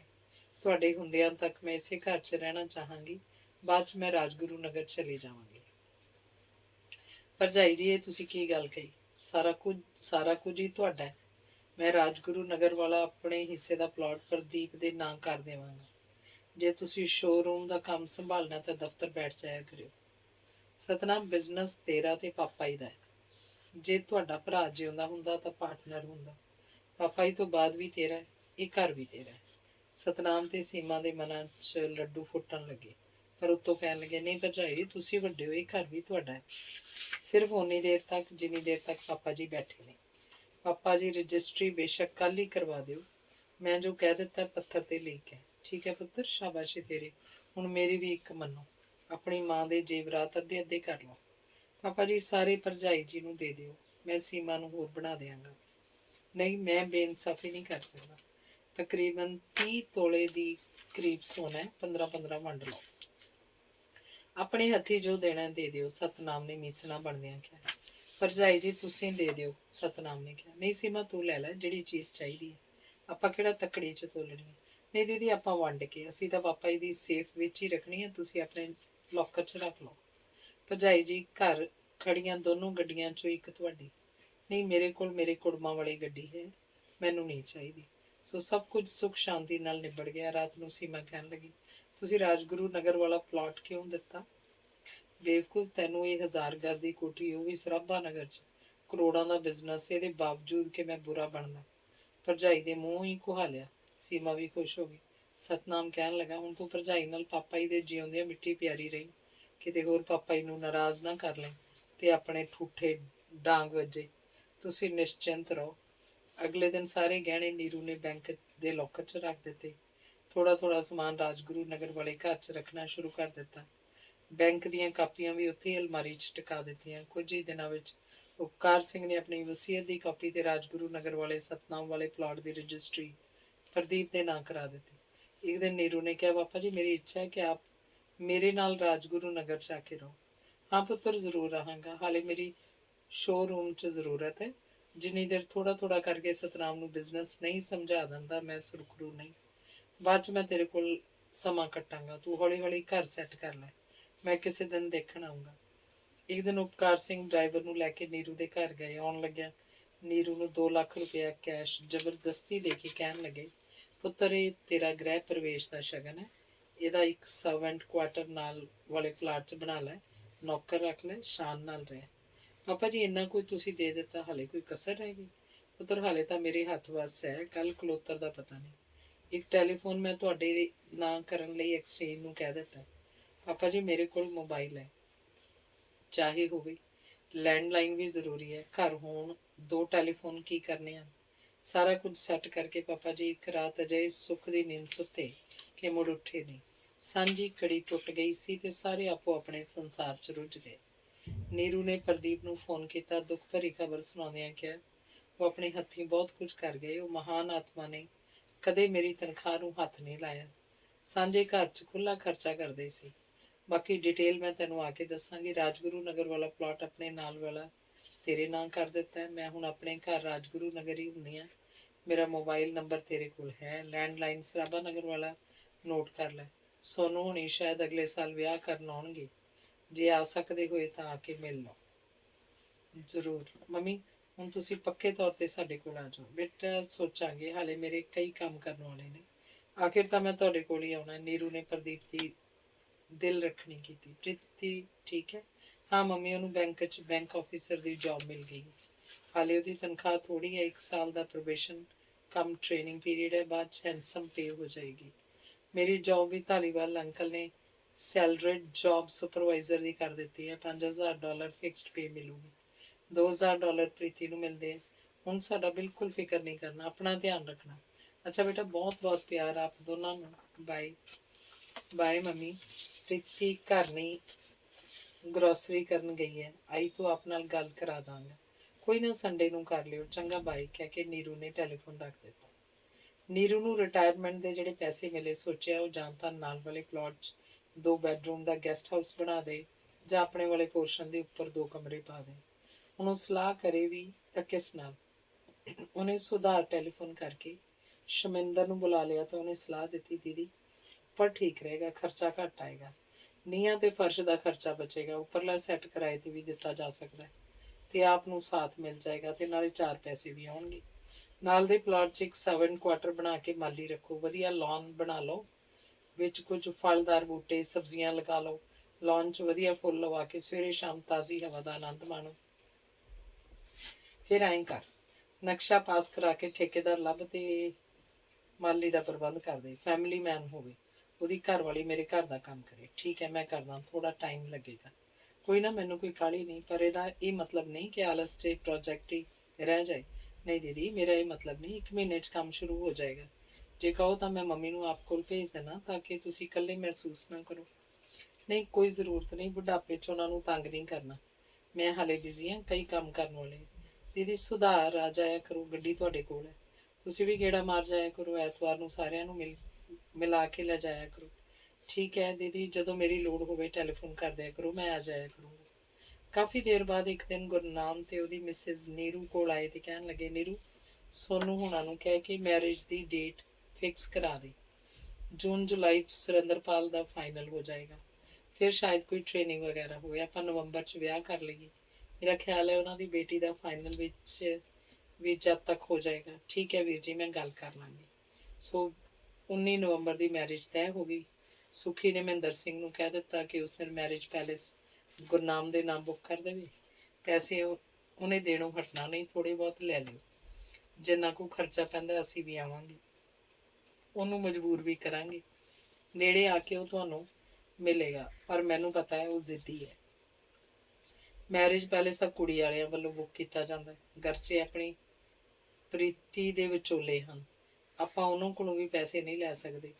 ਇਹ ਤੂੰ ਹੀ ਆ ਕੇ ਫੈਸਲਾ ਕਰ ਲਈ, ਉਸ ਦਿਨ ਮੈਰਿਜ ਪੈਲੇਸ ਵਿਹਲਾ ਰਹੇਗਾ। ਠੀਕ ਹੈ ਵੀਰ, ਮੇਰੇ ਤੇ ਹੀ ਸੁੱਟ ਦਿਓ। ਅਸੀਂ 14-15 ਨਵੰਬਰ ਨੂੰ ਆ ਜਾਵਾਂਗੇ, ਗਰਚੇ ਪਹਿਲੀ 2 ਨਵੰਬਰ ਨੂੰ ਆ ਜਾਣਗੇ। ਤਿਆਰੀ ਲਈ ਵੀ ਸਮਾਂ ਚਾਹੀਦਾ। ਅਕਤੂਬਰ ਦੇ ਅਖੀਰਲੇ ਹਫ਼ਤੇ ਪ੍ਰਦੀਪ ਦਾ ਟੈਲੀਫੋਨ ਆਇਆ, ਮੰਮੀ ਸੋਨੂੰ ਆਂਟੀ ਹੁਣੀ ਆ ਰਹੇ ਨੇ, ਮੈਂ ਤੁਹਾਡੇ ਵੱਲੋਂ ਕਹਿ ਦਿੱਤਾ ਸੀ ਕਿ ਆਪ ਕੋਲ ਰਿਹਾਇਸ਼ ਕਰਨ।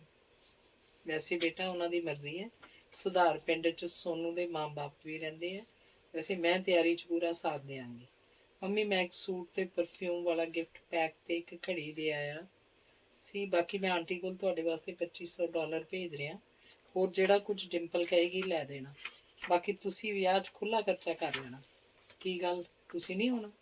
ਮੰਮੀ ਪ੍ਰੀਤੀ ਫੈਮਿਲੀ ਵਿੱਚ ਹੈ, ਡਾਕਟਰ ਨੇ ਉਹਨੂੰ ਬੈੱਡ ਰੈਸਟ ਦੱਸੀ ਹੈ, ਹਵਾਈ ਜਹਾਜ਼ ਦਾ ਸਫ਼ਰ ਬਿਲਕੁਲ ਕਰਨ ਦੀ ਆਗਿਆ ਨਹੀਂ। ਚਲੋ ਇਹ ਵੀ ਖੁਸ਼ੀ ਦੀ ਗੱਲ ਹੈ। ਕਿੰਨਾ ਕੁ ਸਮਾਂ ਹੋ ਗਿਆ? 4th ਮੰਥ ਸਟਾਰਟ ਹੋ ਚੁੱਕਿਆ। ਚੰਗਾ ਧਿਆਨ ਰੱਖਿਓ, ਰੈਗੂਲਰ ਚੈੱਕਅਪ ਕਰਵਾਉਂਦੇ ਰਹੋ। ਪੈਸੇ ਕਾਹਨੂੰ ਭੇਜਣੇ ਸੀ, ਮੇਰੇ ਕੋਲ ਬਥੇਰੇ ਆ, ਤੁਹਾਨੂੰ ਸਗੋਂ ਇੱਥੇ ਲੋੜ ਪੈਣੀ ਹੈ। ਕੋਈ ਨਹੀਂ ਮੰਮੀ, ਤੁਸੀਂ ਫਿਕਰ ਨਾ ਕਰੋ, ਬਸ ਹੁਣ ਤੁਸੀਂ ਅਪ੍ਰੈਲ ਤੱਕ ਸਾਡੇ ਕੋਲ ਵਿਜ਼ਿਟ ਕਰਨ ਦਾ ਮੂਡ ਬਣਾ ਲਓ। ਇਸ ਵਾਰੀ ਡੈਡੀ ਨੂੰ ਕਹਿ ਕੇ ਇਮੀਗ੍ਰੇਸ਼ਨ ਵਾਲਾ ਕੰਮ ਵੀ ਕਰਾਂਗੇ। ਕੋਈ ਨਾ, ਤੁਸੀਂ ਆਪਣਾ ਧਿਆਨ ਰੱਖੋ। ਠੀਕ ਹੈ ਮੰਮੀ, ਬਾਏ ਬਾਏ ਬੇਟਾ। ਪ੍ਰੀਤੀ ਨੂੰ ਬਹੁਤ ਬਹੁਤ ਪਿਆਰ ਦੇਣਾ। ਹਾਂ ਮੰਮੀ, ਮੈਂ ਬਾਹਰੋਂ ਟੈਲੀਫੋਨ ਕਰ ਰਿਹਾ, ਕੋਈ ਨਾ 2-4 ਦਿਨਾਂ ਬਾਅਦ ਮੈਂ ਫਿਰ ਟੈਲੀਫੋਨ ਕਰਾਂਗੀ। ਚੰਗਾ ਬਾਏ। ਖਬਰ ਸੁਣ ਕੇ ਨੀਰੂ ਬਹੁਤ ਖੁਸ਼ ਹੋਈ ਤੇ ਪਰਮਾਤਮਾ ਅੱਗੇ ਬੇਨਤੀ ਕੀਤੀ ਕਿ ਉਹ ਸੁੱਖ ਦਾ ਵੇਲਾ ਲਿਆਵੇ। ਕੀ ਪਤਾ ਉਹ ਮੇਰਾ ਕੁਲਦੀਪ ਹੀ ਮੈਨੂੰ ਮੋੜ ਦੇਵੇ। ਸੋਚ ਕੇ ਉਹਦੀਆਂ ਅੱਖਾਂ ਸਿੱਲੀਆਂ ਹੋ ਗਈਆਂ।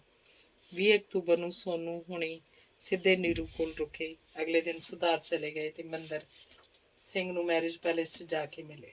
ਮਹਿੰਦਰ ਸਿੰਘ ਨੇ ਕਿਹਾ ਕਿ ਮੈਰਿਜ ਪੈਲੇਸ ਮੁੰਡੇ ਵਾਲਿਆਂ ਨੇ ਬੁੱਕ ਕਰ ਲਿਆ। नहीं वीर जी, ये कुड़ी वालिਆਂ ਵੱਲੋਂ ਹੁੰਦਾ, ਤੁਸੀਂ ਉਹਨਾਂ ਦੀ ਪੇਮੈਂਟ ਵਾਪਸ ਕਰ ਦਿਓ। ਪੇਮੈਂਟ ਮੈਂ ਕਿਸੇ ਪਾਸਿਓਂ ਨਹੀਂ ਲੈਣੀ, ਸੁਖੀ ਆ ਕੇ ਫੈਸਲਾ ਕਰੂਗਾ। ਉਸ ਦਿਨ ਦੇ ਫੰਕਸ਼ਨ ਲਈ ਪੈਲੇਸ ਵਿਹਲਾ ਹੈ। ਵੀਰ ਜੀ ਕੇਟਰਿੰਗ ਵਾਲੇ ਤੇ ਡੈਕੋਰੇਸ਼ਨ ਵਾਲੇ ਵੀ ਬੁੱਕ ਕਰਨੇ ਨੇ, ਮੈਂ ਸਭ ਆਪੇ ਕਰ ਦੂੰਗਾ। ਇੱਕ ਹਫ਼ਤਾ ਪਹਿਲਾਂ ਉਹਨਾਂ ਨੂੰ ਥੋੜ੍ਹਾ ਬਹੁਤ ਐਡਵਾਂਸ ਦੇ ਦਿਆਂਗੇ, ਪਿੱਛੋਂ ਹਿਸਾਬ ਕਿਤਾਬ ਕਰ ਲਾਂਗੇ। ਉੱਥੋਂ ਉੱਠ ਕੇ ਉਹ ਦਾਖੇ ਆਏ, ਗੁਰਨਾਮ ਸਿੰਘ ਨੂੰ ਮਿਲੇ। ਗੁਰਨਾਮ ਸਿੰਘ ਬਹੁਤ ਖੁਸ਼ ਹੋਇਆ। ਚੰਗੀ ਆਓ ਭਗਤ ਤੋਂ ਬਾਅਦ ਗੁਰਨਾਮ ਸਿੰਘ ਨੇ ਕਿਹਾ, ਆਪਾਂ ਪ੍ਰੀਤੀ ਦੇ ਵਿਆਹ ਵਾਂਗੂ ਮੁੱਲਾਂਪੁਰ ਗੁਰਦੁਆਰੇ ਆਨੰਦ ਕਾਰਜ ਕਰਕੇ ਮੈਰਿਜ ਪੈਲੇਸ ਚੱਲਾਂਗੇ। ਕੋਈ ਸ਼ੋ ਆਫ ਨਹੀਂ, ਕੋਈ ਲੈਣ ਦੇਣ ਨਹੀਂ, ਬਸ ਸਿੰਪਲ ਕਰਾਂਗੇ। ਨਹੀਂ ਭਾਈ ਸਾਹਿਬ, ਬਣਦੀਆਂ ਰਸਮਾਂ ਤਾਂ ਕਰਾਂਗੇ, ਗਰਚਾ ਸਾਹਿਬ ਨੇ ਕਿਹਾ। ਮੰਗਣਾ ਕੋਈ ਨਹੀਂ ਕਰਨਾ, ਸਭ ਕੁਛ ਆਪਾਂ ਕਰੀ ਬੈਠੇ ਹਾਂ, ਬਸ ਸਿੱਧਾ ਵਿਆਹ। ਚਲੋ ਸ਼ਗਨ ਗੁਰਦੁਆਰੇ ਕਰ ਲਾਂਗੇ। ਹਾਂ ਬਸ ਸਾਦਾ ਸਾਦਾ। ਆਪਾਂ ਪ੍ਰੋਗਰਾਮ ਹੁਣੇ ਹੀ ਉਲੀਕ ਲਈਏ, ਤੁਸੀਂ ਕਾਰਡ ਛਪਵਾ ਲਓ, ਅਸੀਂ ਤਾਂ ਬਸ ਘਰ ਦੇ ਹੀ ਹਾਂ, ਪਰਸਨਲੀ ਕਹਿ ਦਾਂਗੇ। ਠੀਕ ਹੈ। ਉੱਥੋਂ ਸਿੱਧੇ ਨੀਰੂ ਕੋਲ ਆ ਗਏ। ਅਗਲੇ ਦਿਨ ਸ਼ਾਪਿੰਗ ਕੀਤੀ। ਸੋਨੂ ਨੇ ਨੀਰੂ ਨੂੰ ਕਿਹਾ ਉਹ ਲੱਖ ਸਾਦਾ ਕਹਿਣ, ਪਰ ਦੇਣ ਲੈਣ ਤਾਂ ਮਾੜਾ ਮੋਟਾ ਕਰਨਾ ਹੀ ਪੈਣਾ। ਕੁਝ ਚੀਜ਼ਾਂ ਬਾਜ਼ਾਰ ਜਾ ਕੇ ਖਰੀਦ ਲਈਆਂ। ਕੁਝ ਦਿਨਾਂ ਬਾਅਦ ਡਿੰਪਲ ਨੂੰ ਨਾਲ ਲੈ ਕੇ ਸ਼ਾਪਿੰਗ ਕਰ ਲਈ। ਵਿਆਹ ਬੜੀ ਧੂਮ-ਧਾਮ ਨਾਲ ਸੰਪੰਨ ਹੋਇਆ। ਰਾਤ ਨੂੰ ਗੁਰਨਾਮ ਨੇ ਘਰ ਦੇ ਲੌਨ ਵਿੱਚ ਸ਼ਾਮਿਆਨਾ ਲਵਾਇਆ ਹੋਇਆ ਸੀ। ਉੱਥੇ ਰਿਸੈਪਸ਼ਨ ਸੀ। ਕੁਝ ਸਮਾਨ ਵਾਲੇ ਬੈਗ ਸੁਖੀ ਨੇ ਜਸਵਿੰਦਰ ਨੂੰ ਸੰਭਾਲ ਦਿੱਤੇ। ਮਨਪ੍ਰੀਤ ਤੇ ਸੁਖੀ ਉੱਥੇ ਰਾਤ ਰਹੇ। ਸੋਨੂ, ਨੀਰੂ ਤੇ ਗਰਚਾ ਸਾਹਿਬ ਰਾਜਗੁਰੂ ਨਗਰ ਆ ਗਏ। ਅਗਲੇ ਦਿਨ ਸਵੇਰੇ ਫਿਰ ਦਾਖੀ ਪਹੁੰਚ ਕੇ ਲੈਣ ਦੇਣ ਕੀਤਾ। ਉਹਨਾਂ ਕਿਹਾ ਕਿ ਲੜਕੀ ਨੂੰ ਘੱਟੋ ਘੱਟ ਅਸੀਂ 1 ਮਹੀਨਾ ਰੱਖਾਂਗੇ, ਕੱਲ੍ਹ ਉਹ ਹਨੀਮੂਨ ਲਈ ਚਲੇ ਜਾਣਗੇ। ਇਹਨਾਂ ਦੀ ਵਾਪਸੀ ਤੇ ਮੈਰਿਜ ਰਜਿਸਟਰ ਕਰਵਾ ਕੇ ਅਸੀਂ 2 ਦਸੰਬਰ ਨੂੰ ਵਾਪਸ ਚਲੇ ਜਾਵਾਂਗੇ। ਤੁਸੀਂ ਜਦੋਂ ਲੜਕੀ ਨੂੰ ਭੇਜਣਾ ਚਾਹੋ ਭੇਜ ਦੇਣਾ। ਆਗੇ ਫਿਰ ਉਹ ਲੜਕੇ ਦੇ ਕਾਗਜ਼ ਪੱਤਰ ਭਰ ਦੇਗੀ। 6 ਮਹੀਨੇ ਤਾਂ ਲੱਗ ਹੀ ਜਾਣਗੇ। ਬਾਕੀ ਗਿੱਲ ਸਾਹਿਬ ਨੂੰ ਜ਼ਿਆਦਾ ਪਤਾ ਹੈ। ਗਰਚਾ ਸਾਹਿਬ ਨੇ ਆਪਣੇ ਵੱਲੋਂ ਸਾਰੀ ਗੱਲ ਕਰ ਦਿੱਤੀ। ਮੈਂ ਵੇਖ ਲਵਾਂਗਾ। ਸੁਖੀ ਨੇ ਸ਼ਾਦੀ ਭਰੀ। ਵੀਰ ਜੀ, ਅਸੀਂ ਧੀ ਦੇ ਕੇ ਪੁੱਤ ਵਿਆਜਿਆ। ਵੈਸੇ ਸਾਡੀ ਨਜ਼ਰ 'ਚ ਪੁੱਤ ਧੀ ਦਾ ਕੋਈ ਫਰਕ ਨਹੀਂ, ਪਰ ਭੁੱਖ ਤਾਂ ਭੁੱਖ ਹੀ ਹੈ ਨਾ। ਬਸ ਅਸੀਂ ਇੱਕੋ ਗੱਲ ਦੀ ਆਸ ਕਰਦੇ ਹਾਂ ਕਿ ਬੇਟਾ ਸਾਡਾ ਪੁੱਤਰ ਬਣ ਕੇ ਰਹੇ, ਜਵਾਈ ਬਣ ਕੇ ਨਹੀਂ। ਸੋਨੂ ਨੇ ਆਪਣੇ ਮਨ ਦੀ ਗੱਲ ਸਪਸ਼ਟ ਕੀਤੀ। ਸੋਨੂ, ਤੂੰ ਇੰਨੀ ਗੰਭੀਰ ਕਦੋਂ ਦੀ ਹੋ ਗਈ? ਅੱਗੇ ਸੁਖੀ ਵੱਲੋਂ ਤੈਨੂੰ ਕੋਈ ਉਲਾਂਭਾ ਮਿਲਿਆ? ਤੈਨੂੰ ਮੇਰੇ ਖੂਨ ਤੇ ਵਿਸ਼ਵਾਸ ਨਹੀਂ? ਵਿਸ਼ਵਾਸ ਤਾਂ ਬਹੁਤ ਹੈ, ਪਰ ਮੈਂ ਆਪਣੇ ਮਨ ਦੀ ਗੱਲ ਕਹਿ ਦਿੱਤੀ ਹੈ। ਠੀਕ ਹੈ, ਮਿਲਦੇ ਰਹਾਂਗੇ, ਕਹਿ ਕੇ ਸਾਰੇ ਆਪੋ ਆਪਣੇ ਟਿਕਾਣਿਆਂ ਨੂੰ ਤੁਰ ਪਏ। ਅਪ੍ਰੈਲ ਦੇ ਅਖੀਰ 'ਚ ਨੀਰੂ ਨੂੰ ਪੋਤੇ ਦੀ ਖਬਰ ਆ ਗਈ। ਨਾਲ ਹੀ ਸਪਾਂਸਰਸ਼ਿਪ ਦੇ ਕਾਗਜ਼ ਆ ਗਏ। 5 ਸਾਲ ਦਾ ਵੀਜ਼ਾ ਲੱਗ ਗਿਆ। ਇੱਕ ਵਾਰ ਫਿਰ ਨੀਰੂ ਗੁਰਨਾਮ ਦੇ ਬੇਟੇ ਸੁਰਿੰਦਰਪਾਲ ਨਾਲ ਕੈਨੇਡਾ ਪਹੁੰਚ ਗਈ। ਸੋਨੂ ਦੇ ਬਾਰ-ਬਾਰ ਇਮੀਗ੍ਰੇਸ਼ਨ ਬਾਰੇ ਜ਼ੋਰ ਦੇਣ ਤੇ ਉਹਨੇ ਸੋਨੂ ਨੂੰ ਆਪਣੇ ਮਨ ਦੀ ਗੱਲ ਦੱਸੀ ਤੇ ਸਮਝਾਇਆ, ਸੁਣ ਸੋਨੂ, ਮੇਰਾ ਤੇ ਸੁਖੀ ਦਾ ਰਿਸ਼ਤਾ ਬਹੁਤ ਨਾਜ਼ੁਕ ਹੈ। ਇਹਨੂੰ ਸਮਝਣਾ ਹਰ ਕਿਸੇ ਦੇ ਵੱਸ ਦਾ ਨਹੀਂ। ਮੈਂ ਨਹੀਂ ਚਾਹੁੰਦੀ ਕਿਸੇ ਸਟੇਜ ਤੇ ਦੂਸ਼ਿਤ ਹੋ ਜਾਏ। ਕਈ ਵਾਰ ਨਿੱਕੀ ਨਿੱਕੀ ਗੱਲ ਦੇ ਪਹਾੜ ਬਣ ਜਾਂਦੇ। ਨੂੰਹਾਂ ਨਾਲ ਕੱਟਣੀ ਕੋਈ ਖਾਲਾ ਜੀ ਦਾ ਵਾੜਾ ਨਹੀਂ। ਲੱਖ ਚੰਗੇ ਹੋਣ, ਧੀਆਂ ਤੇ ਨੂੰਹਾਂ ਦੇ ਰਿਸ਼ਤਿਆਂ 'ਚ ਵਾਲ ਜਿੰਨੀ ਤਰੇੜ ਤਾਂ ਰਹਿ ਹੀ ਜਾਂਦੀ ਹੈ। ਹੁਣ ਇਹ ਸੈੱਟ ਨਹੀਂ, ਇਹਨਾਂ ਦੀ ਆਪਣੀ ਜ਼ਿੰਦਗੀ ਹੈ। ਮੈਂ ਆਪਣੀ ਜ਼ਿੰਦਗੀ ਇੰਡੀਪੈਂਡੈਂਟ ਤੇ ਸਕੂਨ ਨਾਲ ਕੱਟਣੀ ਚਾਹੁੰਦੀ ਹਾਂ। ਮੈਂ ਹੁਣ ਆਪਣੇ ਜੀਵਨ 'ਚ ਸੰਘਰਸ਼ ਕਰਦਿਆਂ ਬਹੁਤ ਥੱਕ ਚੁੱਕੀ ਹਾਂ ਤੇ ਆਰਾਮ ਕਰਨਾ ਚਾਹੁੰਦੀ ਹਾਂ। ਤੂੰ ਮੇਰੇ ਜਾਣ ਤੋਂ ਬਾਅਦ ਸੁਖੀ ਨੂੰ ਤਰੀਕੇ ਨਾਲ ਸਮਝਾ ਦੇਈਂ। 5 ਸਾਲ ਦਾ ਵੀਜ਼ਾ ਲੱਗਿਆ ਹੋਇਆ। 2 ਸਾਲ ਬਾਅਦ ਚੱਕਰ ਲਾਇਆ ਆਇਆ ਕਰੂੰਗੀ। ਕਦੀ ਇਹ ਮੇਰੇ ਕੋਲ ਆ ਜਾਇਆ ਕਰਨਗੇ। ਜ਼ਿੰਦਗੀ ਚੱਲਦੀ ਰਹੇਗੀ। ਸੋਨੂ ਦੇ ਮਨ ਨੂੰ ਇਹ ਗੱਲ ਲੱਗ ਗਈ। ਨੀਰੂ 4 ਮਹੀਨੇ ਪੋਤੇ ਨਾਲ ਖੇਡ ਕੇ ਵਾਪਸ ਆਪਣੇ ਆਲਣੇ 'ਚ ਪਹੁੰਚ ਗਈ। ਇੰਨੀ ਮੇਰੀ ਬਾਤ ਤੇ ਉੱਤੋਂ ਪੈ ਗਈ ਰਾਤ ਸਮਾਪਤ। ਮੇਰੇ ਨਾਵਲ ਦੀ ਬਾਤ ਸੌਂ ਕੇ ਗਾਉਣ ਵਾਲੀ ਨਹੀਂ। ਰਾਤ ਰਾਣੀ ਮਹਿਕ ਰਹੀ ਹੈ। ਜੁਗਨੂੰ ਟਿਮਟਿਮਾ ਰਹੇ ਹਨ। ਦੂਰ ਦਿਸ ਹੱਦੇ ਦੇ ਪਾਰ ਚਾਨਣ ਦੀ ਨਦੀ ਇੰਤਜ਼ਾਰ ਕਰ ਰਹੀ ਹੈ। ਲੇਖਿਕਾ। ਧੰਨਵਾਦ।